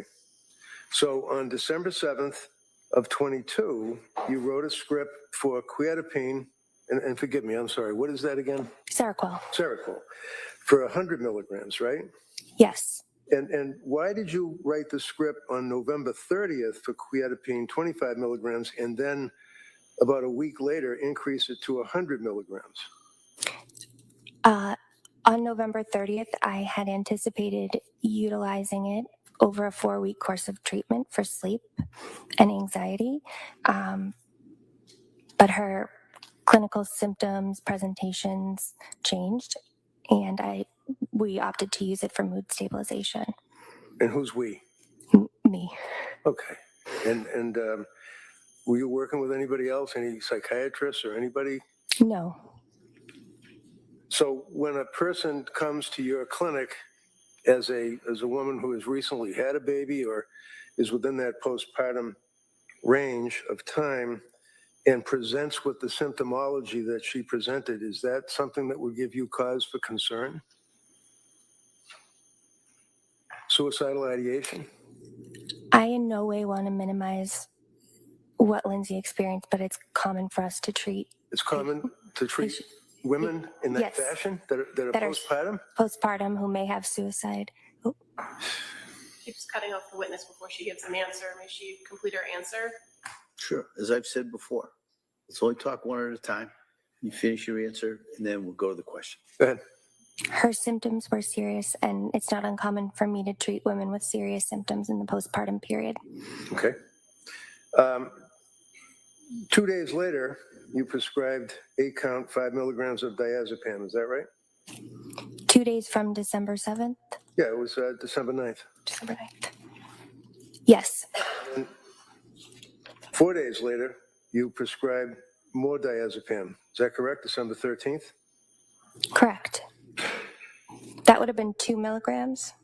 Yes. And then jump ahead to December 19th, you prescribed 14 count 2 milligrams of diazepam. Is that correct? Correct. And then December 19th, you prescribed 300 milligrams of quetiapine, 30 count, right? Correct. And that was on December 19th. 3 days later, on December 21st, you prescribed additional quetiapine, 100 milligrams, 14 count, right? Correct. And then 1 day later, you prescribed more quetiapine, 25 milligrams of 14 count, right? Correct. As far as your prescriptions continued on, if we can jump ahead, you continue to treat her, and on January 13th, you prescribed 2 milligrams of diazepam, 7 count, right? That would be on January 13th? I did not prescribe that on January 13th. All right, if I suggest to you that Rebecca Jollotta has a script for January 13th of diazepam, that doesn't refresh your memory? Would it have been a script that I had sent previously that hadn't been filled at the original date? Well, I believe the records would indicate that. We'll make a note of it. January 13th, diazepam. How about January 16th? Do you recall prescribing diazepam to her, 2 milligrams, 3 count? No.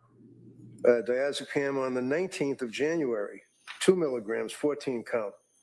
No. No? So you're not able to prescribe medications, or somebody else can't use your name, right? Right. Okay. And you have the DEA license to prescribe medications, correct? Correct. Now, one of the things that you went through was a lot of, obviously, it's a little confusing with the names of the various drugs. And the district attorney said to you blithely, she said, well, she's a nurse, so she knows what those drug names mean. Do you recall that question? I do. Yeah. And you just said, yeah, right? Mm-hmm. So you're assuming that a woman who gets her RN at the age of 24 in a 1-year program and then works for 7 years as a labor and delivery nurse is familiar with these names and what they are, what drugs they are?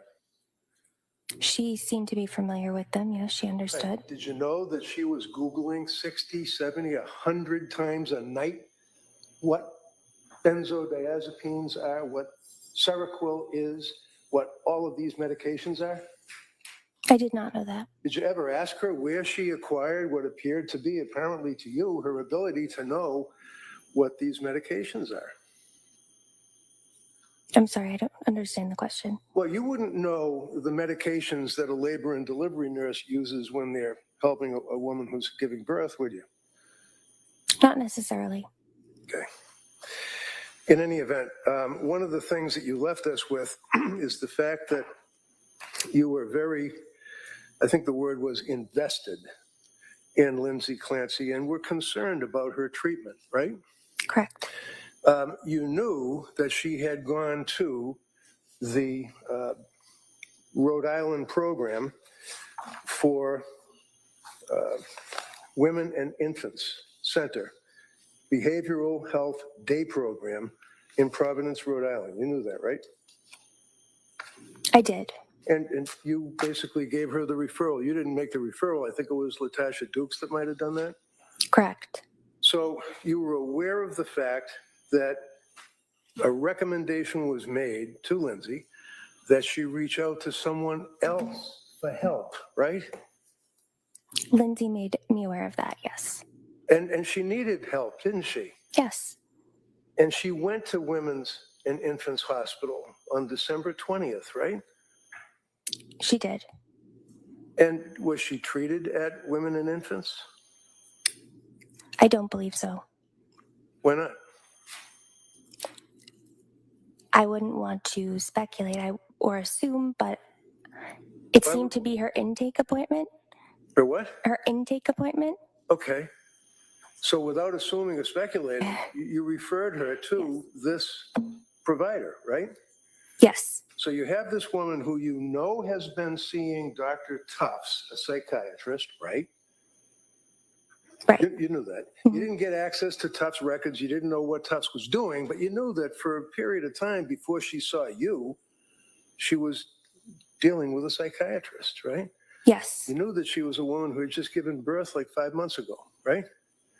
Yes. You knew that she was obviously in trouble. She was sick, right? Yes. You told us that she was suffering from, and your words were, a mental health illness that was very real. And you told her that this will get better. And that was in December of 2022. Yes.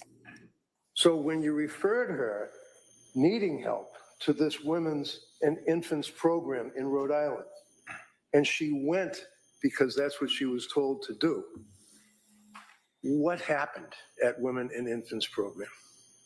I can't speak to what happened at Women and Infants Why not? because I was not a part of that assessment. What does that mean?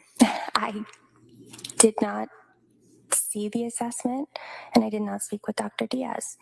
Why? Lindsay had informed me that she was going to be at the program for 2 weeks. She was hoping to be at the program for 2 weeks, right? She told me she was going to be at the program for 2 weeks. But she was turned away after about 8 hours of sitting there in an assessment and sitting in a group session. And she was turned away because of their concern that she was suffering from, well, let me ask you, what was their diagnosis? I'm not sure. Did you ever find out? I have not. Does it matter to you as a treating person that I think your words were is invested in Lindsay Clancy's care at that time? Did it matter to you why she didn't get accepted into the program? It did. Why was it? I do not know their diagnosis. Did you know that she had been diagnosed? You have different diagnoses, right? Like general anxiety disorder or general anxiety, GAD. And then you have, is it a differential? Is that what it's called? Mm-hmm. What does that Yes. It means a differential in medicine could be patient comes in with a cough. What are your differentials? Differential might be bronchitis, pneumonia, strep throat. So it's different things, different diagnoses you consider. Did you know that, in fact, they wouldn't accept her into the postpartum program because of their concern that she had been overmedicated by drugs, and they wanted to find out?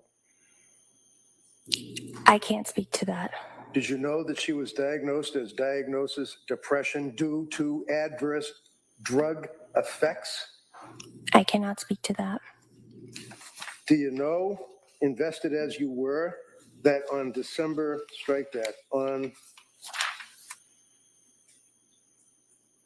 December 20th, the very same day that she had finished being evaluated, woman you were invested in, had been evaluated by Dr. Diaz that you recommended or you mentioned, that in fact, looking at the exhibit, that they recommended tapering Seroquel, starting 200 milligrams tonight, follow up with outpatient provider of note. We attempted to reach current outpatient provider Rebecca Jollotta, but did not receive a call back. I never received a call from Women and Infants. So this medical record from Women and Infants saying that they called Rebecca Jollotta and never got a call back, your memory is that they never called you? They never called me. I absolutely would have called them back. Okay. Well, regardless, you never talked to anybody from Women and Infants, did you? Whether they called you or whether you reached out to them being invested? I did not. I know our program re-referred her a few days later. I'm going to offer this now, Your Honor. I think just make sure. It's already in evidence. Yeah, I know. We'll just, Mark, yeah, well, I'll allow, we'll keep it as an exhibit for identification. You can double check, make sure the pages that have been referred here are contained within, is it exhibit 220? Yep. And if not, then we can admit the second. Okay, thank you. One of the things that is a takeaway from your treatment of Lindsay is that she was, I think your words were that she was scared and thought that starting these drugs, the drugs, it was scary, were her words, right? Yes. And at no time did it occur to you that Lindsay was doctor shopping or trying to get drugs. She was trying to basically get off drugs, right? Correct. One of the things that you had mentioned is that the Good Moms Have Scary Thoughts book is something that you guys would give out to women when they would come into your program. Yes. And hopefully it would be a good source for them to read things and maybe get some comfort from it, right? Yes. This is not, in your opinion, something that is indicative of like being the smoking gun. No. Police officer that sees it in the search warrant is No. This is something you guys provide people to just help them out, right? Yes. Yeah. And just a couple of things. So on November 17th, she had an office visit with you. Is that correct? Not on November 17th. Okay. And you are South Shore Medical Center, right? Yes, that may have been her PCP. Okay. Is that her PCP? Is that person that would be under the umbrella of the South Shore Medical Center? Yes. Would that be Kimberly Tocchio? Yes. Okay. So you must have read Kimberly Tocchio's records, I would imagine, right? Yes. And you know that she was seen, the record indicates that she was seen by a psychiatrist, and this would be November 17th note, started Zoloft 25, which was then increased to 50 milligrams, right? Yes. And she took the Zoloft 50 milligrams for one night and was unable to sleep and was discontinued because of the effect that it had on her, right? Yes. Now, one of the things that you had mentioned is that it's important to determine, and you did have thoughts of possibility that she was bipolar. Is that correct? Correct. And one of the things that is contraindicated to someone who does suffer from bipolar, whether it's 1 or bipolar 2, is that you do not place them on a selective serotonin reuptake inhibitor drug, such as Prozac or Zoloft, right? Correct. Because it can have an effect on them, isn't that right? Correct. And what's the effect it can have on them? It can cause what we consider rapid cycling, meaning you can swing from mania symptoms to depression symptoms relatively rapidly. On November 21st, did she have a meeting with you all? If you recall, looking at the records, did she meet with Julie Paul? If you Yeah. know? Yes. Okay. And she gave Julie a history of what she had been going through. Is that correct? Correct. And in that history and in her talks with Julie, she had disclosed the fact that one of the things that she did in November was took a marijuana gummy, one gummy, to try to sleep, right? Correct. And again, her medical tests, blood tests, urine tests, everything showed that she had no alcohol, no THC, nothing on board, but she still disclosed the fact that to try to get some sleep, she took one gummy in November, right? Yes. So again, she's reporting, trying to be honest with you people as a provider, correct? Yes. And the scales that counsel asked you about, you were talking about the depression scale, you were talking about the Edinburgh scale, and I think we all know that the Edinburgh scale is geared for an evaluation of a person, of a woman who is in that postpartum period, and you evaluate whether or not they are, as a result of being postpartum, severely depressed, right? Yes. And you indicated that at some point her Edinburgh scale was initially, what was it, 15, 17, if you know? Initially at my visit, my first initial with her, Yeah, what was her Edinburgh scale the first time you saw her? 17. Okay. And that would be moderate? Moderate. Okay. And then she had another Edinburgh scale after that, correct? Correct. And when was that, if you know? December 6th. And what is EPDS? What does that mean? Edinburgh postpartum depression scale. All right, so would you look at November 21st, please, which would be, so November 21st, she was administered a Edinburgh test, right? On the 21st. That would have been at Julie's appointment. I don't have that in front of me. If I told you that, well, on November 21st, it's a short period of time after November 17th, did they, whether it's Julie or somebody else, administer Edinburgh test to her? Yes. And what was the result? 23. That's severely depressed, isn't it? Yes. So in like 6 days, she decompensated from Edinburgh scale 17 to Edinburgh scale 23, right? So she was 23 on November 21st Right. and 17 on November 29th. Okay. So when you see a patient that's come to you and has an Edinburgh scale of 23 and an Edinburgh scale a couple of days later, that would be, what was it? 17. And what was it when you first saw it? You referenced it before, 17? 17. Yeah, that's still pretty high, isn't it? It's high, yes. Would that give you pause in conjunction with the symptomology that she's referring to and self-reporting, what she's feeling?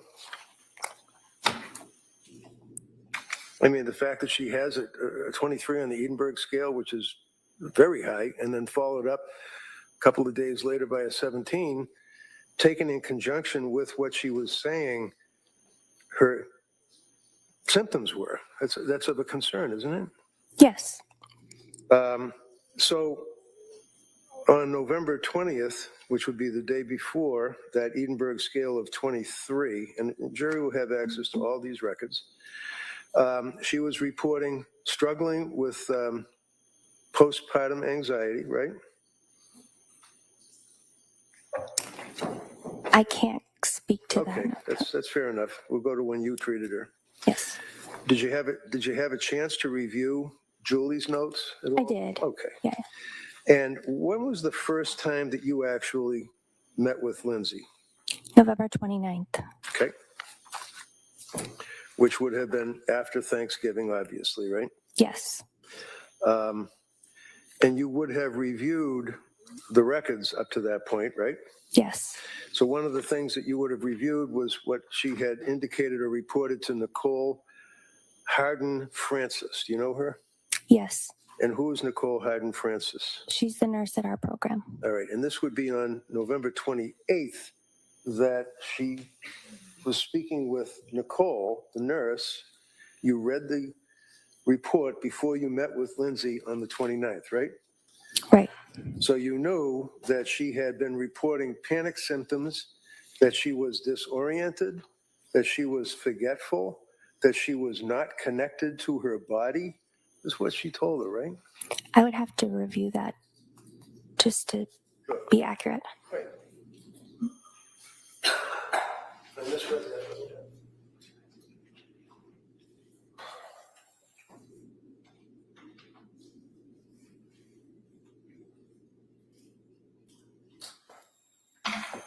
That's correct. Okay.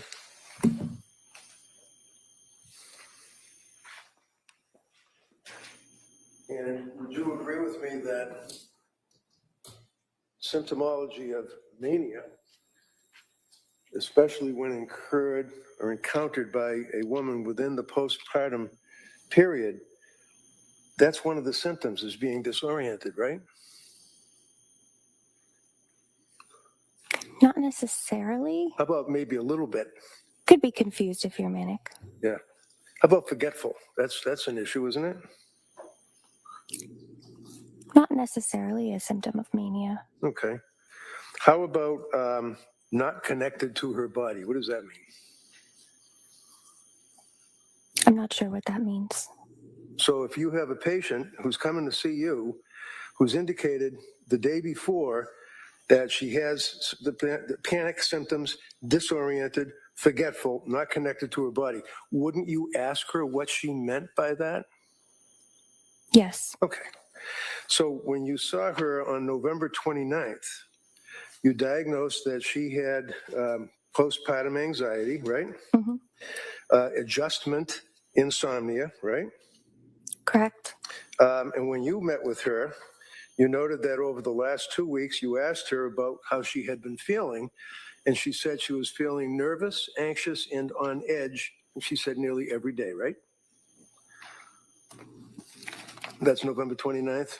That would be under screenings. Yes, she was. I would give you a page number, but they don't give us page numbers. She told you, and you can pull it up if you have it there, that she was not able to stop or control worrying, and that had been for several days at least, right? Correct. And she was worrying and stressing about things, worrying about different things every day, right? Nearly every day, yes. Couldn't relax nearly every day. This is a questionnaire form that you have, right? Yes, Being so restless nearly every day, correct? correct. Asked if she was annoyed or irritable, and she said not at all. Sure, like she didn't believe that she was a person that would be irritable or angry with people, right? Yes, And then feeling afraid as if something awful might happen, and she got that GAD 7 score of 14. Is that correct? correct. So what does a GAD score of 14 tell you on November 29th? Moderate anxiety. And then you ask about in the last 7 days, trying to get a history. She denied, definitely not so much now, that she was able to laugh or see the funny side of things, right? Right. And that she was asked, is she looking forward with enjoyment to things? And she responded, hardly at all, right? Yes. Blaming herself when things go wrong. She says, yeah, some of the time. Yep. Yes. Anxious and worried for no good reason. Yes, correct? Yes. Scared and panicky for no good reason. Yes, correct? Yes. Then they asked if she felt sad or miserable, if she was a miserable person, and she said, no, not at all, right? Right. Did she indicate that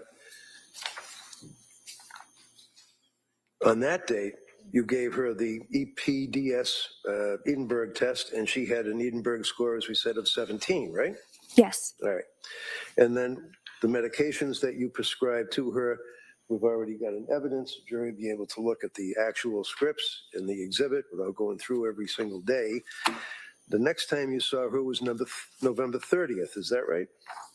I messaged with her on November 30th, yes. Okay. And you indicated that if you're not sleeping well with Valium, no need to continue it. I'll prescribe a short taper. And you went on about tapering and 5 milligrams of Valium to 2.5 milligrams and no benzos. And That was not on November 30th. okay. Does it say on the record, are you looking where it says patient message in the perinatal behavioral health program of South Shore Health, November 30, 2022? Yes, I'm looking at the messages. Okay. So is it a different date that you sent that message? It says November 30th on it, right? I just don't know internally if you guys have different. Oh, I understand. Oh, at the top, it says November 30th. More specific, it'll say Okay. the dates, but the header will say November 30th, so I understand. Okay. And basically, you indicated that you were going to send along information about bipolar 1 or bipolar 2, which actually would be what's known as a bipolar spectrum disorder. Is that correct? Yes, that was on December 7th. Okay, but it's underneath November 30th, so forgive me for looking at it that way. Yeah, I don't know why. I That's printed all right, it. no problem. So one of the things with the mania that you refer to and that you talk about is excessive activity. Is that it? Excessive cleaning sometimes, right? Sometimes. Excessive exercise. Sometimes.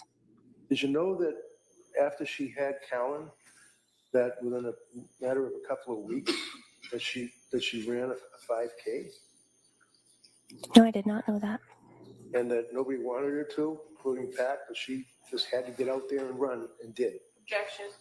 No overrule. You know that?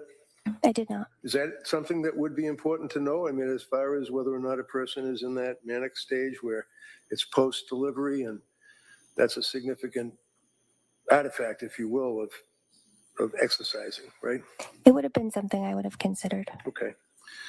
And as I said, you were pretty much the only one that actually considered bipolar spectrum disorder of all the doctors that she had seen. You know that, right? Are you aware of that? All right, never mind. That's right. She's going to object. That's okay.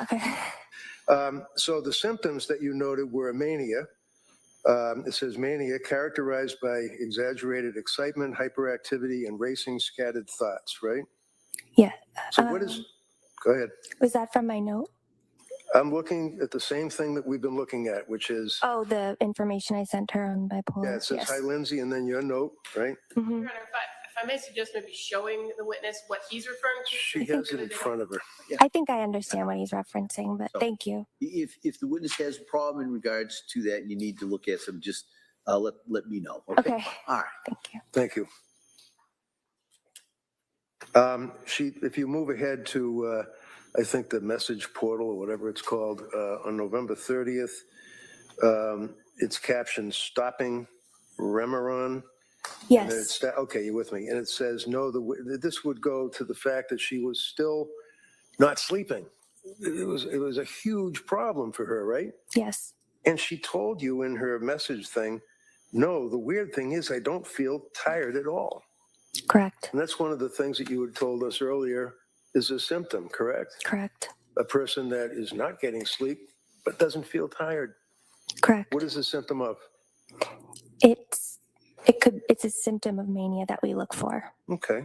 And when we looked for that mania, did you notice that? And did you factor that into your diagnosis? Yes, Okay. How many times, if you recall, did Pat come with his wife to meet with you? Was it 3? he came to a visit once. I believe I spoke with him and Lindsay on the phone twice. Would you agree with me that, as counsel asked, did he get permission to be there? And you indicated no, that you would welcome the third party contact, right? Correct. And did it appear to you that he was very, very invested in her care and was very scared and worried? Yes, And he was complaining about the fact that he believed, that they believed that she was being over-medicated, right? I believe he was concerned about her symptoms. He felt that they started once she started being medicated initially. Right, because she indicated that when she first started taking the SSRI back in October, I believe, that she ended up having it increased Hmm. and then had a period of almost 2 days where there was no sleep whatsoever. That was one of the instances, right? Yes, She also, counsel, had asked you, and you did not recall her saying horrible, intrusive thoughts. So if you would just look at November 30th patient message, it says, "Hi, Rebecca." And then it begins, "I don't expect you to answer this until Monday."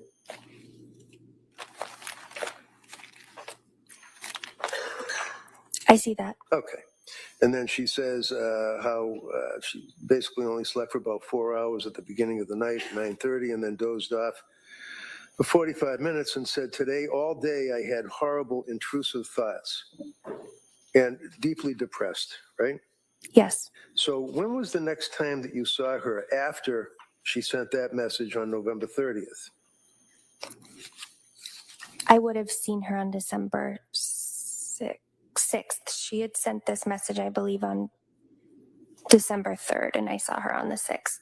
So on December 3rd, and again, it would be the way that they print this thing out. It has a date of November 30th, but then underneath it, it would be a different date of December 3rd. Is that right? Yes, Okay.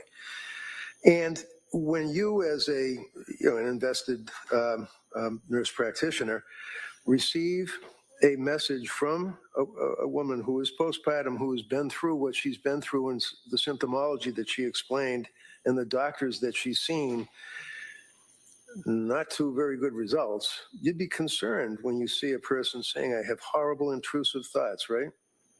yes, All right. So as a result of seeing on December 3rd that Lindsay Clancy, with her history, had been telling you that she had horrible, intrusive thoughts, what did you do? Did you call her? she had told me that she took the Ativan and now the thoughts were gone and she had felt good. So, But I did speak to her about it. yeah, but she told you At her that next appointment. she told you that in her message, Right. that she had today, all day, I had horrible, intrusive thoughts. Deeply depressed. I finally took 0.5 of Ativan at 6 p.m. And the thoughts are gone, is what she told you, right? Yes, Did you ever bother to ask? I don't know. I mean, would you ask the patient what the horrible, intrusive thoughts were? I would have, yes. Did you? Yes. What did she say? She described them as thoughts of not wanting to be here. How about, did she ever describe to you that she was hearing voices? No. How many people have you treated for postpartum psychosis? 5. And of those 5 people, did they hear voices?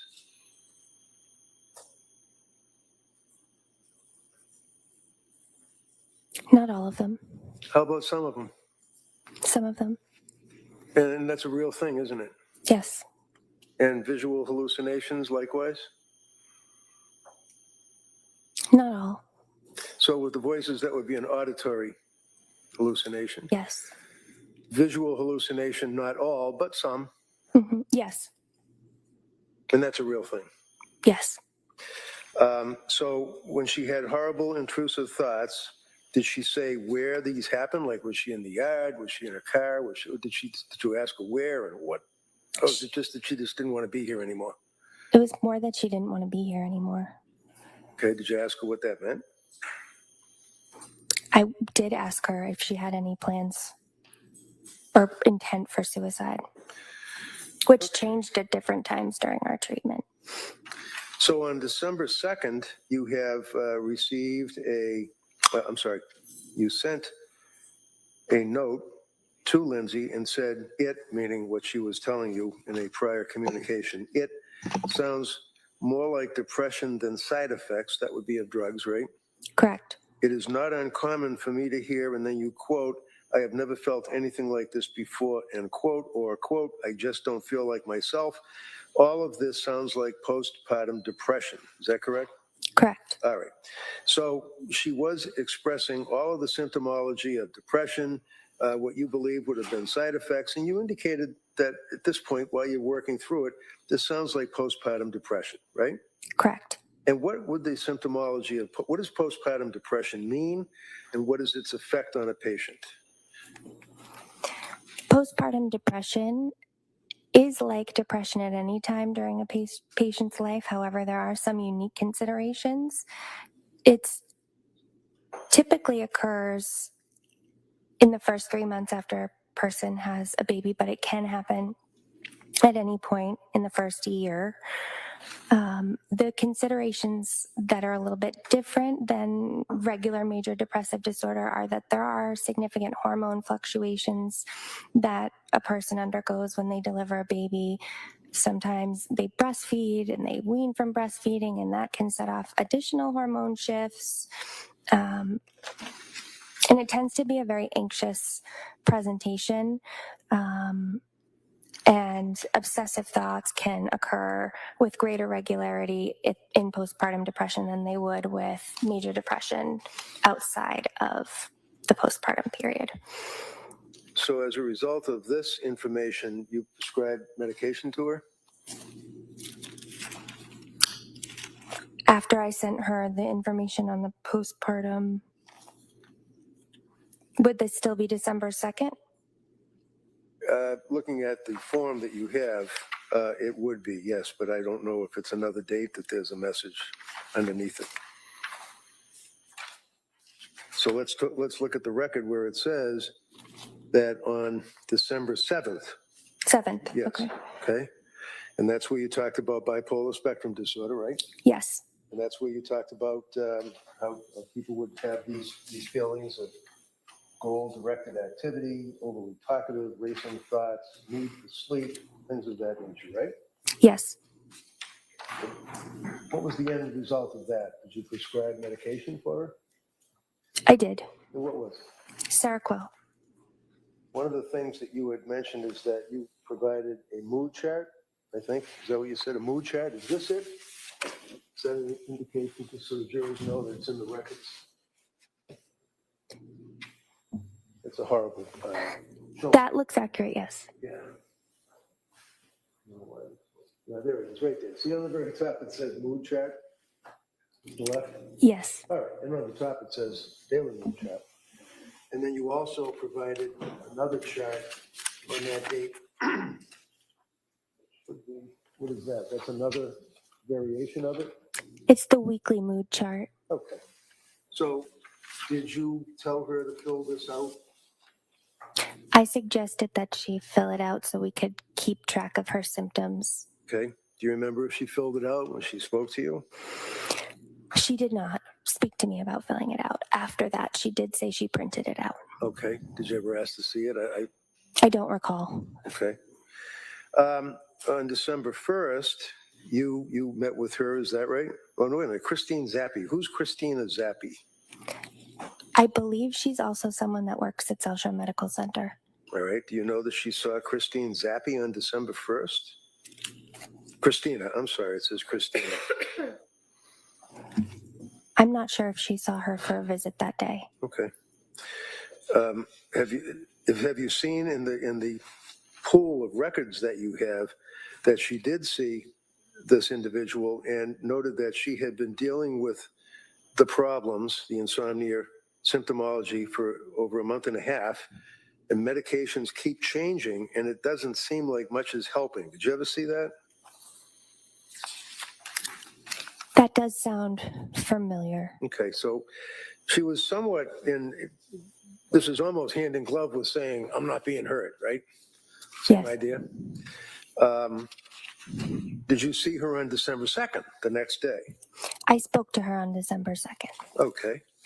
And again, the district attorney kept asking you about, she had the opportunity to come in and see you if she wanted to, and things of that nature, right? Yes. And would you agree with me that it's sometimes better to have a face-to-face actual meeting with a patient rather than just on the computer? Yes. Did you ever, if you recall, with all of the symptomology and deterioration going by week after week, say to her, I really think that we should get together in person? Yes. So we met in person on the 6th, and our plan had been to meet in person on the 13th. Okay, so that would be December 6th, correct? Mm-hmm. Yes. Now, December 2nd, you had a conversation with her on the phone, is that right? I believe it was just my chart messages. Okay, so you see on where it says, again, it's got the big black letters, December 2nd, 22, and then underneath it, it says behavioral health history. Can you find that on your records? If you don't, that's fine. That would be the time that she indicated that she had been to the ER for anxiety symptoms as well as insomnia and heart palpitations. You remember that? I don't see that. Okay, well, then let's get it. Do you have access to other staff notes and records, right? I do. I only brought my own. Okay, with me. that Yeah. answers that. So if I approach you, Yes. Can I see what you're showing her first? Sorry. sure. Let's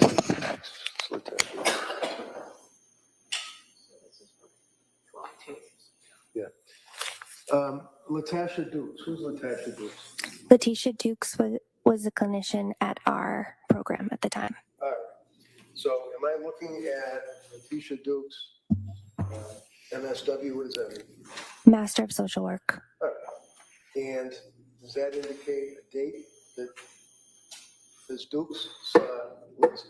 December 2nd. All right. And on December 2nd, again, she was complaining of symptomology, she meaning Lindsay, having heart palpitations, right? She's describing that she had heart palpitations and she went to the ER for anxiety symptoms. Okay, so the answer is yes. Yes.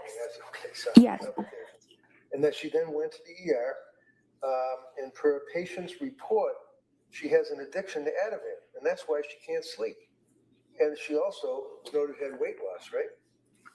Correct. And panic attacks, right? Correct. So she's got a fear that she's on the benzodiazepines by script that she didn't want to be on, and she couldn't sleep, and she was losing weight, and all the other symptomology that we talked about, right? Correct. And that's in December. Yes. December 5, Nicole Hayden Francis had a chance to speak with Lindsay. And at that point, there was a recommendation that she might want to try INPT LOC. What does that mean? Inpatient level of care. Okay. And that would be Nicole Hayden Francis, who's a nurse, was telling her that on December 5. Yes. Now, and again, I know you don't have the records from Letitia Dukes, so if I may approach You may.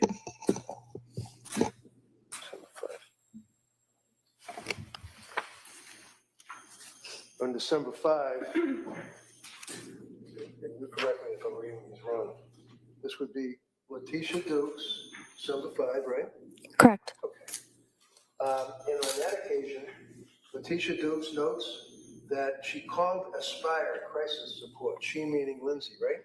Yes. What is Aspire Crisis Support? Aspire is the community mental health program that operates the local 24-hour emergency services program for psychiatric emergency services. Okay. So when I say you collectively, I mean psychiatrists, nurse practitioners, RNs in the psychiatric world, tell patients that are in crisis that if you feel that you're going to have suicidal ideation or anything, you should call these numbers, is what you people will give them, right? Yes. She called Aspire Crisis Support, not once, but twice, right? If you know. I'm aware of the one time she called. Okay. But she was not given any help at all by Aspire, whoever they are, right? I'm not aware of that. Well, it says right in the records from Letitia that she met with an Aspire clinician virtually and was told that she did not meet the criteria for inpatient treatment due to not having an SI plan. What does that mean? They just told her you're not laying on the ground with your throat cut, so we're not going to be able to help you? Can't speak to what they told her. So Aspire then recommended that she start or go to a day program. Is that correct? That's correct. And the clinician said that he, from Aspire, would be sending the patient resources, right? Correct. But they never did they? If you know. I don't know. Further, Letitia notes that they reviewed the sleep hygiene with the patient. Clinician provided patient suggestions for meditation, grounding, self-soothing techniques. What's a self-soothing technique? You know. It might just be simple strategies to soothe yourself using any of your five senses. And she notes, and again, this is on December 5th, that Pat, patient's husband, joined the visit, reporting that her anxiety had become significantly worse since starting the psychiatric medications. Did that say that? That is what that says. Okay. And in fact, when you spoke to Pat, he had told you that, in his quotation, his words would be, it was 10,000 times worse since she started this medication, right? If you know.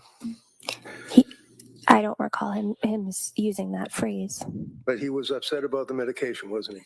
I would say he was concerned. Do you recall that he said that you're turning her into a zombie? I do not recall that he said that. So would you say to the jury that he was concerned or he was pissed off about the medication and what it was doing to his wife? Objection has been answered. No, overall. I would say he was concerned. Concerned? Okay. Did anybody address his concerns? That day, Any day. I would say that day, I collaborated with them to take her off certain medications. Okay. December 6th, you had a meeting with her. Is that correct? Correct. Again, she's diagnosed postpartum anxiety, right? Correct. Her EPDS score, as a result of being administered, the Edinburgh test was at that time a 21, right? That would be underneath office visit and perinatal behavioral health, above assessment and recommendations. Correct.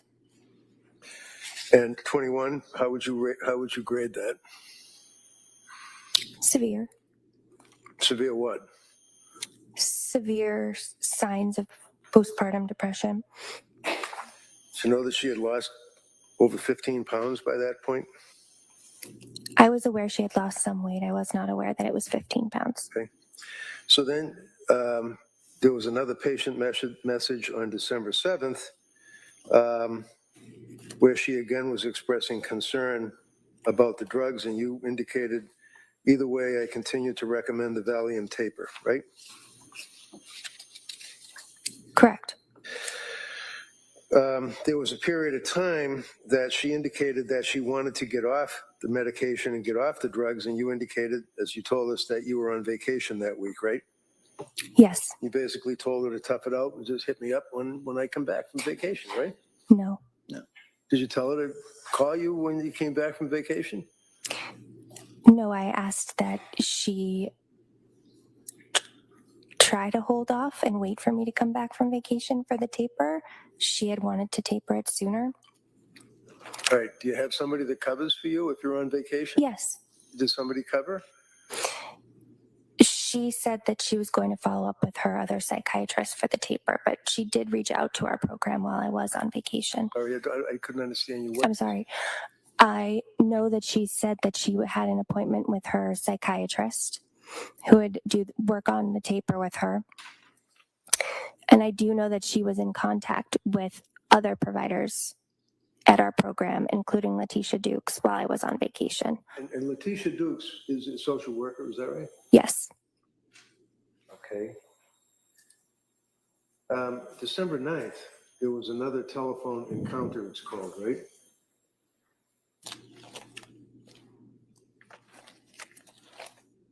Yes. And yet again, her husband, Pat, was involved with this call, right?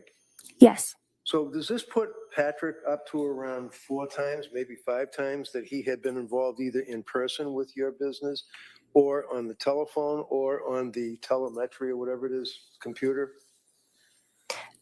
I spoke with him on the phone twice. He was in one of our visits on December 6th, and it appears he was in the visit with Letitia as well. So this would be a Rebecca Jollotta telephone Yes. encounter on December 9th, right? Correct. And on that occasion, Lindsay, and it says, and her husband called this writer, that'd be you, right? Correct. Regarding the plan to taper, correct? Correct. And they both agreed that Lindsay's symptoms remain too acute. What does that mean? What's acute mean? Severe. Did they say that she's sleeping but waking up? Let me back up. Was he telling you all of this while she sat there? She wasn't saying much in that conversation, was she? I don't recall who was saying more than the other person. Do you recall that she indicated that she wanted her husband to be involved to speak for her because she was really decompensating, right?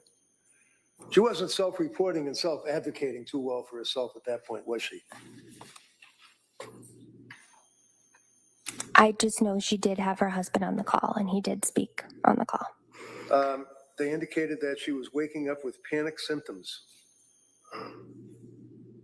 right? Correct. What panic symptoms? What does that mean? Panic symptoms can be this sudden rush of intense. That's not what can be. What did she tell you, or what did her husband tell you?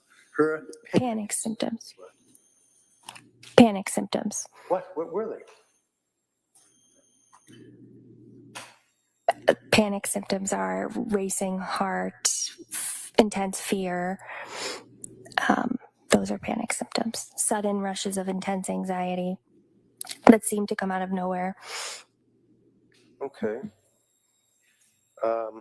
Is that something that you learn in school, or is that in a book? Is it in the DSM, or what?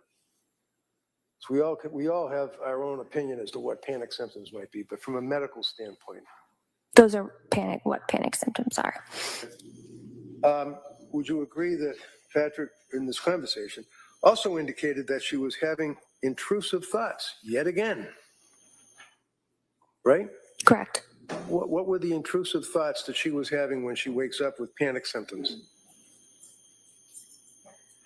I don't recall the specific intrusive thoughts. I recall asking about safety and that she did identify having thoughts of suicide.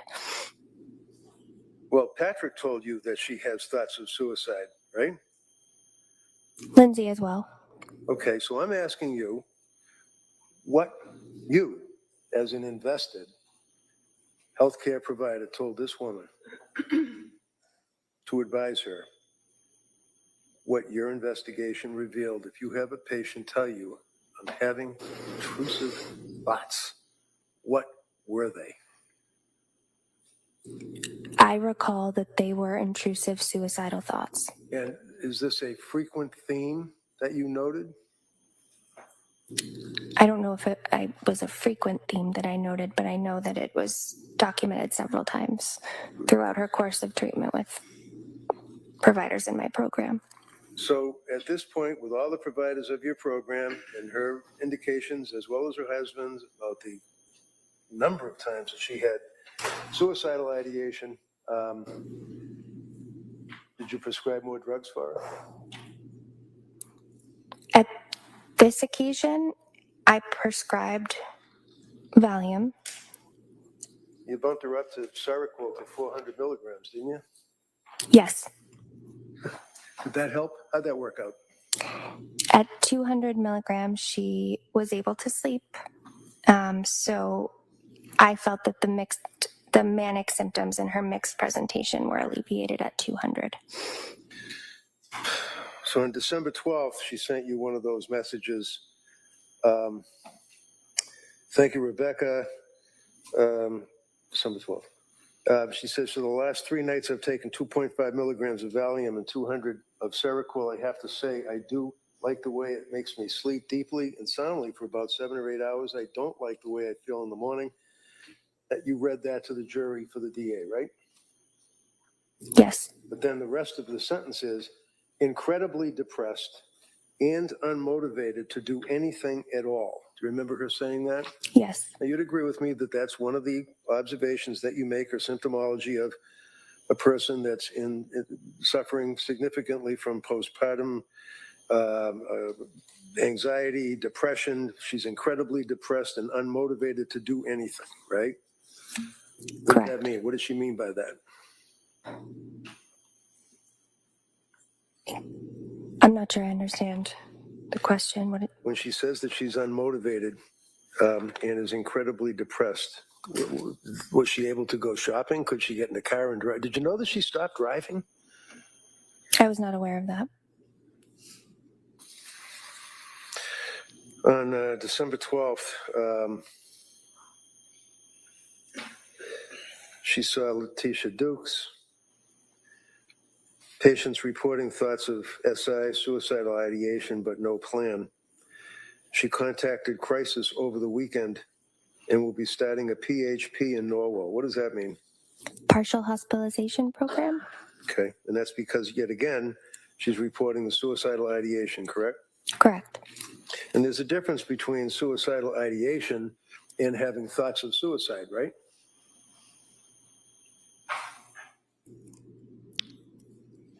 Under the DSM, is there? There's a suicidal ideation can be a spectrum. Okay. On December 13th, telemedicine in the perinatal behavioral unit. Again, there was a concern about suicidal ideation, and her look underneath Edinburgh postnatal depression scale, if you have it, was now 20. It's still severe, right? Correct. So what did you do on that date, if you know, December 13th? I recommended that she continue Seroquel 200 milligrams and Valium 2 milligrams. December 19th, telemedicine with Letitia Dukes. And this is when she indicated that she was going to contact women and infants, and Letitia helped her out to do that. So she went to women and infants on the 20th, right? Correct. Okay. So as time went on, and she had gone to women and infants and was unable to be treated on December 20th and went home, or picked up by her husband, what was her course of treatment after that? You didn't talk to anybody at Women and Infants, right?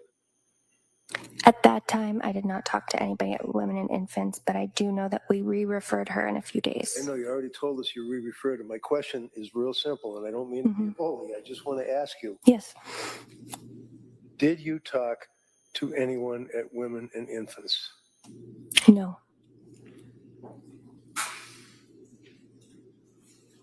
So, as I read the record, which is an exhibit, Women and Infants, December 20th, differential diagnosis, concern about medications, reaches out to Rebecca Jollotta, no return call from Jollotta. You don't recall that. You don't know what happened to her after that, do you? Other than going to McLean. I know that she went to McLean. Right. Do you know when she went into McLean? At the end of December, early January. Okay. Did you review the McLean records? Because you have access to them, right? I do not have access to them. You don't. I don't. So if you're treating a person for all of the stuff that we've talked about, and it's now apparent that things have decompensated so bad that they have voluntarily admitted her to a locked ward in a mental institution, is it important to Rebecca Jollotta to find out what the diagnosis and treatment was of their patient? Yes, Did you find out? I did not.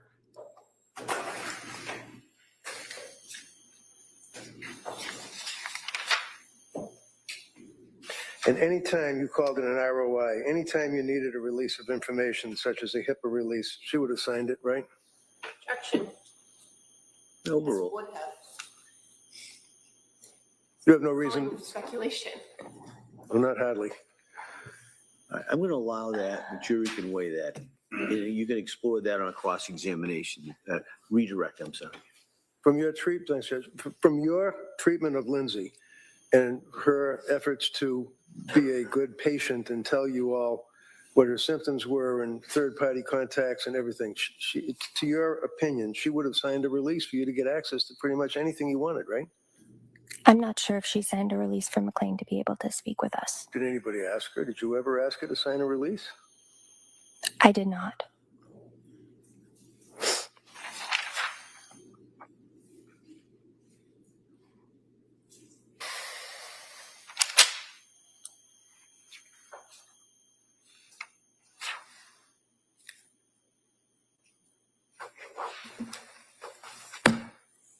That's all I had, Your Honor.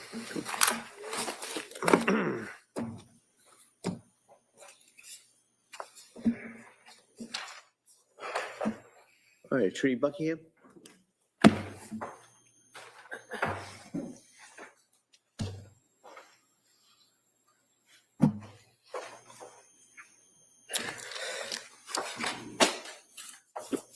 Mr. Lotta, Lindsay Clancy was only a patient at the South Shore Perinatal Behavioral Health Clinic between November 20th and December 13th.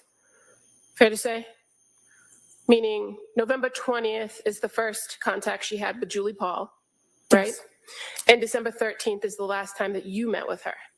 Yes, And she came to that clinic not from a referral from somebody like Jennifer Tufts, correct? correct. And so your information about her contact with that psychiatrist is limited to what she shared with you. Correct. And she never offered to you that maybe you should talk to her, did she? Correct. Now, you've also been asked about providing all the different medications.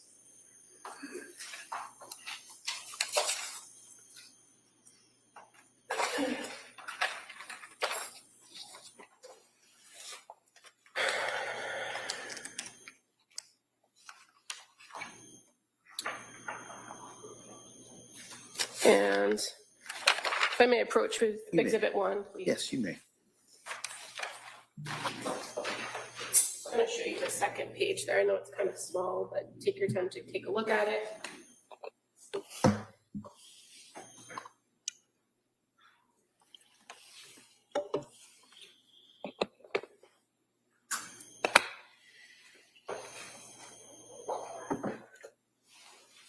Do you ever see on there that you prescribed any medications to Lindsay Clancy in January of 2023? None. And in fact, January 12th of 2023 is Jennifer Tufts, correct? Correct. January 5th of 2023, Aaliyah Goodhart, correct? Correct.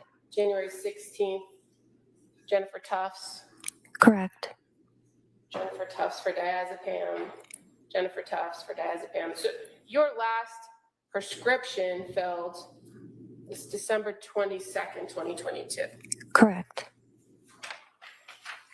So when counsel asked you about this chart he was reading from, Yes. you would agree with me this record from CVS is what you would generally see when you pull a patient's prescription list. Yes. And as far as the going back through some of the medications, and you were read by counsel about on December 6th and 7th prescribing the same medication, is it common that you would change prescriptions to adjust for dosage? Yes. And when you start some new medications, do you give somebody an automatic 30-day supply if you're not sure if that's going to be the course of medication? Correct. So sometimes you're prescribing things at kind of odd dosages, right? Or odd number of pills. Yes. So on December 6th for the diazepam, you actually prescribed 1 pill. Yes. And then December 7th, 2 pills. Yes.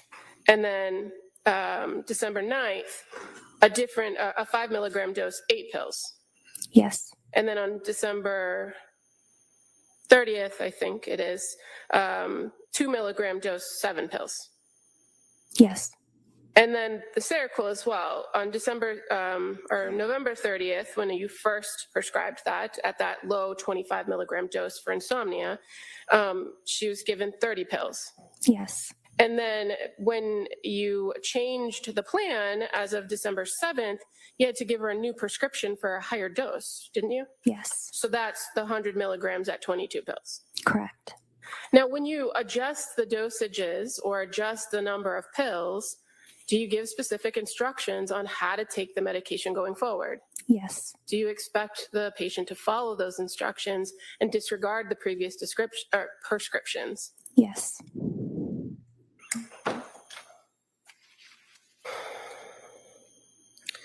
Now, at several points, you've indicated and counsel asked you about referrals or recommendations that Ms. Clancy go to a partial hospitalization program, right? Do you recall that line of questioning? I do. And does South Shore Perinatal Behavioral Health have a partial hospitalization program? Not at this time. And so oftentimes you have to pair or recommend places outside in other communities, correct? Correct. And you've talked about women and infants, and that's one of the places that you've referred and that you did in fact refer this patient, correct? Yes. You don't have an affiliation with women and infants, do you? No. So any information that you receive would have to come from the patient or at the patient's request. Is that fair to say? That's fair to say. In regards to her visit to women and infants in December 20th, you had contact with Lindsay Clancy the next day, didn't you? I did. And that was through the MyChart messaging? Yes. And she explained to you what happened at Women and Infants? Yes. She gave you details about what they told her, that she wasn't going to benefit from the groups, and that when she told them about her medication history or medication issues, that they believed that she should come off Seroquel. Yes. So while you don't have the records of the diagnosis, you had a report from the patient about what they were recommending, didn't you? Yes. And as a result of that, you started a conversation with her about tapering Seroquel, didn't you? Yes.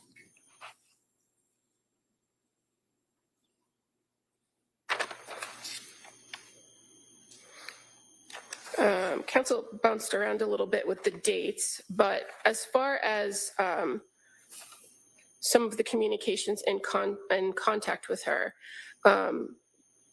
in December or November 30th into December 1st, were you talking to her about postpartum depression? Let me double check, please. Mhm.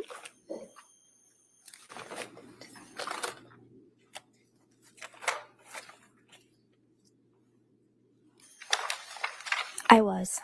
So that's when you sent the information in the mood chart, right?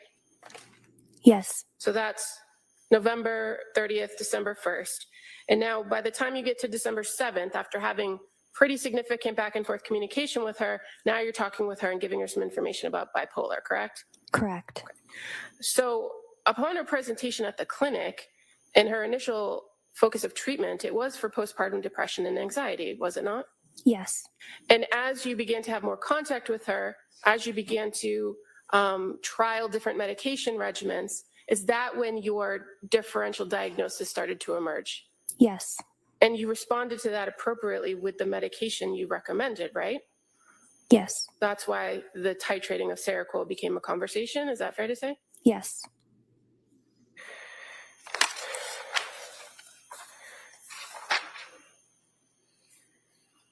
And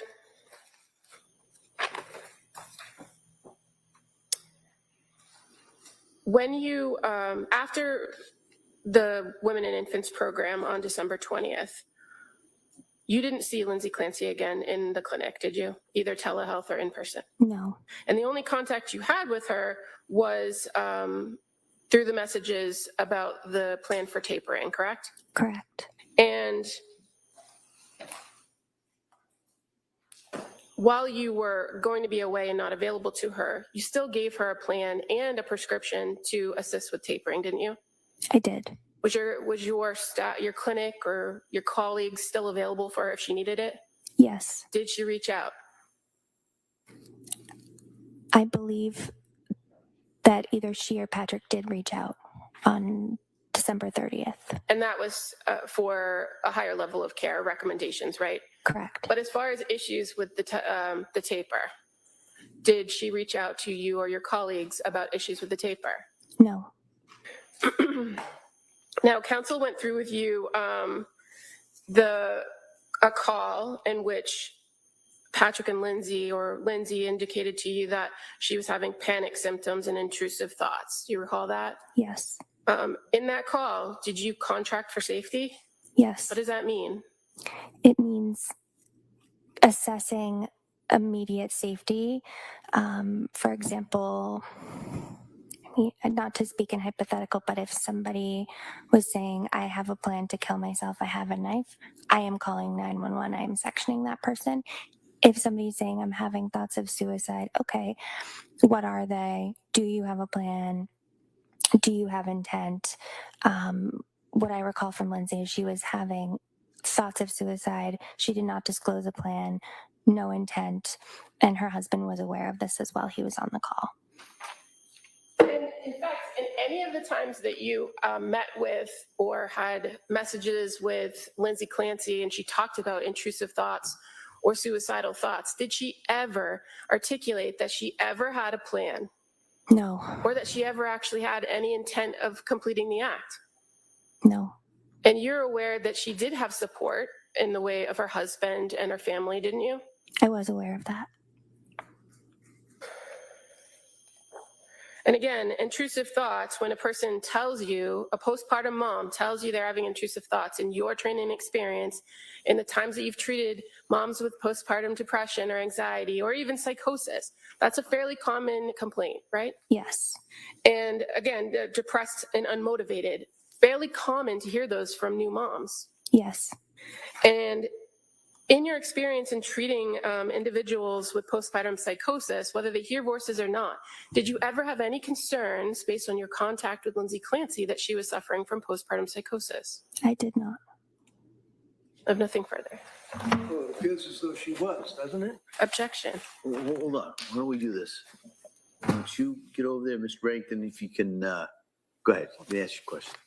I'll return it. All right. Anything further? All right, ma'am, you can step down, thank you. Thank you. All right. Counsel, could I see you over? Sidebar.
looks like I finally got one prediction about how the day was going to go, pretty close.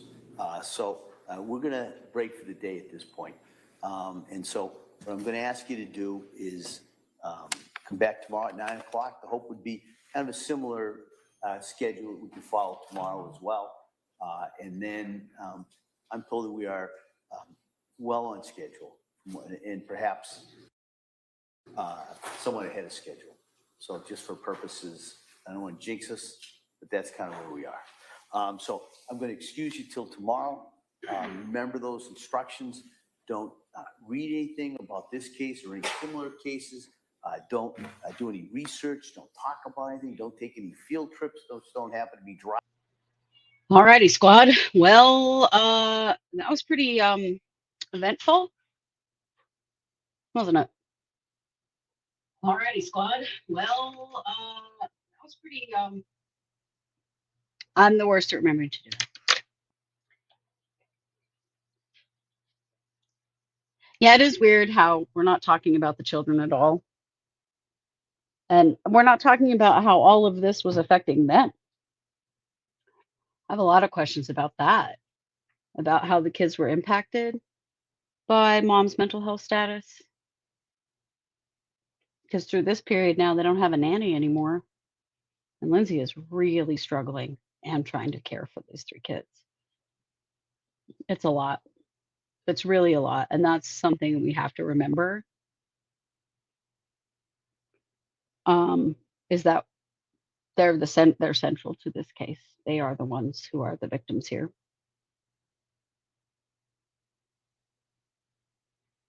I just am so very disappointed in the mental health system that treated Lindsay. This nurse practitioner never even bothered to get records from either of the hospital programs that Lindsay went into. And the Women and Infants says they left a message for her because they were concerned that Lindsay was heavily over-medicated. They received no phone call back. She says the call never happened. Did it? I don't know.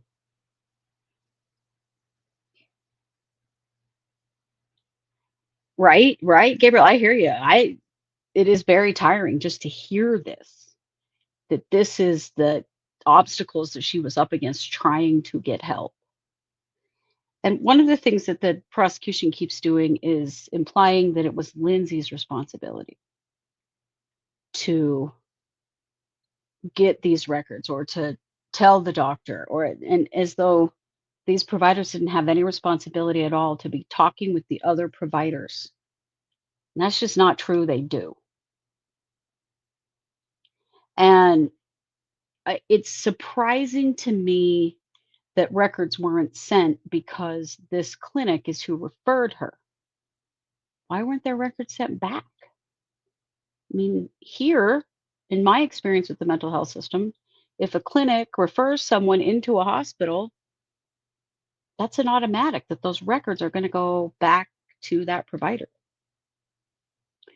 But I mean, at one point, Jollotta admitted that yes, it would be her priority to get those records. And then when was asked if she did, she didn't.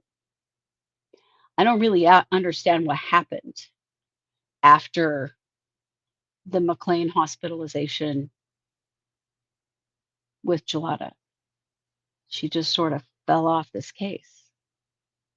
And I really understand why. I don't think they explained that well at all.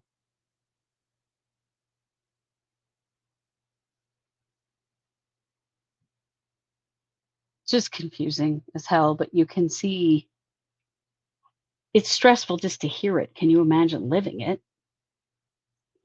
And she's desperately trying to get help. And they're not catching what's going on with her still. They're calling it, maybe bipolar, kind of a mixed bipolar with low-level mania. But even then, they're still missing the the paranoia and the minimizing of the suicidal ideation and the intrusive thoughts that she says she asked about. But you know what? It's not recorded in any of those conversations that she did. And so she did. She asked about it in appointments, of which there were only 3. And so it wasn't like she was asking right then when it was happening. It was days later.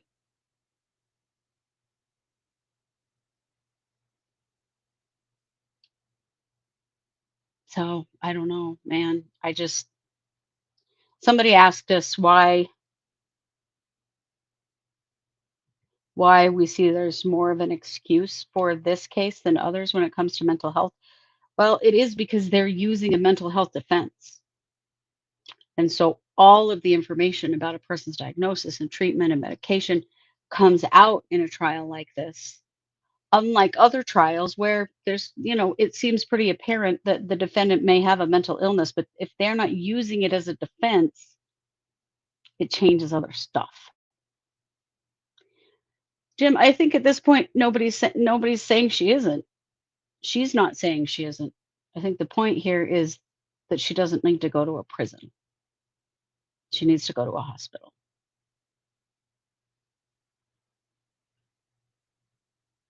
I don't believe for 1 minute that Lindsay Clancy wanted to kill her children. I don't think that she did it out of spite or being selfish or whatever the DA's office is trying to say. I just don't see that in this case. Where is the evidence of that? This is a horrific act, and the children are the victims here. But was Lindsay's mental health a factor in all of this? Yeah, I think that's undeniable.